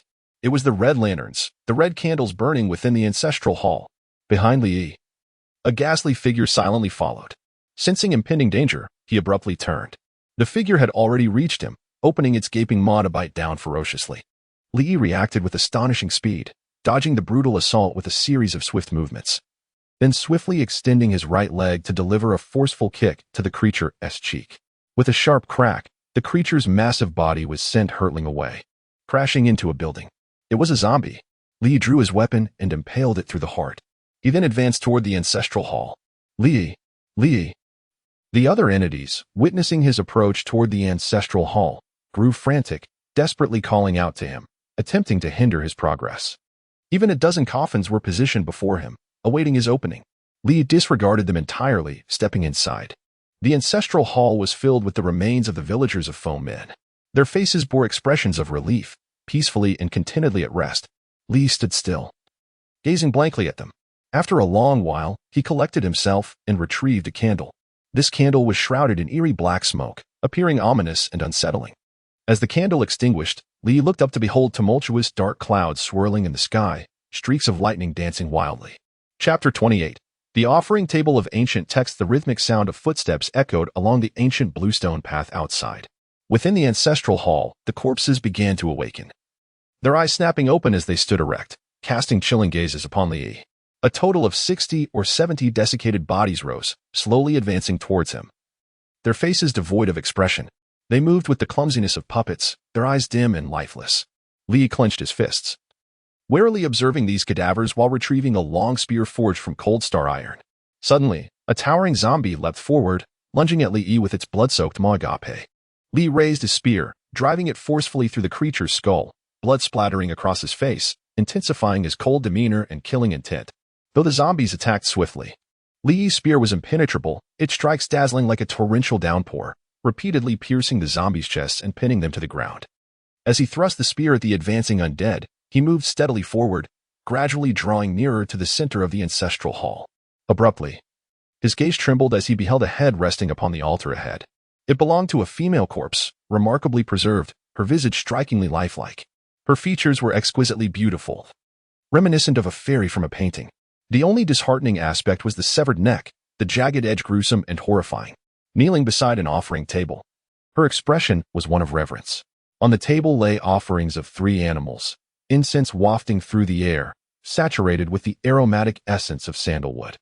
In front of the offering table stood a massive platform, adorned with various objects, a brass cauldron, gold and silver bowls, fruits and pastries, as well as numerous talismans, brushes, vermilion, and writing instruments. Among these, a weathered, thread-bound book caught Li Yi's attention, titled Supreme North Polar Demon Suppression Mantra. A flicker of surprise crossed his eyes at the sight of the tome. Talismans were an art of Taoism. In the Great Zhou dynasty, martial prowess was revered. Yet the thresholds of Confucianism, Buddhism, and Taoism were exceedingly high, inaccessible to ordinary individuals. Most practitioners resided in seclusion, making them difficult to find. Within the Great Zhou, Only scattered lower-tier talismanic traditions existed, such as the common ghost-repelling talisman. This particular tome, however, was undoubtedly of a higher caliber. Yet, Li did not approach carelessly. Instead, he turned his gaze to a side chamber, where unexpectedly, an armchair had appeared, a grand chair that one should never dare to sit upon. This was a rule proclaimed by Wang Shi, yet its truth remained uncertain. Nevertheless, it was conceivable that an unspeakable terror awaited anyone who dared to sit, prompting the bazaar to instate such a decree. Outside the ancestral hall, a decayed wooden coffin was hoisted by zombies, placed at the entrance. Additionally, numerous malevolent spirits lurked, their predatory gazes fixed intently. The weakest of these entities were at least of the 3rd tier, with some reaching the 5th tier. They writhed restlessly, seemingly anticipating a feast of carnage. Li Yi understood that any breach of the rules would result in being torn apart by these malevolent beings. Thus, he had to tread carefully along the correct path. Fixating on the grand chair, he discerned no trace of a curse upon it. Without hesitation, he sat down. The moment he settled into the chair, a chilling wind swept through the ancestral hall. The surrounding entities fled, vanishing without a trace. The woman kneeling on the ground suddenly stirred, a cruel smile curling her lips, an overwhelming stench wafting toward Li Yi as her nails turned dark and sharp. Lunging for his throat, Li Yi's eyes widened in terror, instinctively raising the spear to defend himself. A resounding clash echoed as he was thrown backwards several meters. While the entity crumpled to the ground, covered in minute wounds, he prepared to rise and escape the chair, but it transformed beneath him. A sensation akin to human flesh enveloped him, crimson liquid flowing over its surface. With a series of sickening cracks, the chair's spine was forcefully severed, revealing 7 twisted faces contorted in agony. A heart-wrenching scream erupted from the chair, resonating throughout the ancestral hall. Outside, the entities that had been kneeling froze in place, their vacant, numb gazes fixated on the scene within, the bloodlust in their eyes dimming to an eerie green, as though rendered senseless by fear. Li narrowed his eyes and swiftly extricated himself from the chair, gazing at it with a mix of astonishment. He felt no trace of a curse, nor any adverse effects. Even the mysterious statue had not devoured him, indicating that this chair was not a mere malevolent entity, but rather a manifestation of some peculiar dark sorcery. Scanning his surroundings, he noted that aside from the sinister beings, there were heaps of rotting corpses amassed around the ancestral hall. Upon entering, he had seen these corpses intact, yet now they were in a state of advanced decay, nearly decomposed beyond recognition. Furrowing his brow, Li Yi continued to evade the woman's assaults while advancing deeper into the ancestral hall. Every 20 paces, he encountered another corpse in a state of putrefaction, each housing a fragment of white bone within. After traversing these remains, he arrived at a row of spirit tablets, meticulously inspecting them until he finally discovered the most ancient one, which chronicled his life. Just as he prepared to delve into its contents, the woman with the gaping neck cleaved the spirit tablet in two, sending him crashing against the wall. Li Yi coughed violently, blood spilling from his mouth as he clutched his throat, struggling to rise, locking eyes with the woman now standing before him, her form smeared with fresh crimson. Fear flickered in his gaze as he demanded, "What are you?" This woman was, astonishingly, at the true essence realm, previously merely revived. She had now regained a semblance of her powers, making her formidable against Li Yi. "I perished millennia ago, leaving but a wisp of my former self," she declared coldly, her gaze fixated on him. "If you wish to survive, there is but one path before you." "What path?" Li retorted, gripping his spear, confused as to why she could ignore the rules of Fomin Village and attack him despite not triggering any prohibitions. "It's simple. Cultivate the supreme North Polar Demon Suppression mantra alongside me." "Why me?" Li Yi inquired. "You see, there were 7 before you, but they all failed." Li Yi glanced back at the grand chair, now revealed to be composed of 7 individuals, grotesque and bloodied. The implications of failure were clear. Those who succumbed would become part of the chair. "Very well, I shall cultivate," he acquiesced, understanding that the weak had no choice but to accept their fate, living in a world where the strong preyed upon the weak. The woman extended her delicate, jade-like finger toward the ancient text on the offering table. "Open it." Li obediently complied, opening the ancient tome. Chapter 29. The 6 desires of the celestial demons inscribed in a crooked manner were the words, "The method of cultivation, transcending calamities and prolonging life, banning all spirits, vanquishing evil gods, dispelling disasters, and extinguishing misfortunes." As Li continued to peruse the text, he found the content increasingly obscure and convoluted. Numerous ancient and intricate symbols danced before his eyes, overwhelming him. Encountering inner demons, the heart of the path is lacking. Cultivation speed increased. Experience points 10-10-10. Most of the previous curses had been entirely consumed by the mysterious sculpture, and now the emergence of new inner demons finally accelerated Li Yi's cultivation speed.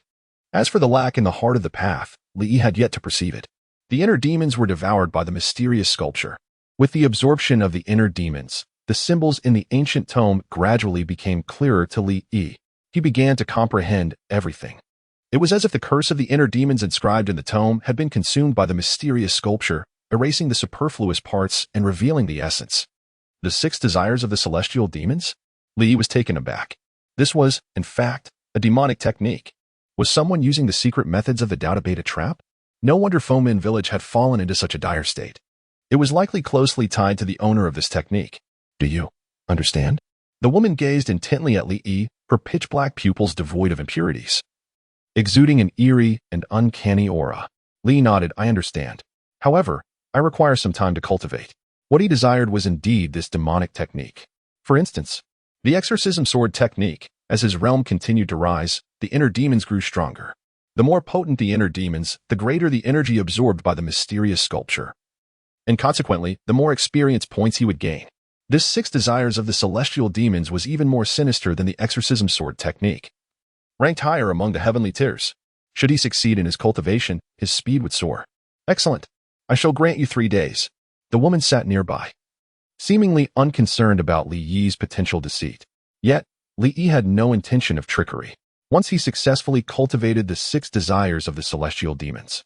During his practice with the woman, it would be the day he escaped the jaws of death.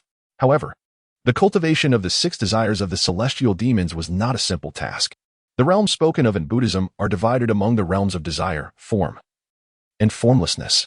Among the realms of desire, there exist the 4 heavenly kings, the Triastriya heaven, the Yama heaven, the Tusita heaven, the heaven of transformation, and the heaven of self-mastery, collectively known as the 6 heavens of desire, or simply, the 6 desires. Each time one breaks through a layer of heaven, they gain mastery over a unique martial divine ability. Due to the high demands on the heart of the path, one must not lose themselves within the 6 desires, which has led to the demise of the previous 7 practitioners. Following the instructions in the ancient tome, Li Yi began his cultivation. After painstakingly memorizing all the content, he finally qualified to utilize experience points. Without hesitation, he allocated all his experience points to the 6 desires of the celestial demons. Experience points for the 6 desires of the celestial demons 10-10-10. As time slipped by, the progress of the 6 desires of the celestial demons reached its peak. Yet, this pace was still insufficient. Li aimed to perfect the 4 heavenly kings on the first day. To hasten his progress, he needed to engage with the bizarre entities outside the ancestral hall. Li Yi turned to the woman and tentatively inquired, "To cultivate this technique, I require the cooperation of the bizarre entities. Could you help me capture a few stronger ones? What do you need the bizarre entities for?" The woman raised her slender brows, her cold gaze revealing a hint of displeasure. "You should know this is a demonic technique, right?" Li Yi countered. "A demonic technique?" The woman furrowed her brows, a flicker of confusion crossing her face. "Yes, this is indeed a demonic technique." She suddenly erupted into maniacal laughter. "Ha ha ha. I shall become the most terrifying calamity in the world." Li discreetly stepped back. This madwoman was a true master of the true origin realm. With only half a neck remaining, she was a formidable being. In her prime, her realm must have been unfathomably high. "All right, since you seek the bizarre entities, I shall provide them." The woman floated gracefully out of the ancestral hall. Moments later, horrific screams echoed from outside. A chilling wind swept through, and silence fell once more in the ancestral hall. When Li Yi opened his eyes again, the sight before him sent shivers down his spine. A vast burial mound lay before him, housing terrifying entities radiating boundless resentment. Yet at this moment, these horrific beings were being dragged into the ancestral hall by the woman with effortless ease. So powerful, this scene was utterly terrifying. These bizarre entities were all 4th-tier malevolent spirits, yet they appeared as insignificant insects before her. "Do not panic." The woman's voice rang out, laced with a biting chill. Li turned to see her crimson eyes and silvery white hair swirling wildly, stained with thick black blood, exuding an intense aura of murderous intent. "These are merely sustenance." "Hiki. Sustenance. You are too." Black blood trickled from the corners of her mouth as she spoke frenziedly, murmuring incoherently. She licked the blood clean from her lip and casually tossed the bizarre entities before Li Yi, declaring, "You should commence your cultivation." These entities trembled before her, their ghostly blood flowing, emanating a remarkably potent curse. The power was consumed by the mysterious sculpture within Li Yi's consciousness, transforming into pure spiritual liquid that flowed into his being. Devouring ghostly blood, cultivation speed increased by 500%. Experience points for the 6 desires of the celestial demons 25, 25, 25. Li Yi's lips curled into a smile. Had he just latched onto a wealthy benefactor? Once he consumed these bizarre entities, he would be that much closer to perfecting the 4 heavenly kings. 3 days later, Li finally perfected the 4 heavenly kings, a mystical energy surging within his dantian. It was the true chi of the 4 heavenly kings cultivated from the 6 desires of the celestial demons. Moreover, his hearing had significantly enhanced, allowing him to perceive even the faintest of sounds around him. Li Yi attempted to activate the true chi of the 4 heavenly kings, and in an instant, it coalesced around him, forming an armor-like manifestation. This armor shimmered with a faint golden glow, remarkably resilient, and boasting incredible defensive capabilities. This was the martial divine ability he had comprehended, the 4 heavenly kings' armor. However, with this came the terrifying inner demons. Unlike the 800 goddesses of exorcism sword technique or the 3,000 demonic women, the 4 heavenly kings represented wrath. Li found himself engulfed in a sea of flames, as if he were in hell. The 6 desires refer to the 6 types of desires: greed, anger, ignorance, love, sight, and doubt, corresponding to the 6 senses. Now, Li Yi was experiencing the wrath of inner demons due to his cultivation of the 4 heavenly kings. Had it been anyone else, they would have succumbed to the possession of the wrathful inner demons long ago. Li Yi merely smiled faintly, open. The mysterious sculpture in his consciousness descended into the realm of inner demons, swiftly and cleanly devouring them. Devouring the wrathful inner demons, cultivation speed increased by 600%. Experience points 36, 36, 36. Just as Li Yi perfected the 4 heavenly kings, a pair of blood-red eyes fixated upon him. Kiki. The woman smiled broadly. You may now cultivate with me. Chapter 30. The 4 kings of the bright armor. With a swift motion, a woman lunged fiercely at Li Yi, intent on using him as a vessel. Li Yi smirked. Although the woman possessed true essence realm power, her physical form was severely damaged, preventing her from fully exerting her capabilities. This was his opportunity. Crucially, she was not entirely human, but rather a blend of demonic and strange energies, which meant her attacks were laced with curses. Previously, he had struggled against such curses, but now, clad in the protective embrace of the 4 kings' bright armor, he had nothing to fear. The mysterious sculpture would devour these cursed energies, rendering him ever stronger with each encounter. Li brandished his cold star spear, the spearhead shimmering as he met the woman's assault. Clang! A shattered dagger struck his chest, but failed to pierce through, disintegrating instead. With a swift movement, Li's spear sliced through her wrist, causing blood to spray forth. Humph! You dare to hurt me. I will consume you, devour you. The woman shrieked in madness, her face contorted into a grotesque mask, resembling a demon as she wrapped her arms around him. Li felt a sudden heaviness, nearly toppling to the ground, but the 4 kings' armor helped him withstand some of the force. With a roar, Li Yi activated the 6 desires heavenly demon scripture, a radiant golden light erupting from his body as he struggled for several seconds before finally breaking free. However, the armor was now covered in a myriad of blood-red curse eyes. Yet, these curses roamed within him, akin to a drop in the ocean, swallowed by the mysterious sculpture, causing no ripples at all. Instead, they only served to deepen his cultivation. Stepping forward, his eyes glinted like lightning as he locked onto the woman with unwavering focus, a gaze more serious than he had ever directed at anyone before. You wish to consume me? Slowly raising his hand and gripping the spear tightly, he thrust it toward her. The woman extended her arms to block the spear. Crack! The spear pierced through her arms. Yet her expression remained unchanged. She was a monster. Li narrowed his eyes. He realized there was no need to linger in combat with her. He had to escape Fengmen village swiftly. With that thought, he withdrew his spear and dashed toward the exit. The woman pursued relentlessly. She chased, he fled. Escape felt impossible. Li Henti anticipated how tenacious this woman would be, even with the protection of the mysterious sculpture, which shielded him from harm. He was still merely at the initial stage of the Qi realm and unable to inflict damage upon her. However, his enhanced hearing allowed him to perceive sounds beyond human capability, such as the flow of ghostly energy. Li Yi soon located the exit of Fengmin village, the place where the ghostly energy moved the slowest. With a burst of speed, he broke free from the confines of Fengmin village, basking in the warmth of the sunlight that enveloped him. Exhaling in relief, he realized he was finally free. Turning back, he saw the woman staring intently at him, a peculiar smile gracing her lips. Bound by the rules, she could not leave Fengmin village.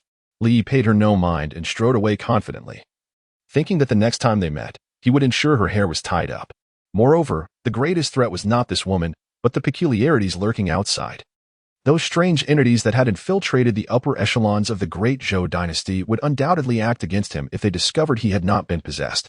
Thus, he needed to conceal his identity. In the eastern district of the Wang family's estate in Chang'an City, when Li Yi returned to report, the family's envoy was left speechless upon hearing the news. With a grim expression, Wang Yasi looked at Li Yi, whose face bore the mark of Wang Shi, and his tones softened slightly. Are you saying that, apart from you, everyone else perished in Fengmin village? Li Yi replied with annoyance. Do you not believe me? The envoy forced a strained smile. Of course I believe you, but several promising individuals perished there. There must be a reason, right?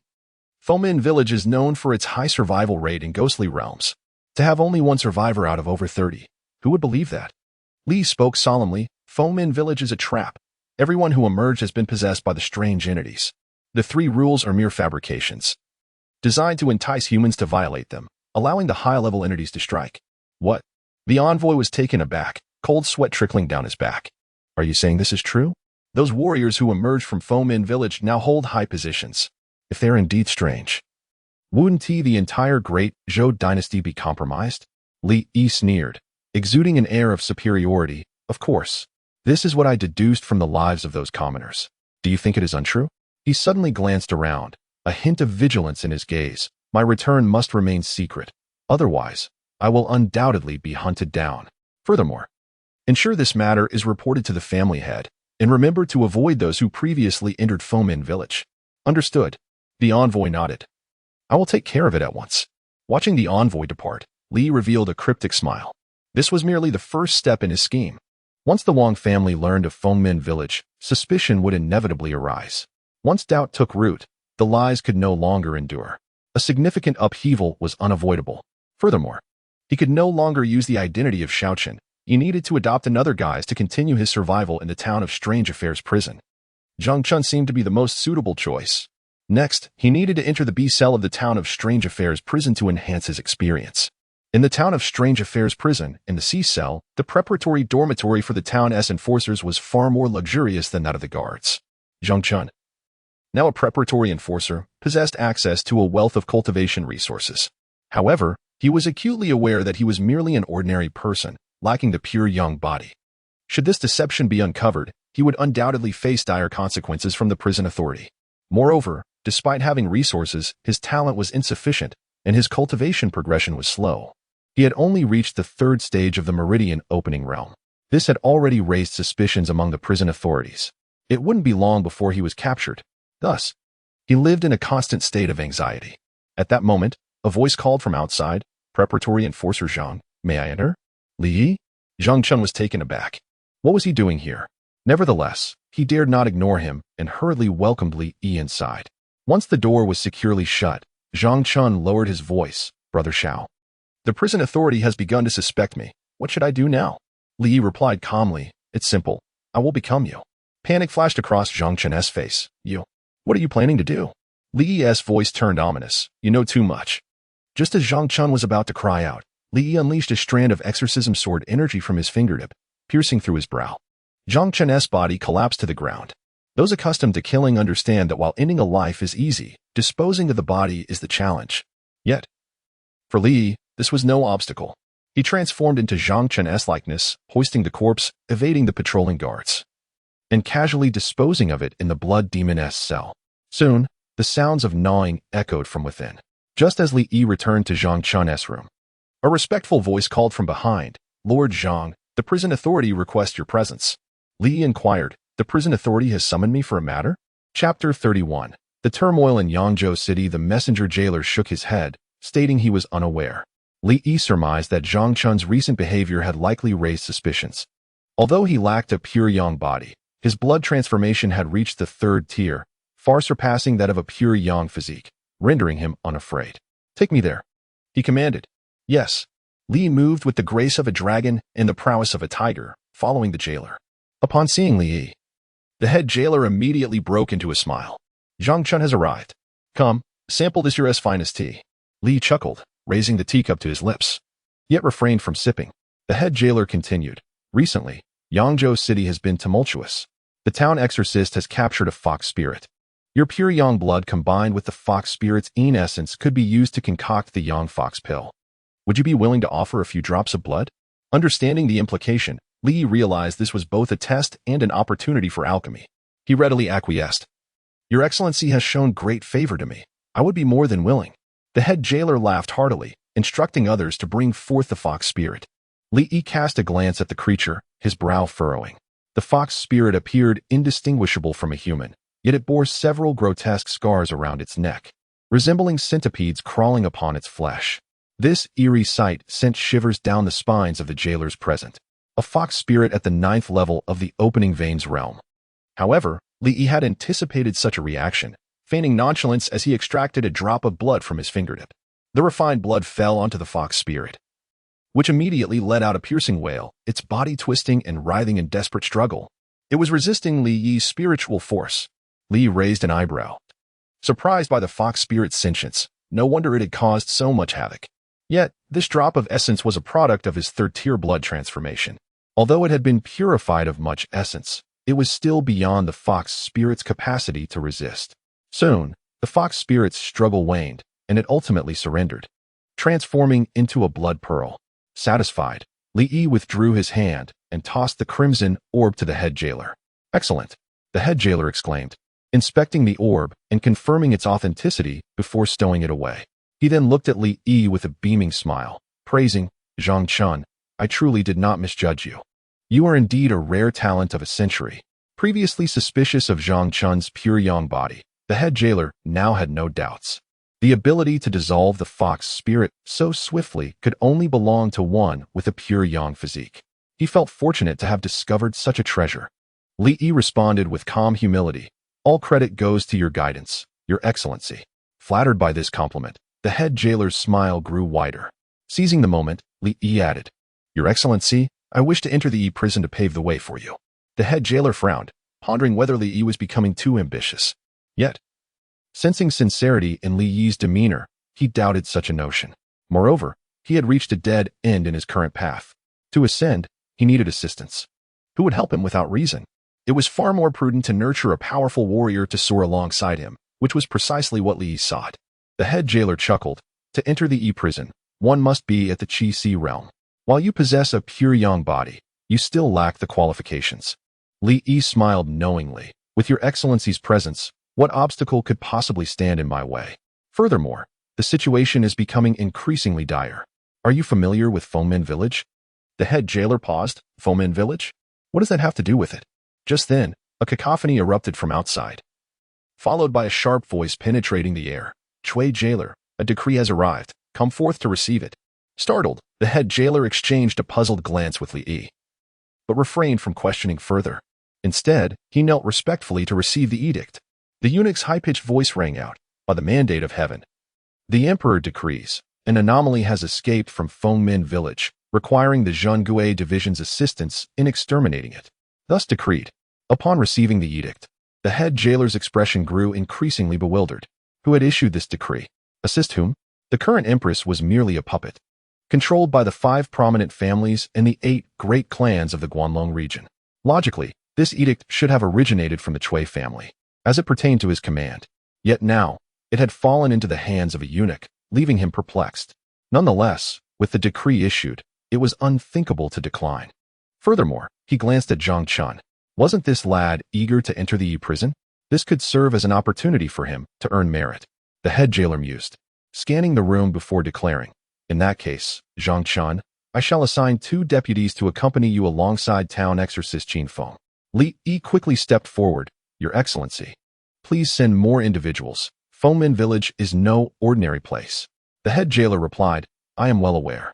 Once we arrive, I shall personally oversee your safety." Yes, Li understood the gravity of the situation. Fomin village was far more complex than it appeared. After dismissing the eunuch, the head jailer hurriedly departed, clearly to consult higher authorities. Li had not anticipated that the convoluted turn of events would lead him to Fomin village once more.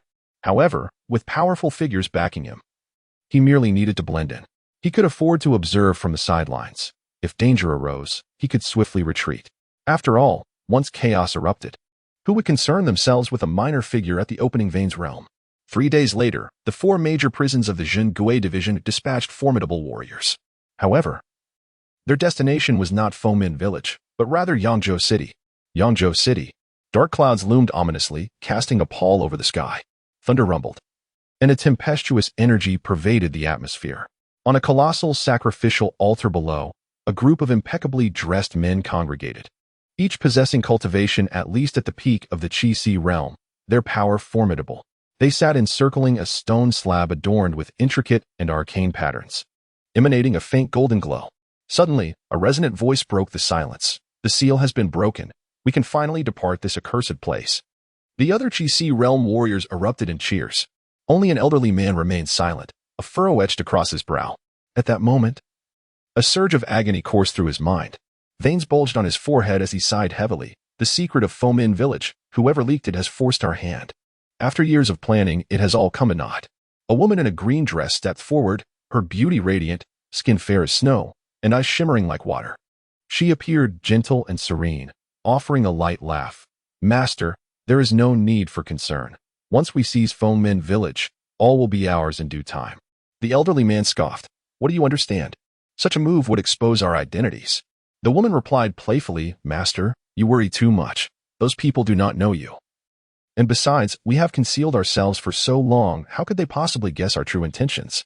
The elderly man nodded in agreement, his demeanor softening. You make a fair point. However, what lies at the heart of Fomin village? Chapter 32. The Great Purge. The woman in the green dress revealed a hint of apprehension in her eyes as she spoke. The origins of Fomin village are ancient. It is said to have existed for over a millennium, a remnant of the cataclysm that once transpired, possessing the characteristics of immortality. The old man scoffed. There is no such thing as true immortality in this world. It is merely the result of a certain taboo practitioner harnessing forbidden techniques, drawing upon the power of one from Fomin village. The woman nodded and continued. Furthermore, the terror of the malevolence from Fomin village lies not only in its perceived immortality but also, and perhaps more crucially, in the enigmatic and unfathomable curse it bears. This curse is peculiarly insidious. Anyone who has come into contact with it finds their lifespan adversely affected. For instance, she glanced at her master, a half-smile playing on her lips, for example, within my master. The old man interrupted with a cold snort. My friends, we are relics of a bygone era. The court has dispatched the Zhenguisi division to Yangzhou. We can only fight with our backs against the wall. If any of you are afraid, you may flee now. The crowd raised their weapons in unison and shouted, Long life and longevity shall be determined in this battle. We shall never retreat. At that moment, a shadow slowly entered the room, its voice hoarse and ambiguous in gender. The sacrifices are nearly prepared. Additionally, that individual from Shuezhen Mountain is ready to ally with us. This decayed old world must be overturned. A smile of gratitude flickered across the old man's face. Thanks to the envoy's intervention, our chances of success have greatly improved. Let us all pull together. The envoy, however, displayed no airs of superiority, speaking softly. The Cui and Shao families of Qinghe are prepared to join forces. We must rally all possible allies. Although the Jingxiang King's residence has declined since his death, and even his only son, Li Yi, has perished, the Jingxiang army still remains. Though it now consists of merely 7,000, each soldier is elite. Whoever commands it holds greater leverage. But the Jingxiang army? The old man hesitated. Aren't they stationed at the northern Great Wall, unable to leave? Moreover, they sealed off all passageways after the Jingxiang King's death. No one knows the current state of the north. Controlling this force is ultimately quite challenging. The envoy chuckled. As long as Li Yi is alive, they will obey. But did Li not die? The old man gasped. What if it was a feigned death? The envoy replied with a smirk. To be cautious. We took measures to rescue Li Yi ahead of time. As soon as he spoke, a familiar face appeared behind him, identical to Li Yi's. This is Li Yi's reincarnation? The old man furrowed his brow. But what if he is discovered? The envoy sneered. They will not, for before Li Yi's demise, We employed secret techniques to feed his flesh and soul to the mirror demon. The one standing before you is the genuine Li Yi. However, he is a Li Yi who will only heed our commands. The old man enlightened. Your foresight is commendable, envoy. The shadowy envoy intoned. Now, prepare to activate the altar. The 6 desires demon elixir must be ours. The day of the lunar eclipse has consumed much time, and it must not fail. Yes. As they hastened to prepare the altar, the Zhenguisi division had already arrived in Yangzhou. Boom. A thunderous roar sliced through the sky, illuminating the heavens in crimson. As if they might collapse at any moment, enveloping the bustling city in an ominous gloom. The Zhenguisi division's carriage slowly entered Yangzhou, and the onlookers cleared the streets. Their gazes filled with reverence, their expressions respectful yet fearful. The contingent was small, numbering just 1,000, yet each was an elite member of the Zhenguisi division. Li Yi was not among them. Instead, he accompanied Zhenguisi as a scout, patrolling the surroundings. Since his visit to a prominent figure's residence, Zhenguisi had not relaxed his brow. He glanced at Li Yi, opening his mouth as if to inquire about something. After all, Li Yi had previously mentioned Fomin village. He might have insights. However, with so many eyes around, he refrained from questioning further. The carriage halted before an opulent mansion. 2 men in black leapt down first, respectfully assisting the driver, and finally lifting the curtain to invite the occupant to disembark. Master, we have arrived in Yangzhou. The man in black stood beside him, whispering introductions. A handsome figure clad in a brocade robe responded in a detached manner. Send people to locate the remnants of Fomin village. They must be eradicated completely. Yes. The man in black nodded and proceeded to relay the orders to the other members of the Zhenguisi division. Li Yi observed the brocade-robed man, noting the depth of his aura, rendering his cultivation level indiscernible. Even the carriage driver was of the liquid realm, indicating the formidable prowess of this individual. However, this was advantageous for Li Yi. The greater the strength of the Zhenguisi division, the higher the likelihood of eradicating the remnants of Fomin village, enhancing his own safety. Moreover, Li Yi was astounded by the speed at which the Zhenguisi division and the aristocratic families reacted. In such a brief time, they commenced a great purge and drove the remnants of Fomin village to Yangzhou, illustrating the depth of their resources. Yet, the remnants of Fomin village fleeing to Yangzhou likely held ulterior motives. Zhenguisi suddenly murmured, Zhangchun, patrol with me and see if we can uncover any news about the remnants of Fomin village.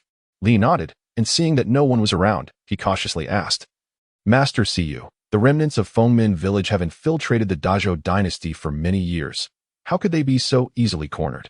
Zhenguisi sneered. Those who seize bodies experience many adverse effects due to the clash of souls and flesh. Their cultivation speed significantly declines. Not to mention the calamity of possession. Every 15th day, on the full moon, their cultivation regresses. Zhenguisi surveyed the surroundings, his disdainful smile fading, replaced by a serious demeanor. Furthermore, do you believe the remnants of Fomin village have remained hidden for so long simply because they concealed themselves well? Li understood immediately. There must be the influence of the aristocratic families behind this. However, since he was a reincarnation, should he not also experience the calamity of possession? Was it due to the mysterious statue? Or was there another reason? Zhenguisi continued. You seem to have some knowledge of Fomin village. Care to share? Li secretly rejoiced, for the inquiry had finally come. An elderly man informed me. An old man? Zhenguisi furrowed his brow. Did you encounter him in the Zhenguisi division? Indeed. Li replied nonchalantly, displaying no hint of unease. A complex expression flickered in Zhenguisi's eyes. He was well aware of Zhangchun's background. Impoverished, his family comprised of the lower class. This was why he sought to nurture Zhangchun. Those with connections and talent did not require his investment. Assisting the needy garnered more gratitude than embellishing the already fortunate. Yet now, it seemed Zhangchun's pure yang physique was attracting attention from others, and those individuals were not of low cultivation. Nonetheless, this could also be a boon for him. Contemplating this, Zhenguisi regarded Li Yi with greater concern. This purge is perilous. There are those above eager to reap rewards and others wishing to overturn the table. Stay close to me and do not wander. Chapter 33. The Forbidden Descent of Snow Sword Mountain. Indeed, my subordinates will act according to your command. Li Yi was acutely aware that this situation was far from simple. Otherwise, there would be no need to mobilize the majority of the forces from the Bureau of Haunting. Even personnel from the prison were dispatched. This could very well be a confrontation among the 5 clans and 7 influentials, as well as the 8 families of the Ganlong region. In recent days, the influx of martial artists into Yangzhou City had surged.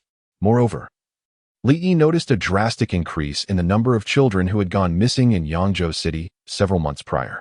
However, it seemed that due to the crowded nature of the city, the kidnappers were now more cautious, leading to a decrease in cases of disappearance.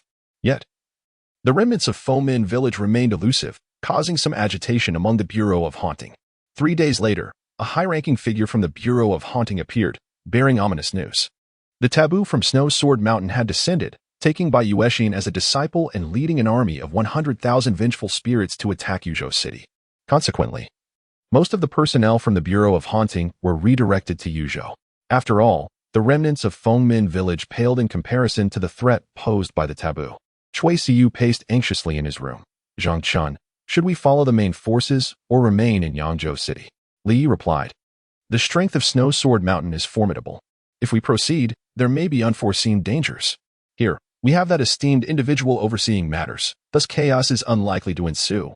Li Yi subtly indicated the direction of the young man in the brocade robe within the loft. Cui Siyu sighed, yet the remnants of Fengmin village are no trifles.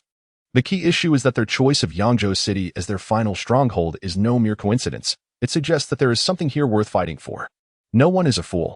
Many could discern this information and the implications behind it. However, to break the deadlock, one ultimately relies on force. Li lowered his voice. Lord Siyu, can you speak candidly?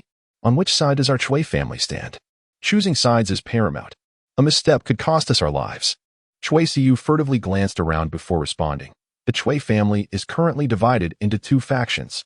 The one leading the charge is the direct descendant of the second ancestor, Cui Tianming, a 4th-grade hunting envoy. It is said he has reached the 9th level of true essence and has a high likelihood of stepping into the realm of a master. Below the master, all are but ants. The distinction between above and below the master is a profound one. A master can single-handedly contend with a nation, impervious to an army's challenge.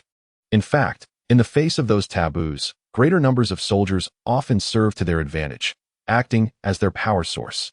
Thus, every suppression of taboos is led by a master, with the minimum being a formidable true essence practitioner, relying on formations for victory. Li nodded. With such a powerful figure, barring any unforeseen events, we should be safe this time.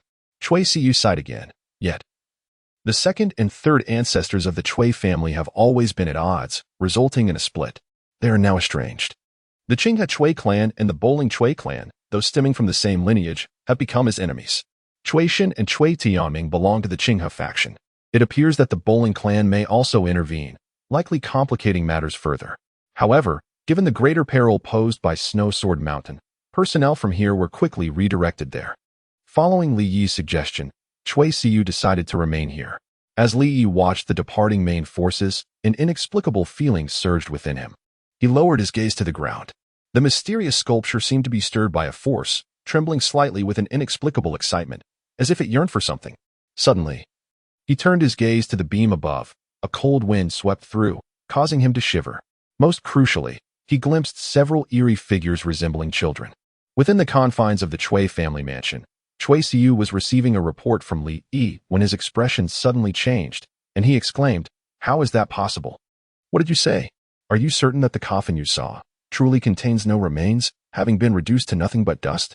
Li solemnly nodded. Cui Siyu fell silent for a moment, murmuring, "No wonder we have found no clues for so long. They have all perished?" He raised his head, fixing his gaze on Li Yi. "In that case, for the time being, you shall be responsible for monitoring them." "Yes, my lord." Additionally, relay this information to the Li and Wang families, urging them to remain vigilant. We must delay the forces from Snow Sword Mountain. Upon hearing this, Li's lips curled into a peculiar smile. Just as he had surmised, the objective of the taboo from Snow Sword Mountain was indeed something within Yangzhou City. Perhaps due to Li Yi's information, that afternoon, Cui Tianming's people swiftly located the hiding place of the remnants of Fengmin village. Cui Tianming immediately led a team to eliminate them, accompanied by Xiao Shuang. With the collaboration of 2 formidable true essence practitioners, their presence was indeed formidable. Meanwhile, Li Yi followed Cui Siyu and others, lying in ambush nearby. Cui Siyu regarded Cui Tianming and Xiao Shuang, unable to suppress a sigh. Truly a match made in heaven. Cui Tianming was handsome and suave, while Xiao Shuang was strikingly beautiful. Their union promised to produce exceptional offspring. Furthermore, both families were prestigious, and their alliance would fortify their dominance in Yangzhou. The more Cui Siyu contemplated, the more favorable the prospect appeared. Haha, Zhang Chun, look at how well-matched these two are. Cui Siyu beamed at Li Yi. Li Yi's gaze was deep. Well-matched? Xiao Shuang was indeed stunning. Her features were flawless, even among the most beautiful women. She would stand out. She was breathtaking. Yet, as he observed Xiao Shuang's graceful figure, an uncomfortable feeling stirred within him. After all, she was his betrothed. However, this was not the time for such thoughts. The Bureau of Haunting had already surrounded the remnants of Fengmin village. It was an ancient residence, seemingly ordinary, with nothing particularly remarkable about it. The only exception was a pitch-black coffin placed in the center of the courtyard. The coffin's lid had been overturned, revealing a gaping hole, within which lay a humanoid skeletal form. The skeleton maintained a lotus position, its countenance solemn, with a hint of resolve etched upon its brow. Cui Tianming approached. Crouching down for a closer inspection, this body has been dead for quite some time, severely decayed, leaving only stark bones. Yet, from its vicinity, I detected an intensely malevolent odor. It must have endured some form of torment before death, and it was even crafted into a zombie. This is a vengeful spirit corpse. As the name suggests, a vengeful spirit corpse is formed from the remnants of the deceased. It possesses no intellect, only the instinct to kill. Ha! You have finally arrived. A gaunt old man emerged from the inner hall, his visage grim and foreboding. Cui Hao. Cui Tianming's eyes turned icy. I never expected you to masquerade as a human so convincingly. The old man smiled broadly. Cui Hao is already dead. Your father chose that fate. Had it not been for your father insisting that Cui Hao go to Fengmin village, he would not have fallen victim to my possession. Now, I can finally walk this world under my true name. Cui Tianming scoffed. What your true name is no longer matters, for you are about to meet your demise. The haunting envoys behind Cui Tianming advanced, surrounding Cui Hao. Behind Cui Hao, a group of gray-robed, ghostly infants materialized. Ha ha ha ha, so that is how it is. You were prepared all along. Cui Hao's eyes shimmered with a green glow, emitting a piercing laughter. Chapter 34. The Ghost Soldier Talisman. Cui Tianming shook his head. Cui Hao, you have reached a dead end. Surrender and accept your fate. I do not wish to annihilate you entirely. If you are willing to submit, I shall spare your corpse. Cui Hao roared in defiance. Never. He waved his withered arm, sending forth tendrils of black mist that surged towards Cui Tianming. Cui Haoren. Refuse to die without a fight. I will drag you down with me. His attack was swift, closing the distance in an instant. Cui Tianming furrowed his brow and reached out with a hand. Boom. The black mist exploded, yet Cui Tianming remained unscathed. In his palm, searing flames surged, instantly incinerating the mist. Cui Hao let out a pained scream and hastily retreated. You all shall perish. Cui Hao's voice echoed as if from the depths of a netherworld. In an instant, countless vengeful spirits surged forth. The air was filled with chilling wails, eerie and terrifying, as if the underworld had descended. The crowd was struck with horror. Cui Siyu shouted, drawing his sword to confront the threat. The experts of the Zhenguisi division sprang into action, surrounding and blocking the approaching phantoms. Cui Tianming snorted disdainfully, his form flickering as he plunged into the throng of spirits, his long blade slicing through the air. Bang! Bang! Bang! The sound of explosions reverberated. The blade cleaved through the spectral horde with ease, as though chopping vegetables, swiftly decimating the dense mass of apparitions. Yet the spirits did not perish completely. They continued to howl and lunged at Cui Tianming with reckless abandon. Undeterred by the slashes of his blade, they remained fiercely aggressive. What a ruthless tactic. Cui Tianming's expression turned grave. Cui clan disciples formed the 8 trigrams array. With a commanding shout, he was the first to leap into the formation. Yes, the warriors of the Zhenguisi division roared in unison, their voices reaching a thunderous crescendo. They quickly took their positions. Cui Tianming stepped onto the 8 trigrams, his wrists flicking as waves of razor-sharp blade energy erupted forth. The blade light whistled like thunder, cutting down the approaching spirits on the spot. The Cui family's ghost-repelling technique was immensely powerful. At its pinnacle, it could even harness heavenly might. Exorcising demons and dispelling evil spirits were commonplace methods. But the true strength of the Cui family lay in their ability to draw upon the power of the heavens and earth. With his long blade in hand, each strike from Cui Tianming coalesced into a tangible force, manifesting as a colossal phantom blade that cleaved in all directions. This technique surpassed that of his peers. Cui Siyu observed in awe, exclaiming, "Chui Tian has remarkable talent and possesses a ghost-repelling physique. His future is boundless." Li Yi's gaze deepened. The enigmatic sculpture within his consciousness continued to devour the fallen spirits, refining a white spiritual liquid tinged with crimson. The quality of this liquid was evidently superior to before. The malevolence here was extraordinary. Li Yi understood immediately. Clearly, the remnants of Fengmin village were up to something grand. Furthermore, his rate of accruing experience points was soaring. Li Yi directed all his experience toward the ghost-backed golden bell shield. Although it was merely a terrestrial-level technique, it offered the best cost-effectiveness. The experience required to further advance the exorcising sword technique and the Six Desires Demon Sutra was immense, particularly since the exorcising sword had already reached the 5th level of mastery. Further progress would demand significant time. What he needed most now was combat strength. The ghost-backed golden bell shield, however, would soar with such a vast influx of experience. A crimson ghostly visage materialized behind him, alluring yet eerie. Li Yi trembled, blood veins surfacing on his skin. Suddenly, a small black bell appeared out of thin air. This ancient, majestic bell shimmered with inscriptions. The ghost-backed golden bell shield? Zhenguisi gasped in astonishment. You have actually mastered this terrestrial-level technique. I am thoroughly impressed. The Zhenguisi division was dedicated to collecting various strange tales and ancient texts, maintaining detailed records of diverse techniques.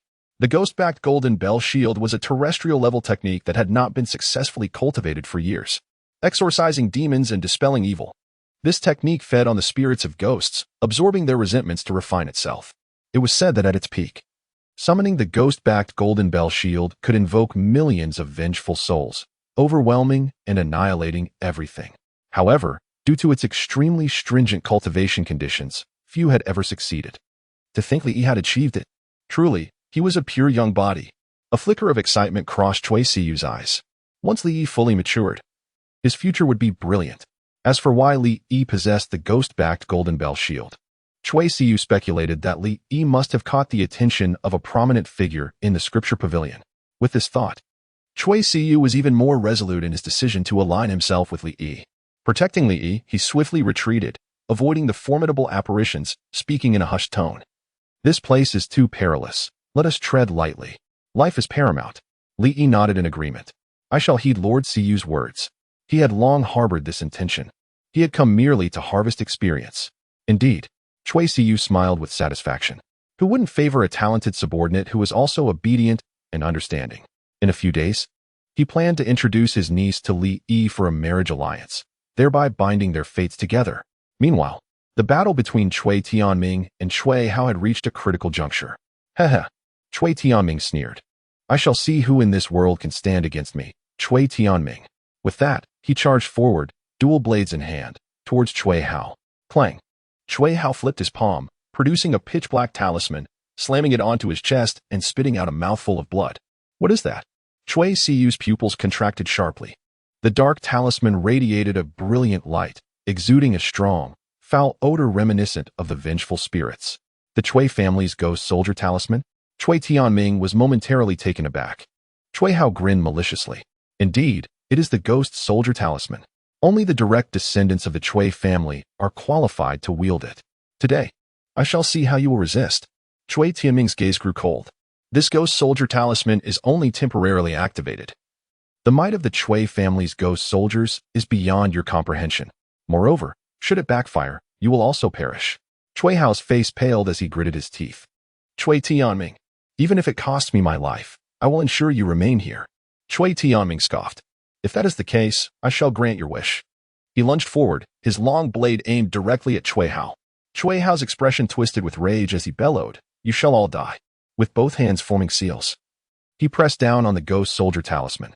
In an instant, 300 ghost soldiers materialized, clad in ancient armor, riding ghostly steeds and wielding tridents. They surged towards Chui Tianming and the others.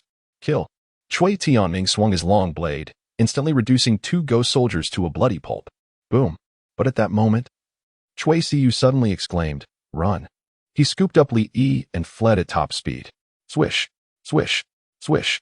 Claws tore through the void, launching a ferocious assault. Damn it. Chui Tianming roared in fury, sweeping his blade in retaliation. Chapter 35. The Six Desires Demon Array. Yet, The terrifying force was utterly unstoppable. With a resounding thud, Cui Tianming was nearly hurled into the air, landing awkwardly on the ground, a trickle of crimson blood escaping his lips. A sense of urgency gripped him. Cui Cu's expression shifted dramatically as he hastened his escape. Observing that Cui Cu was lagging behind, Li leapt from his grasp, charging ahead with fervor. Cui Cu's eyes widened in astonishment as he beheld the swift-moving Li. Qi Si realm?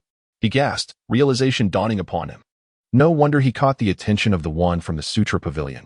His talent is truly formidable. But wait, this boy is cunning indeed, even keeping secrets from me. Were it not for this ghostly soldier, Li Yi could have concealed even more. Had Cui Cu known that this was merely the tip of the iceberg regarding Li Yi's capabilities, he would have been even more astounded. After all, Li Yi had refined his blood energy to the 3rd tier, sufficient to contend with liquid condensation realm warriors.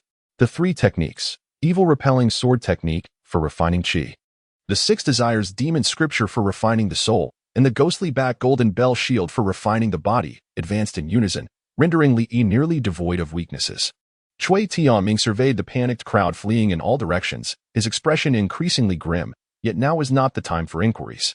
He fixed his gaze upon the shadow beneath Cui Hao, his voice cold and resolute. The Cui family of bowling. I should have anticipated your involvement. TSK. The prodigy of the Qinghe Cui family, Cui Tianming, a promising candidate among the younger generation to become a master. What a pity. Beneath the shadow, a figure slowly emerged. Its features obscured, yet its chilling, raspy voice sent shivers down the spine. What do you Cui family intend to do? Cui Tianming asked sternly. Cui Tianming. I advise you to surrender obediently, lest I be compelled to take action myself. Cui Tianming shook his head, a cold smile gracing his lips. You think you can capture me? The Cui family's reach has grown far too ambitious. With that, he abruptly lunged forward, his long knife cleaving through the air with ferocity. The blade shining like a silver ribbon as it aimed for the figure's neck. And attempting to stop a cart, the figure raised its left hand, and a dark iron chain materialized from thin air. The chain coiled around itself like a venomous serpent, ensnaring Cui Tianming's long knife with an iron grip. At that moment, the sky darkened ominously. The crowd looked up, witnessing the sun appearing as though devoured by a celestial beast, gradually becoming eclipsed. Zhenguisi, what are you waiting for? The shadow turned its gaze towards Cui Hao, barking the command. The day of the dark moon has arrived. Activate the array to refine the elixir. The one who had usurped Cui Hao was named Zhenguisi, a villager from Fengmin village many years ago, until the village faced a catastrophic change, transforming into a ghostly settlement. He had become a 5th-tier malevolent spirit. A flicker of excitement flashed in Zhenguisi's eyes. Quickly, activate the array. Sacrifice the entire city of Yangzhou. The day of the dark moon is the optimal time to refine the 6 desires demon pill. As for Cui Tianming and the others, they had been deliberately lured here. The activation of the array also required the blood of a true essence realm powerhouse, particularly Cui Tianming, who possessed a unique constitution, a rare golden bloodline. A sense of dread crept over Cui Tianming as he turned to flee, only to suddenly find a dark light appearing abruptly, severing his right leg at the waist. With a thud, he collapsed to the ground. Immediately, dozens of armored ghost soldiers, their faces concealed behind menacing masks, lunged at him. With a scream, Cui Tianming was plunged into a deep pit. Tianming, my lord, the Cui family members, their eyes bloodshot with desperation, rushed towards the pit. Cui Tianming, drenched in blood, wailed in agony as his arms and legs were mercilessly torn apart by the ghost soldiers. At this moment, the eerie and terrifying ghost soldier talisman also turned to ash with the demise of the ghost soldiers. Xiaoshuang, witnessing Cui Tianming being offered as a sacrificial victim, understood that she too must flee for her life. Otherwise, she would certainly perish. Except for Cui Tianming's most trusted subordinates, everyone else scrambled to escape. Zhenguisi and his cohorts did not pursue. The grand array enveloped the entirety of Yangzhou city. Once activated, everyone would become a part of the 6 desires demon pill. The shadow loomed over Cui Tianming. Speaking softly, let us commence. Zhenguisi nodded, producing a bronze cauldron and placing it at the center of the array. Had Li Yi been present, he would have recognized that this bronze cauldron bore a striking resemblance to the one he had seen in the ancestral hall of Fengmin village. The inscriptions on the cauldron glowed, continuously absorbing Cui Tianming's blood. On the ground, bizarre crimson array patterns emerged, cloaking the entire Yangzhou city. Li Yi observed the patterns beneath his feet, a glimmer of joy surfacing in his eyes. Within his consciousness, a mysterious sculpture quivered with excitement, voraciously consuming the power of these crimson array patterns. Absorbing the 6 desires demon array patterns, cultivation speed increased by 3,000%. Ghostly back golden bell shield experience 180,180,180. With the current rate of experience acquisition, the ghostly back golden bell shield was on the verge of perfection. Li mused. In stark contrast to Li's elation, Chui Siyu and the others were engulfed in terror. It's over. We are ensnared within the array patterns. There is no escape. Chui Siyu collapsed to the ground, as if all strength and means had abandoned him. Xiao Shuang's lovely face bore a hint of bitterness. This array is too powerful. It is a 6th-tier array. Below the master level, escape is utterly impossible. At that moment, a pitch-black power of the dark moon descended from the heavens. The 6 desires demon array was fully activated. The inhabitants of Yangzhou City began to wail, blood seeping from their bodies into the array. All members of the Chui family, including Chui Tianming, were drained of their blood essence. Chui Tianming coughed up blood, writhing in agony as his bones creaked ominously. The robust true essence within him was rapidly dissipating. This 6 desires demon array not only absorbed blood but also plundered souls, an utterly horrifying prospect. Despair enveloped Chui Tianming as he realized that he was destined to die this night. He couldn't help but recall a familiar silhouette, murmuring, "Father, I have let down your expectations." Crack. The protective true essence surrounding Chui Tianming began to shatter, piece by piece. With a spurt of reverse blood, despair etched upon his face, he realized the grim fate awaiting him. In Yangzhou City, the blood essence and souls of all were converging towards the bronze cauldron in Zhang Qifeng's grasp. Zhang Qifeng gazed at the 2 crimson pills forming within the cauldron, a smile gracing his lips. What a pity, had the Zhenguisi division not withdrawn their personnel earlier. These pills might have been even more perfect. At least 3 pills could have been produced. The shadow replied nonchalantly, "Greed leads to ruin. One must not be overly ambitious. Had it not been for that figure from Shuejian Mountain intervening and assisting us, we would not have been facing true essence realm, but rather masters here." Seemingly perceiving Zhang Qifeng's avarice, the shadow spoke coldly. 1 pill of the 6 desires demon pill for Shuejian Mountain, and 1 for that esteemed individual. We shall not entertain any extraneous thoughts. Naturally, Zhang Qifeng replied respectfully. Behind him, the remnants of Fengmin village suppressed their greed. Despite the allure of the 6 desires demon pill, not everyone could consume it. Sacrificing an entire city along with the dark moon and the deathly dragon made for an ideal convergence of time, place, and circumstance. The 6 desires demon pill created under such conditions would possess an extraordinarily terrifying potency. Only masters were qualified to partake of it. For ordinary people, even merely holding the pill in their mouths could lead to their very explosion from its power. Now, they merely awaited the formation of the pill, and this endeavor would be complete. The shadow gazed at the 6 desires demon pill within the bronze cauldron, a relaxed smile gracing its features. Chapter 36. Through the abyss on the other side, Li was absorbing the runes of the 6 desires heavenly demon array. He whispered to himself, "This place is even more formidable than the celestial prison of the Suppression Bureau." Xiao Shuang and Chui Siyu had become bloodied figures, barely managing to resist with their true essence. However, with the current rate of blood and energy depletion, they could hold on for at most a single incense stick's duration. Seeing that Li was not only unscathed but also experiencing a surge in his aura, Xiao Shuang's face was filled with astonishment. "You, how can you possibly be fine? This is the 6 desires heavenly demon array. Moreover, it was activated in the dead dragon-'s killing ground and the day of the lunarine, amplifying its power by at least tenfold.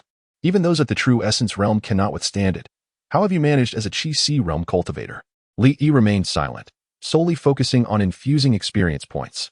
In the next moment, the ghostly back golden bell shield finally reached perfection. A majestic and intimidating ghostly visage emerged from his back, exuding unmatched ferocity and charm.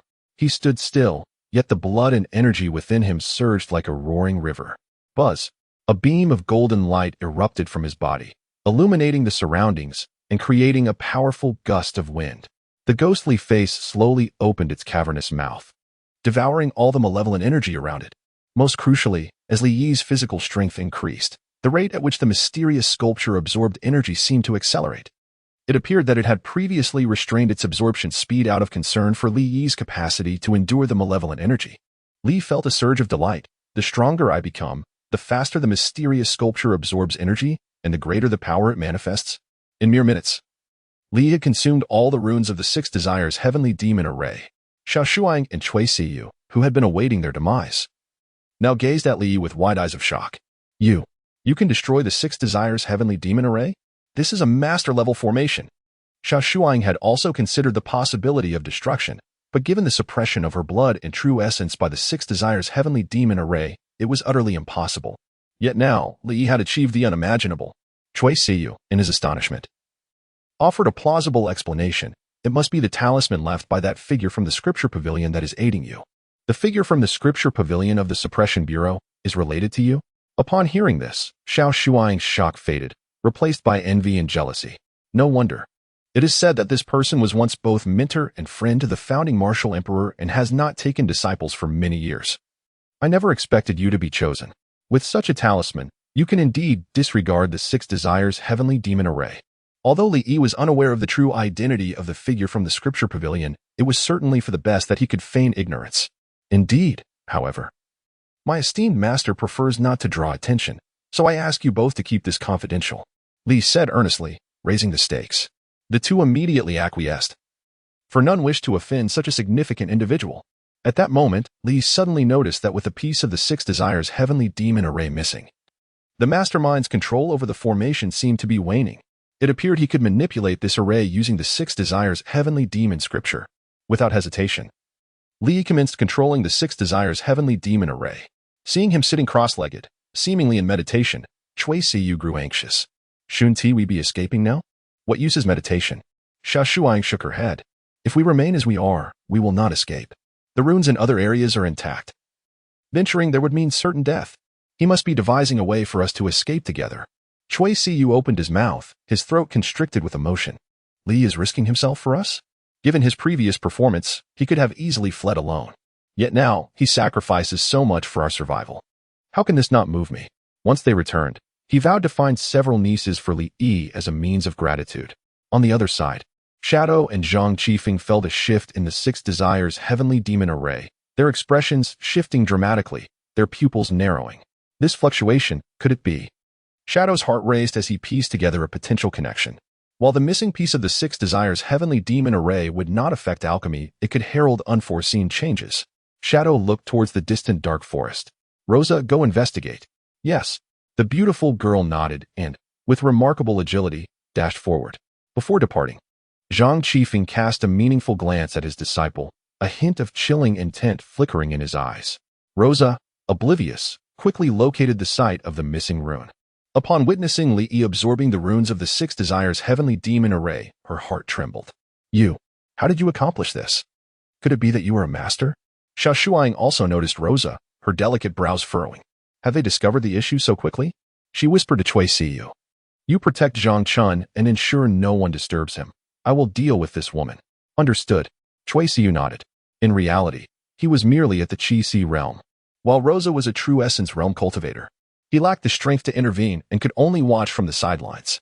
At that moment, Rosa saw Xiaoshuang charging towards her and let out a cold laugh. You truly have not perished. Enough with the pleasantries. Prepare to meet your end. Boom. Xiaoshuang raised her fist.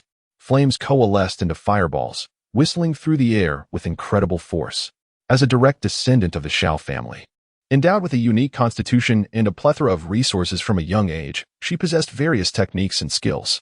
Although suppressed by the Six Desires Heavenly Demon Array, the power of her strike was still terrifying. Rosa sneered, raising her claw to meet the attack. Her fingers glimmered like eagle talons, exuding a dark hue. Bang! Xiaoshuang was sent staggering back. How can this be? She stared wide-eyed, disbelief etched across her features. Rosa was merely at the third level of the true essence realm, while she was at the seventh.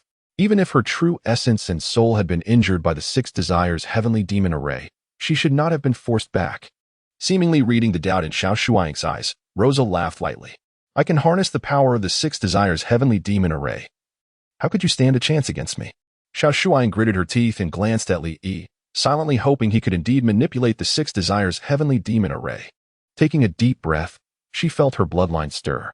This was her unique constitution, the Abyssal Insight Body, possessing remarkable sensitivity and the ability to discern the trajectory of her enemy's attacks. With her eyes slightly closed, Her entire body suddenly flickered momentarily. Whoosh!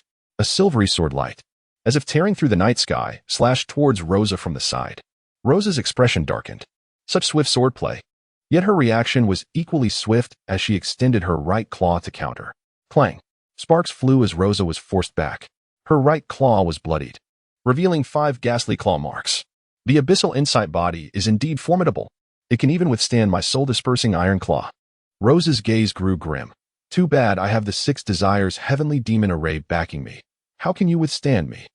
Boom. The runes of the 6 Desires Heavenly Demon Array surged, pouring into Rosa's body, causing her aura to explode forth, her skin glowing with a faint red hue, exuding an enchanting allure. Whoosh! She transformed into an afterimage and charged forward once more. Chapter 37. The Emperor's Eyes, the Black Dragon. Bang! Bang! Bang! Xiao Shuang exerted every ounce of strength to resist. However, she had already exhausted the last remnants of her vitality. Now, faced with the fully invigorated Rose, she stood no chance. With a piercing strike, Rose pierced Xiao Shuang's shoulder, blood gushing forth. Xiao Shuang let out a harrowing scream, staggering backward. Ha! Your vitality has been depleted, hasn't it? You cannot hold on for much longer. Why not join us at the Eternal Life sect and enjoy immortality? Rose's smile was enchanting, yet her eyes were as cold as frost. Xiao Shuang's complexion turned pale, her gaze steady. Eternal Life sect? What kind of force is this? Why have I never heard of it? Rose glanced at Li Yi and said softly, Are you trying to buy time? How unfortunate. So am I. A chill ran through Xiao Shuang's heart, and she soon noticed the sun gradually regaining its brilliance.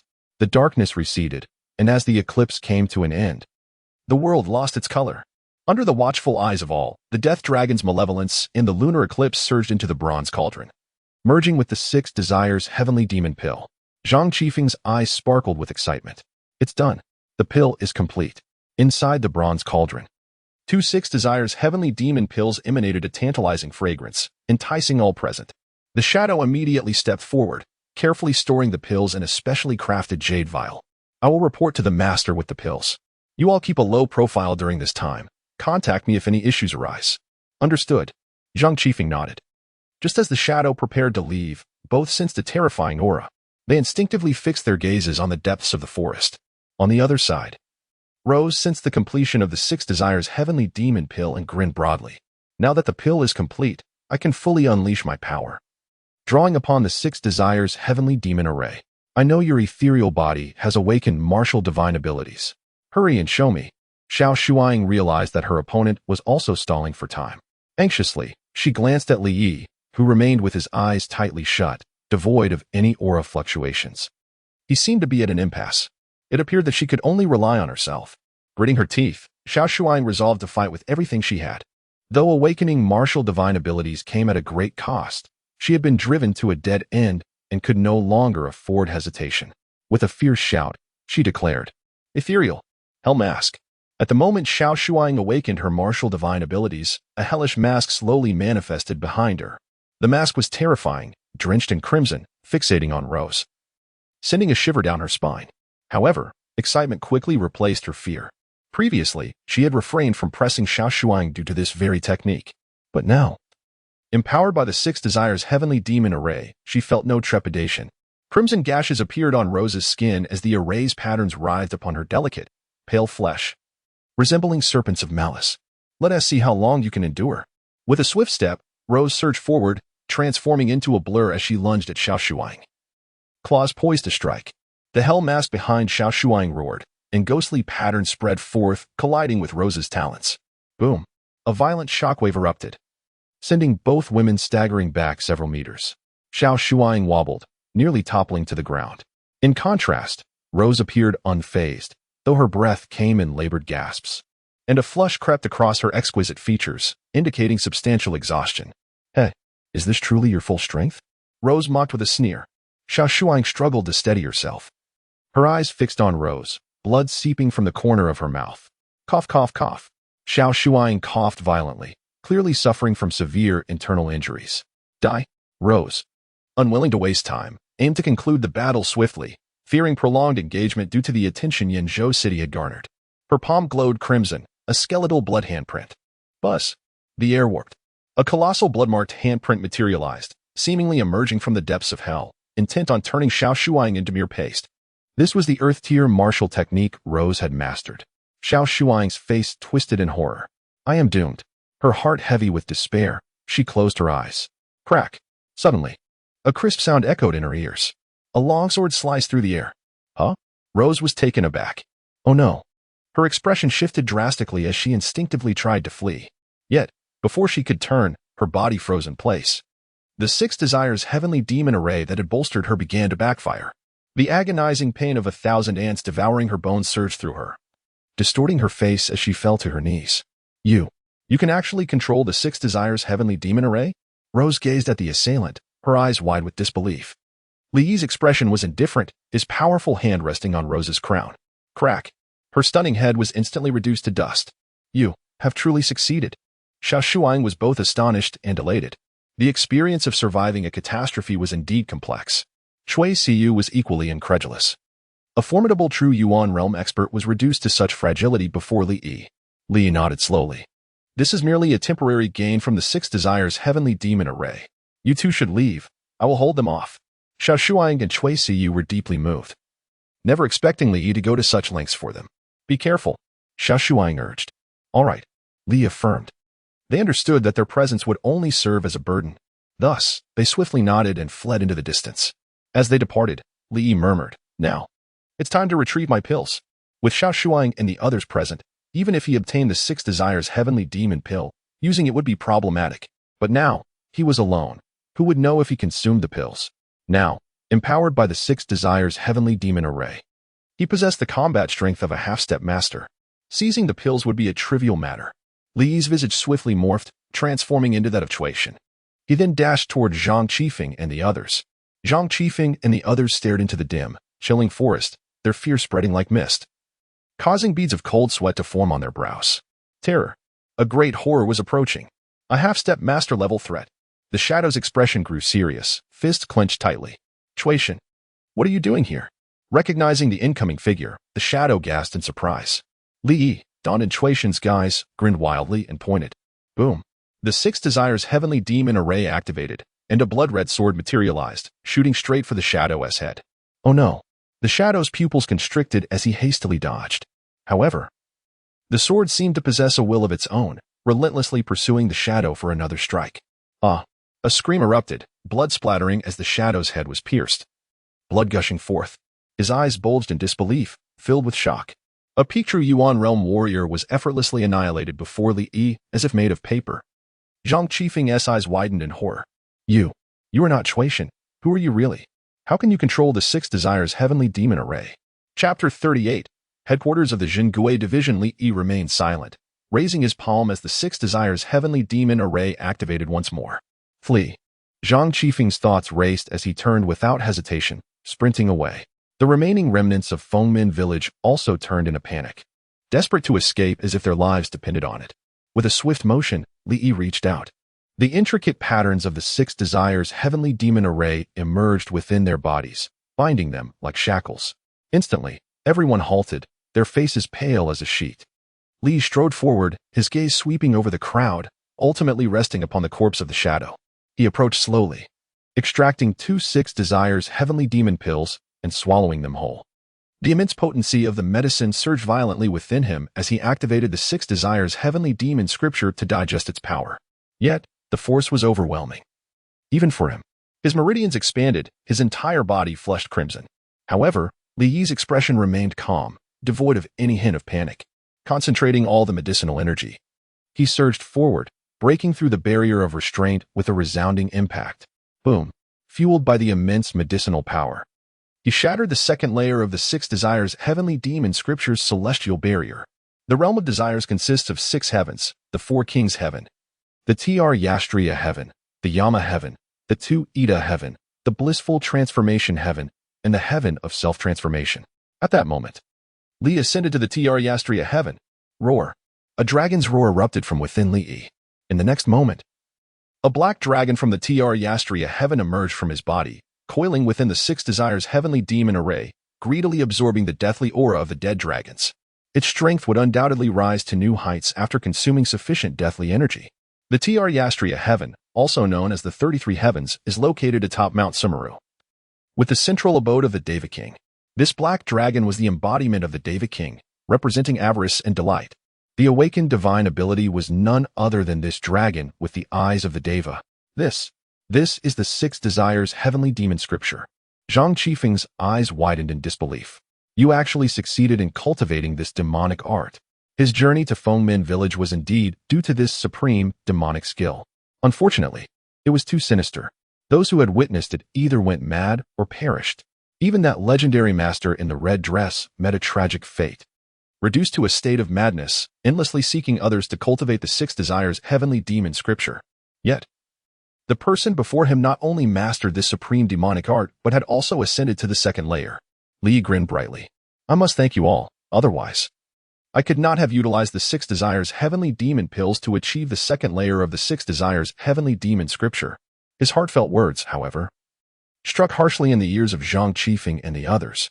They had sacrificed so much to refine the six desires heavenly demon pills for their master, only to have it benefit someone else.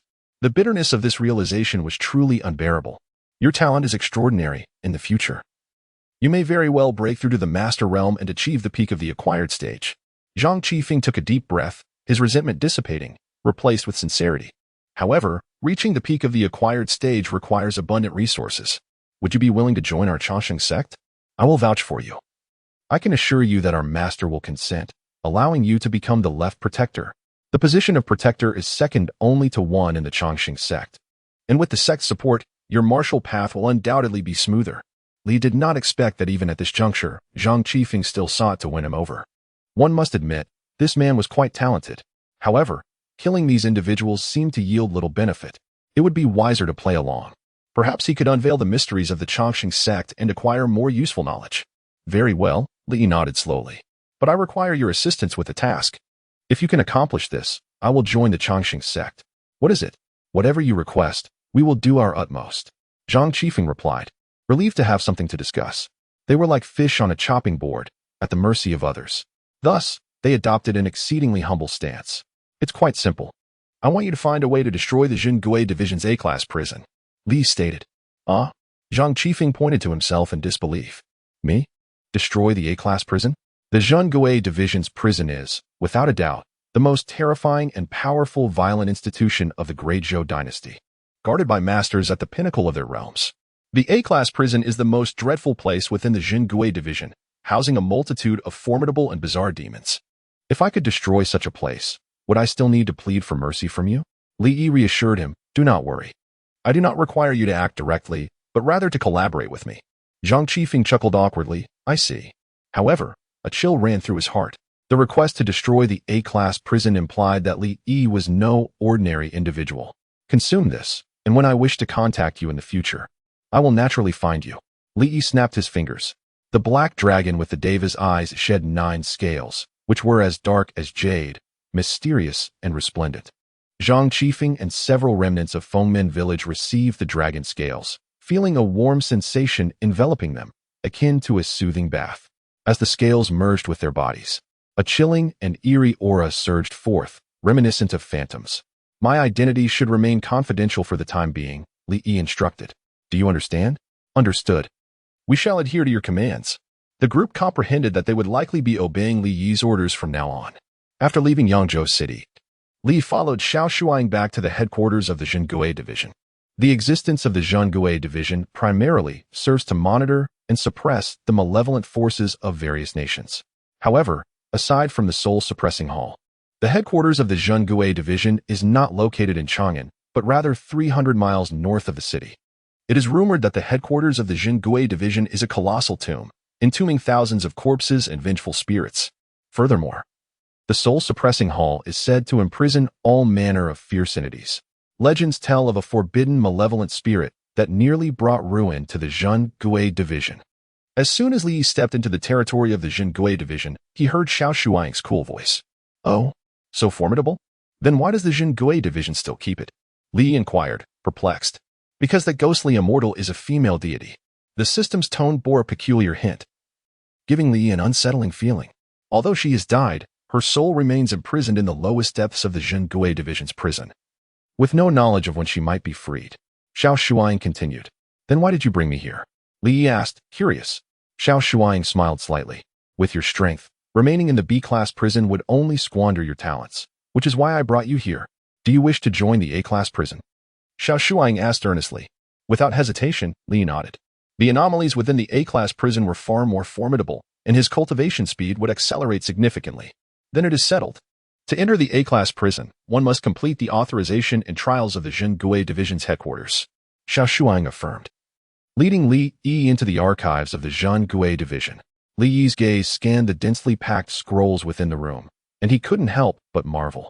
These records chronicled the customs and practices of the entire Chang'an prefecture, detailing even the ranks of officials and their family backgrounds. Truly a testament to the grandeur of the Great Zhou organization. The key that Xiao Shuang produced was a golden token inscribed with the words Zhenguisi Division. Chapter 39, The Blood Candle Ghost. With the activation of the token, Li Yi immediately felt as though he had been transported to a fantastical realm. An overwhelming influx of information flooded his mind, and he became a member of the Zhenguisi Division. The division's mandate was clear: to oversee the world, investigate various bizarre and malevolent entities, as well as hidden threats. With the token in hand, Li made his way directly to the entrance of the A prison. The heavy stone door creaked open with a rumble. In an instant, horrifying and grotesque figures emerged. Their hollow eyes, twisted faces, and gaunt forms resembled that of famished specters. Suddenly, a black centipede lunged forward, emitting a deafening screech as it sank its fangs into Li Yi's shoulder.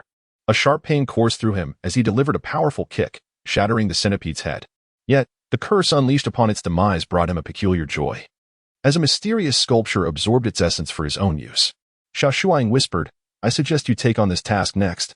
It offers the best value. She pointed to one of the missions with a serious demeanor. Li glanced over and recognized the case of the blood candle incident in Yuzhou, a peculiar affair caused by a sinister blood candle ghost. He readily agreed. Since you are prepared to tackle this case, I will assign a fellow intern from the Zhenguisi Division to accompany you. Li nodded in affirmation. 10 days later, the person Xiao Shuang sent found Li Yi, and together they set off for Yuzhou. The small team consisted of 4 individuals, led by Xiao Yu, a member of Xiao Shuang's faction, who appeared amiable. Zhang Chun, Xiao Darren has informed me about your situation. We will work together to complete this mission. Li expressed his gratitude. Thank you all. No need for thanks. We are also aiming to gain entry into the prison, they replied in unison. Upon reaching Yulong village in Yuzhou, the group entered the remote and impoverished hamlet, characterized by thatched cottages and villagers who primarily survived through hunting, barely making ends meet. I heard that Yulong village used to be prosperous. The old cucumbers at the village entrance could fetch 2 taels of silver in the city. Unfortunately, years ago, a famine struck, flooding the village and wiping out the old cucumbers, leading to its decline. Now, they can hardly afford to build pigsties or chicken coops. As the 4 conversed, they arrived at the village's edge. At that moment, a tall figure caught Li Yi's eye. A young man with a scruffy beard sat on the ridge, holding a hoe, appearing quite despondent. Yet, dreadfully, a blood-red candle burned ominously upon his shoulder, emanating a thick aura of resentment and malice. This is the yellow dog demon. Subjugated by the blood candle ghost, Xiao Yu solemnly warned. Li nodded slightly. This yellow dog demon feeds on slaughter and resentment. It is exceedingly cruel. It once annihilated an entire village, sparing even the infants in swaddling clothes. Somehow, this yellow dog demon escaped the surveillance of the Zhenguisi Division headquarters and has come to this remote village to absorb resentment and kill, seeking to restore its peak power. However, in its current state, it likely cannot last much longer. Li Yi cast a glance at the yellow dog demon and then at the nearby cemetery. Figures stood silently at the graveyard, seemingly devoid of awareness, like lost souls held captive by the blood candle ghost, awaiting sacrifice. Such brutality. Li Yi frowned.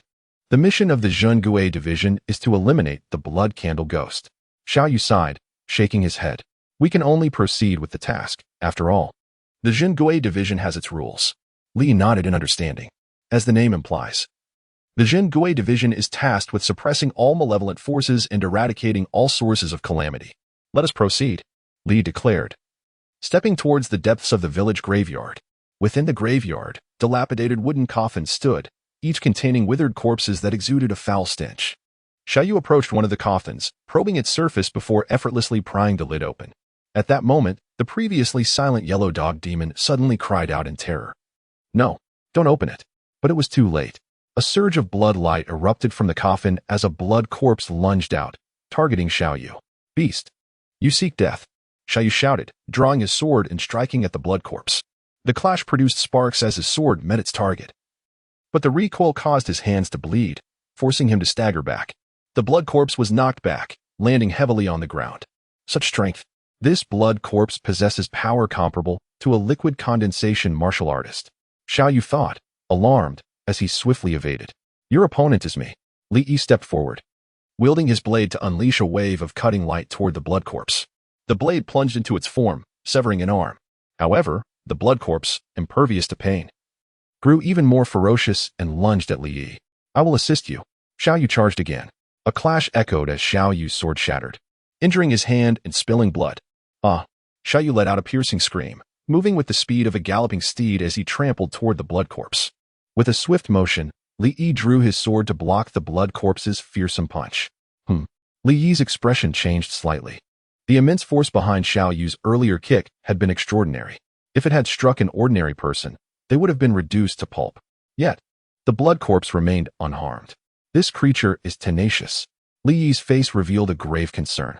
Although Xiao Yu was stronger than him, the blood corpse's might was overwhelming.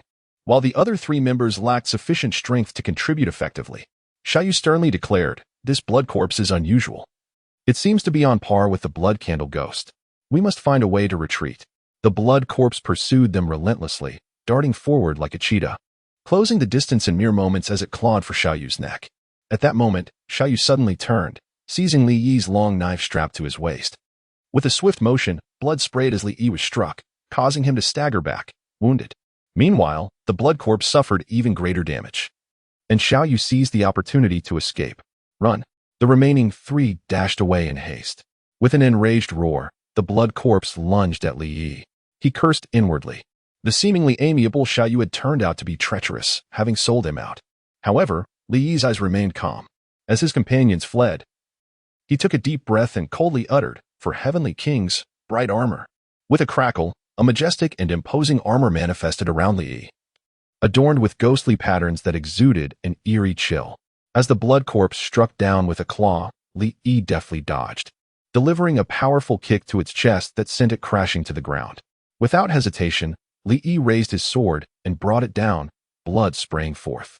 With a decisive cut, he cleaved the blood corpse in half, and from within its body fell a crimson crystal. Li Yi eyed the crystal warily. In the next moment, a terrifying ghostly visage erupted from the crystal. The blood candle ghost had finally revealed itself.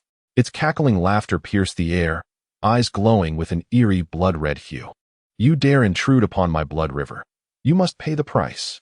Before the words had fully escaped his lips, the blood candle ghost suddenly surged forward, its speed astonishingly swift, materializing before Li Yi in an instant, and it opened its jaws to seize Li Yi's head. Chapter 40. The malevolent crow, an overwhelming and sinister curse, suddenly invaded Li Yi's body. It was the blood candle curse, a hex capable of igniting a person's blood like wax.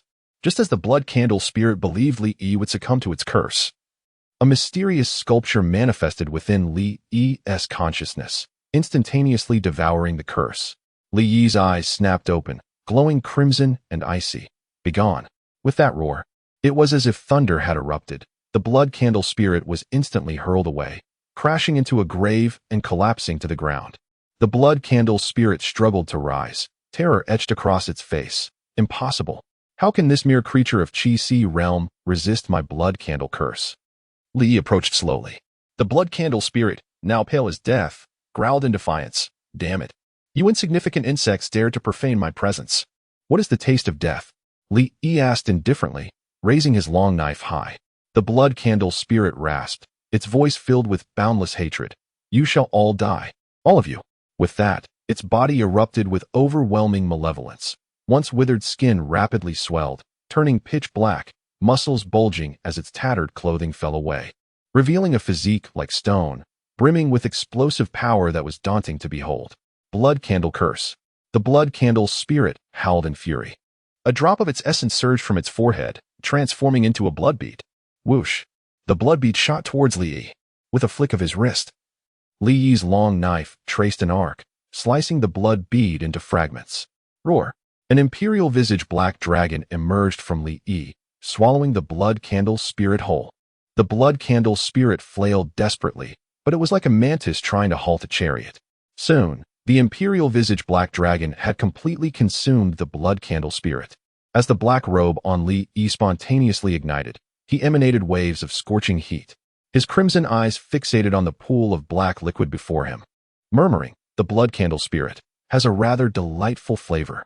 Having devoured the blood candle spirit, Li Yi's 6 desires demonic scripture advanced to the 2nd minor level. As Li Yi prepared to depart, he encountered Xiao Yu along the way. Xiao Yu, taken aback at Li Yi's survival, asked with a grim expression, You're not dead? Li Yi replied coolly, I survived by mere chance. Xiao Yu snorted coldly, about to speak when suddenly, a landslide erupted in the nearby mountain village. Rain began to pour heavily from the sky. Run! The crowd cried, fleeing in haste. At that moment, amidst the inky rain, a colossal shadow swept by, obscuring the sun. A gigantic crow, infused with vengeful fury, dove down, opening its gaping maw to viciously attack Li Yi and Xiao Yu. Damn it! Xiao Yu's face paled. Not again. Quickly. Evade. It's the malevolent crow. Boom. The malevolent entity brushed past Xiao Yu, crashing to the ground and causing a tremendous quake. Xiao Yu looked up, stunned. What? What is that? Hovering above him was an enormous crow, its feathers a deep black, eyes like lightning, surrounded by swirling black smoke. As its wings flapped, flames surged forth in all directions. The malevolent crow, one of the most ancient and savage birds of legend. They are bloodthirsty, cruel creatures, feasting on the essence of humanity. Truly terrifying. At that moment, the malevolent crow had locked on to Li Yi. Damn it! Xiao Yu's expression shifted wildly as he turned to flee, abandoning Li Yi to his fate. Meanwhile, the malevolent crow circled ominously in the sky, contemplating which of them to devour. Li Yi's demeanor was frigid, his gaze filled with bloodlust. The malevolent crow lunged at the fleeing Xiao Yu, seemingly intent on consuming him. Xiao Yu, alarmed, brandished his long knife, shouting, Kanglan blade technique. Blade chi like a rainbow. With a single slash, a torrent of knife energy surged forth, fierce and domineering. Although merely a yellow-tier martial technique, its might was formidable. Alas, against the terrifying presence of the malevolent crow, it was utterly trivial. Bang! The knife energy shattered, the blade broke. Xiao Yu let out a muffled groan, stumbling back and crashing into the ruins nearby. Li swung his blade, a sweeping arc cutting down. The blade gleamed as it descended. With a sickening squelch, Xiao Yu's eyes widened in shock, blood gushing from his throat as he fell lifeless to the ground. The others, witnessing Li Yi's audacity to slay Xiao Yu, gazed at him in terror. You killed him. Aren't you afraid of retribution from the Xiao family? Li Yi sneered. He was killed by the malevolent crow. It has nothing to do with me. With that, he charged at the others, his blade rising and falling, severing more heads from their bodies. The malevolent crow's expression darkened, spreading its enormous wings and diving toward Li Yi. Beast! Li Yi's eyes blazed with murderous intent as he leaped, swinging his long knife at the malevolent crow. Clang! Sparks erupted. The malevolent crow was forced back by Li Yi's assault. Its physical form was incredibly resilient, impervious to blades and swords. The malevolent crow screeched in anguish, its malevolence intensifying, a thin mist enveloping it. Its power continued to rise. A chill ran through Li Yi. The malevolent crow's cultivation surged, reaching the 7th level of liquid condensation. Die. Suddenly, its sharp claws lunged forward, viciously embedding into Li Yi's right leg. Splat. Blood gushed forth. Li Yi cried out in agony, staggering backward. His right leg was pierced, blood soaking his trousers. Ha ha. The malevolent crow cackled, elated and crazed, lunging at Li Yi once more. Die. Li Yi withdrew his long knife, plunging it deep into the creature's body. The malevolent crow shrieked, its body convulsing violently as a golden pillar of blood erupted from its abdomen. Seizing the opportunity, Li Yi delivered a powerful punch to it. Boom! A thunderous sound echoed as the malevolent crow's body hurtled like a cannonball into the mountainside. The hard rock wall was indented. The malevolent crow's corpse embedded deep within, lifeless at last. Li Yi's complexion was somewhat pale. Slaying the malevolent crow had drained him of considerable vitality. Had it not been for his training in the 6 desires demonic scripture, he might have been fatally rebounded. Still too weak, Li shook his head, clearing the scene of corpses before departing. Nightfall. The moon was obscured, the clouds heavy, and a light drizzle fell from the sky. Li aimed to make his way back to Chang'an swiftly. However, the journey was fraught with peril, with bandits aplenty and many strange entities lurking in the wilderness, claiming their domains. At Jialya Mountain, the site of the Jialya Temple's ruins. The Jialya Temple was an ancient shrine that had once hosted holy monks of the Buddhist order. Yet, due to historical circumstances, its worship had waned. It had been nearly a century since any pilgrims had visited. However, tonight, Jialya Mountain was evidently restless. As the sound of heavy footsteps echoed, a group of burly men rushed into Jialya Mountain, carrying burlap sacks. Bang, bang, bang. The sacks, filled with their contents, crashed to the ground, forming a towering heap. Chapter 41. The ancient Kasayapa Temple. Li stood nearby, observing with a furrowed brow. It was evident that these individuals were bandits, a formidable group of brigands. Their leader, a burly man, wielded a 3-meter-long bronze axe slung across his back. His face twisted in a menacing grimace.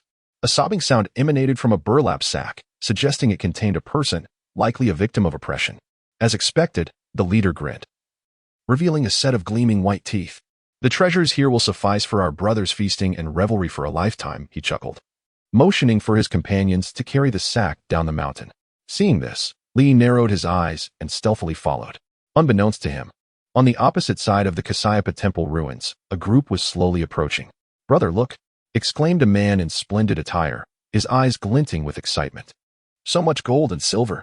Following his gaze, they beheld several horse-drawn carriages and an opulent palanquin, unmistakably the remnants of a noble entourage that had met a gruesome fate.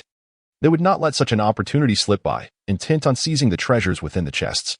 However, as they drew closer, crimson blood began to seep from the chests, prompting them to recoil in horror. Suddenly, a chilling voice echoed from within a carriage, "Leave or perish." Terrified, the bandits fled in panic, some tumbling off the cliff and meeting a gruesome demise. At that moment, a figure emerged from the carriage, lifting the curtain to reveal an extraordinarily handsome face.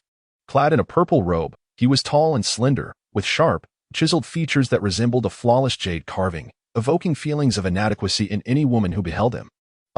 He gasped softly. "I never anticipated such malevolence would lurk here." The Kasayapa Temple was shrouded in an eerie atmosphere, reeking of decay. And there lay a corpse at its site, skeletal and putrid, exuding a nauseating odor. The purple-robed man's gaze turned icy as he reached into his robe.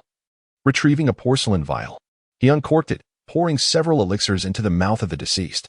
To his astonishment, the foul-smelling corpse began to swell, transforming into a grotesque creature with the body of a serpent and the head of a human, its scales gleaming menacingly, blood-red eyes glaring with malice.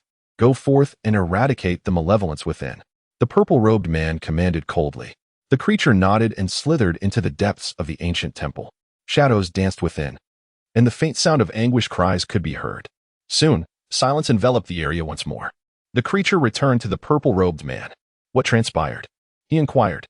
"Master, I have vanquished the malevolence," the creature reported. "Well done.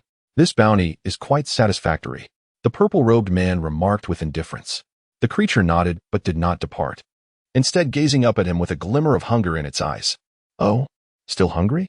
The purple-robed man raised an eyebrow, then tossed 2 elixirs, saying, "Consume these. Remember not to waste."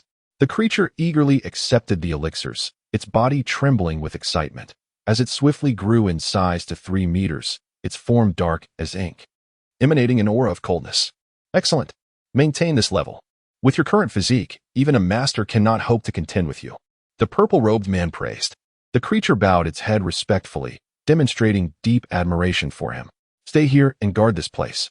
I must attend to a matter," the purple-robed man instructed before striding toward a dilapidated ancient hall. After a few steps, he spotted Li approaching. "It's you?" The purple-robed man recognized him, his expression darkening with a hint of anger. "What brings you here?" "You are meddling too much," Li retorted, glancing at him. "You shall not lay a finger on this Kasayapa Temple. What are you to dictate my actions?" The purple-robed man erupted in fury. "I tell you, today I must acquire what lies within." With that, he leapt forward, a fierce gust accompanying his strike, exuding an overwhelming force. Seeking death, Li frowned, meeting his attack with equal force. Bang! Their palms collided, a thunderous sound erupting as the surrounding air warped violently. "Humph! You dare engage me, you worthless fool? Truly courting death?" The purple-robed man mocked. "Li, they said you were dead, yet here you stand." Li was taken aback. He had disguised himself. How could the other recognize him? The purple-robed man's eyes widened, revealing a pair of unusual pupils. His tall, slender figure moved with an ethereal grace, reminiscent of a celestial being. I should have slain you myself. Leaving you alive was a grave mistake. Who are you? Li demanded, fixing his gaze upon him. From the Xiang family of Lanling, I am Xiao Tianqin. The purple-robed man declared proudly. Drawing his sword, the long foam, he commanded, engage. 9 nether snowfall. Swish. The brilliance of the sword illuminated the night sky, conjuring a colossal snowflake. The swordplay was transcendent, extraordinary in its precision. The 9 nether snowfall sword technique? Li Yi's eyes widened in astonishment. You have mastered this technique? This technique was one of the most esteemed martial arts in the Xiang family's lineage. Accessible only to the core bloodline, comprising 9 levels of increasing power, steeped in profound mystery. It was a top-tier martial skill of Earth rank. Legends spoke of how the Xiang family rose to prominence in the martial world solely due to this swordplay. Yet, what astonished Xiao Tianqin even more was that Li Yi had managed to deflect his 9 nether snowfall sword technique. A radiant armor surrounded Li Yi, while his imperial eyes, flanked by black dragons, shielded him, withstanding the might of Xiao Tianqin's attack. What art have you cultivated? Xiao Tianqin's expression turned grave, fear evident in his eyes. Li Yi, though younger, surpassed him in strength, an utterly unfathomable reality. Who I am matters little. Soon, you shall join the ranks of the deceased. Li replied dismissively, launching another fierce assault. Boom. Fists and feet collided, generating turbulent shockwaves. Suddenly, a harrowing scream echoed from within the depths of the Kasayapa temple, prompting Li Yi to halt abruptly, casting his gaze in that direction. Inside the temple, an ancient statue of Manjushri was inexplicably oozing an eerie black blood. Chapter 42. Xiao Tianqin within the ancient Kasayapa temple. Several withered corpses lay scattered about. Did you kill them? Li inquired, his brow furrowed. He distinctly recalled that upon entering the temple, these monks were indeed alive. Xiao Tianqin shook his head and gestured towards the statue of the Bodhisattva. What is that? Li was taken aback. Upon closer inspection, he gasped in horror. The temple housed neatly arranged wooden coffins, each bound with chains, sealing the corpses within. At that moment, one of the coffins opened, and out crawled the very monk they had seen earlier. Their hearts had been removed. Li Yi's expression hardened. This ancient temple was truly a den of evil. It was no surprise that those of the demonic path would annihilate even the innocent. A cold glint flickered in Li Yi's eyes. This temple is peculiar. We must leave swiftly to avoid further complications, suggested the man in the purple robe, taking the lead to exit. Your injuries. Li observed the man's retreating figure, perplexed. He vividly remembered that this man had been pierced through the chest by his blade energy and had nearly perished, losing an arm in the process. How could he possibly have healed so quickly? No worries. The purple-robed man replied, shaking his head. All my wounds have healed. Li Yi was taken aback. Such formidable recovery abilities. This is blade energy. However, it was not the time for confrontation, so he nodded in agreement. Before they could leave, the temple doors suddenly slammed shut. A chilling wind swept through, accompanied by ghostly wails. The statue of Manjushri opened its eyes, revealing a grotesque figure emanating a terrifying aura. This temple harbored an evil Buddha. Li Yi's heart raced, and he instinctively stepped back. Amipa. A low chant echoed, and an old monk slowly rose from the decayed coffin. He was a gaunt figure, bones protruding, with wild white hair, emanating a foul odor that made one gag. His murky eyes were filled with resentment and hatred, a streak of crimson staining his lips as though he had tasted blood. This old monk was covered in ghastly scars, his face pockmarked, resembling a monster. His legs were infirm, and his movements were awkward. Nonetheless, an overwhelming aura of malice and death radiated from him, sending chills down one's spine. You have disturbed the Buddha's slumber. You deserve to die. The old monk's raspy voice reverberated in their ears as his hunched form lunged forward with alarming speed, reaching for Li Yi's throat. Get lost. Li scoffed, raising his right arm and delivering a powerful punch. Boom. A surge of energy burst forth, tearing apart the old monk's claw and delivering a devastating blow to his chest, sending him flying. Spitting blood, the monk crashed 10 meters away, his chest caved in, revealing a gaping hole. Yet, astonishingly, the wound began to heal at once, and his pitch-black pupils fixed intently on Li Yi. Such formidable regeneration. Li Yi was taken aback. If he had sustained such an injury, he would need months to recover. Yet this old monk had restored himself in mere moments, his aura even more potent than before. This evil monk is no ordinary foe, Xiao Tianqin declared coldly. Let us attack together. Utilizing the 9 nether snowfall sword technique, Xiao Tianqian joined forces with Li Yi to confront the malevolent monk. Their figures darted through the temple like streaks of light, clashing in a tempest of chaos, as thunder roared and the heavens darkened. Bam! Bam! With a series of muffled impacts, the monk's chest caved in, a trickle of dark blood seeping from his mouth, his energy waning. 3 deep, bone-revealing gashes marred his chest. A horrifying sight. Ha! Evil demonic path, you shall perish today. Xiao Tianqian laughed heartily, his demeanor transforming as a torrent of murderous intent surged forth. Akin to a ferocious beast awakening, eager to feast. Do you truly believe you can kill me? The evil monk slowly lifted his head, his blood-red eyes coldly fixed on Xiao Tianqian. In an instant, the power of the evil Buddha erupted, unleashing a terrifying aura that enveloped the surroundings. Boom! Xiao Tianqian's expression changed drastically as he staggered back. Such fearsome dark arts, even from a distance, the pressure is immense. His face grew solemn. Glancing at the evil monk with a hint of dread, he sensed they had provoked something unfathomably formidable. Though the dark arts are tyrannical, you are wounded. Together, we still have a chance of victory. Li gritted his teeth. Then let us strike together and end this swiftly. Xiao Tianqian nodded. Li summoned the ghostly back golden bell shield, a fearsome ghostly visage materializing behind him. Xiao Tianqian mirrored him, manifesting a blood-red sun illuminating the heavens. Kill! They roared in unison, unleashing their secret techniques against the evil monk. Cackling, the monk raised his head and bellowed, his voice booming as he swung an iron staff. Bang! Bang! With a cacophony of clashes, both combatants were sent reeling. Their armor shattered, blood oozing from their lips. This is formidable. Xiao Tianqian's expression was grim. The monk's power surpassed all expectations. Even with the forbidden martial art, the 9 nether snowfall sword technique, he was still overpowered. Cackling madly, the evil monk's body shrank rapidly, melding into the statue of Manjushri. In an instant, the statue seemed to come alive, radiating a crimson light. An overwhelming wave of malevolent energy surged forth, spreading wildly. Amitba! Amitba! With each chant, the ground around the statue cracked further.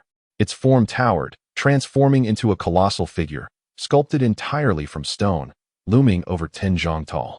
This sight struck terror into Li Yi's heart. Possession by an evil god? Xiao Tianqian's eyes widened in disbelief. Only one with greater strength than the possessed could accomplish such a feat.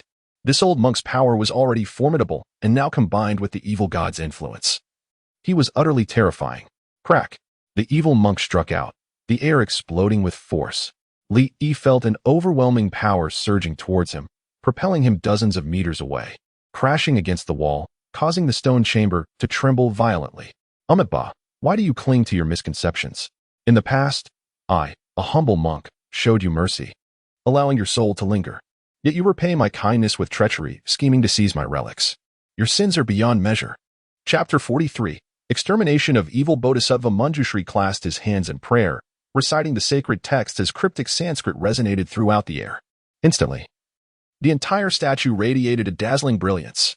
Amitba, my transgressions, alas. The malevolent deity descended, and our Buddha was met with misfortune. The evil must be vanquished. Cries of despair echoed as the ominous light emanating from the Bodhisattva intensified, coalescing into a massive, dark cloud. Cackling, the malevolent monk declared, this time, let us see who can save you. Evil, come forth. The sinister figure roared, transforming into a phantom that surged forward. This is dire. The malevolent monk's power has significantly increased. We cannot withstand this. Retreat. Xiao Tianqian's expression grew grave as he hurriedly pulled Li Yi backward. Thinking of fleeing? Too late. The malevolent monk laughed heartily. The voice of the Bodhisattva echoed once more, a wave of terrifying might descending upon them. This is mental suppression? Li felt a heaviness in his heart, his mind buzzing, nearly losing consciousness. Damn it. The malevolent monk was now mere inches away. A sinister smile on his face as he raised his iron rod, aiming for Li Yi's head. The blow carried a destructive force capable of reducing a person to mere pulp. You are the one to perish. Xiao Tianqian bellowed. With a swift motion, he vanished from his spot, appearing before Li Yi, his palms striking against the descending iron rod. A cacophony of cracking bones erupted. Blood spewed from Xiao Tianqian's mouth as he was sent sprawling to the ground. A glint of cold light flashed in Li Yi's eyes. He extended his right hand, firmly grasping the iron rod, seeking death. The malevolent monk's face contorted with rage as he exerted tremendous force, yet Li Yi held on tightly. You are seeking death. The monk's words faltered as he suddenly felt a chill, his hair standing on end, sensing an imminent danger. Not good. His expression changed drastically as he attempted to withdraw, channeling all his strength into the iron rod to escape Li Yi's grasp. Unfortunately, he underestimated Li Yi's strength. "Can you really escape?" Li sneered, his other hand striking forth. This blow was imbued with terrifying might, crashing into the iron rod with a resounding metallic clash. The monk's iron rod shattered upon impact, sending him reeling back, astonishment etched across his face. "How is this possible, your strength?" Li Yi's power erupted suddenly. In an unseen realm, the mysterious sculpture within his consciousness devoured his strength. Experience points 100,100,100. Li Yi surged forward, breaking through to the fourth realm of liquid condensation. With a single punch, he obliterated the malevolent monk's head. Yet the ordeal was far from over. The Bodhisattva's statue opened its third eye, its alaya consciousness instantly locking onto Li Yi's position. "This is troubling." Li Yi furrowed his brow, sensing impending peril. Whoosh, a streak of crimson light raced towards him. Li Yi's complexion changed as he hastily dodged. However, the speed of the bloodlight was too swift. Li Yi's movements were as sluggish as a snail in comparison. A long gash was carved into his body, blood splattering everywhere. Li Yi coughed up a mouthful of blood, staggering a few steps before collapsing to the ground. The malevolent monk stood tall, delivering a brutal kick to Li Yi's abdomen, causing him to scream in agony as his insides twisted, rendering him limp. The malevolent monk licked his lips, his eyes greedily fixed on Li Yi, akin to a ravenous wolf eyeing its prey. Li Yi never anticipated that this evil spirit would prove so formidable. He had exhausted all his trump cards, yet remained no match, nearly losing his life in the process. Ha ha! The malevolent monk laughed maniacally. Who would have thought that in such a desolate place I would encounter such pure yin-yang essence? Truly a blessing from the heavens, ah ha ha ha ha. With that, the monk unleashed a dense aura of wickedness, sweeping through the surroundings like a tempest, causing ancient tombs to collapse, dust filling the air. The corpses of Buddhist disciples buried within these tombs had long since decayed, unable to withstand the monk's onslaught. If this continues, soon these corpses will become mindless zombies. "You shall not absorb this resentment," Li Yi shouted in fury. This resentment belongs to him. The mysterious sculpture within his consciousness activated, consuming the grievances entirely. The malevolent monk's gaze sharpened. "Humph. Do not think that by devouring the resentment, you have triumphed. You are unworthy to contend with me." The monk barked, "Kneel before me." "Kneel." Thud. Before the monk's words had fully escaped his lips, Xiao Tianxin's knees buckled, and he fell to the ground. In that moment, he felt as though 1,000 needles were piercing his knees, as if struck by a colossal hammer. The monk's power was indeed formidable. He silently cursed, feeling both anxious and enraged.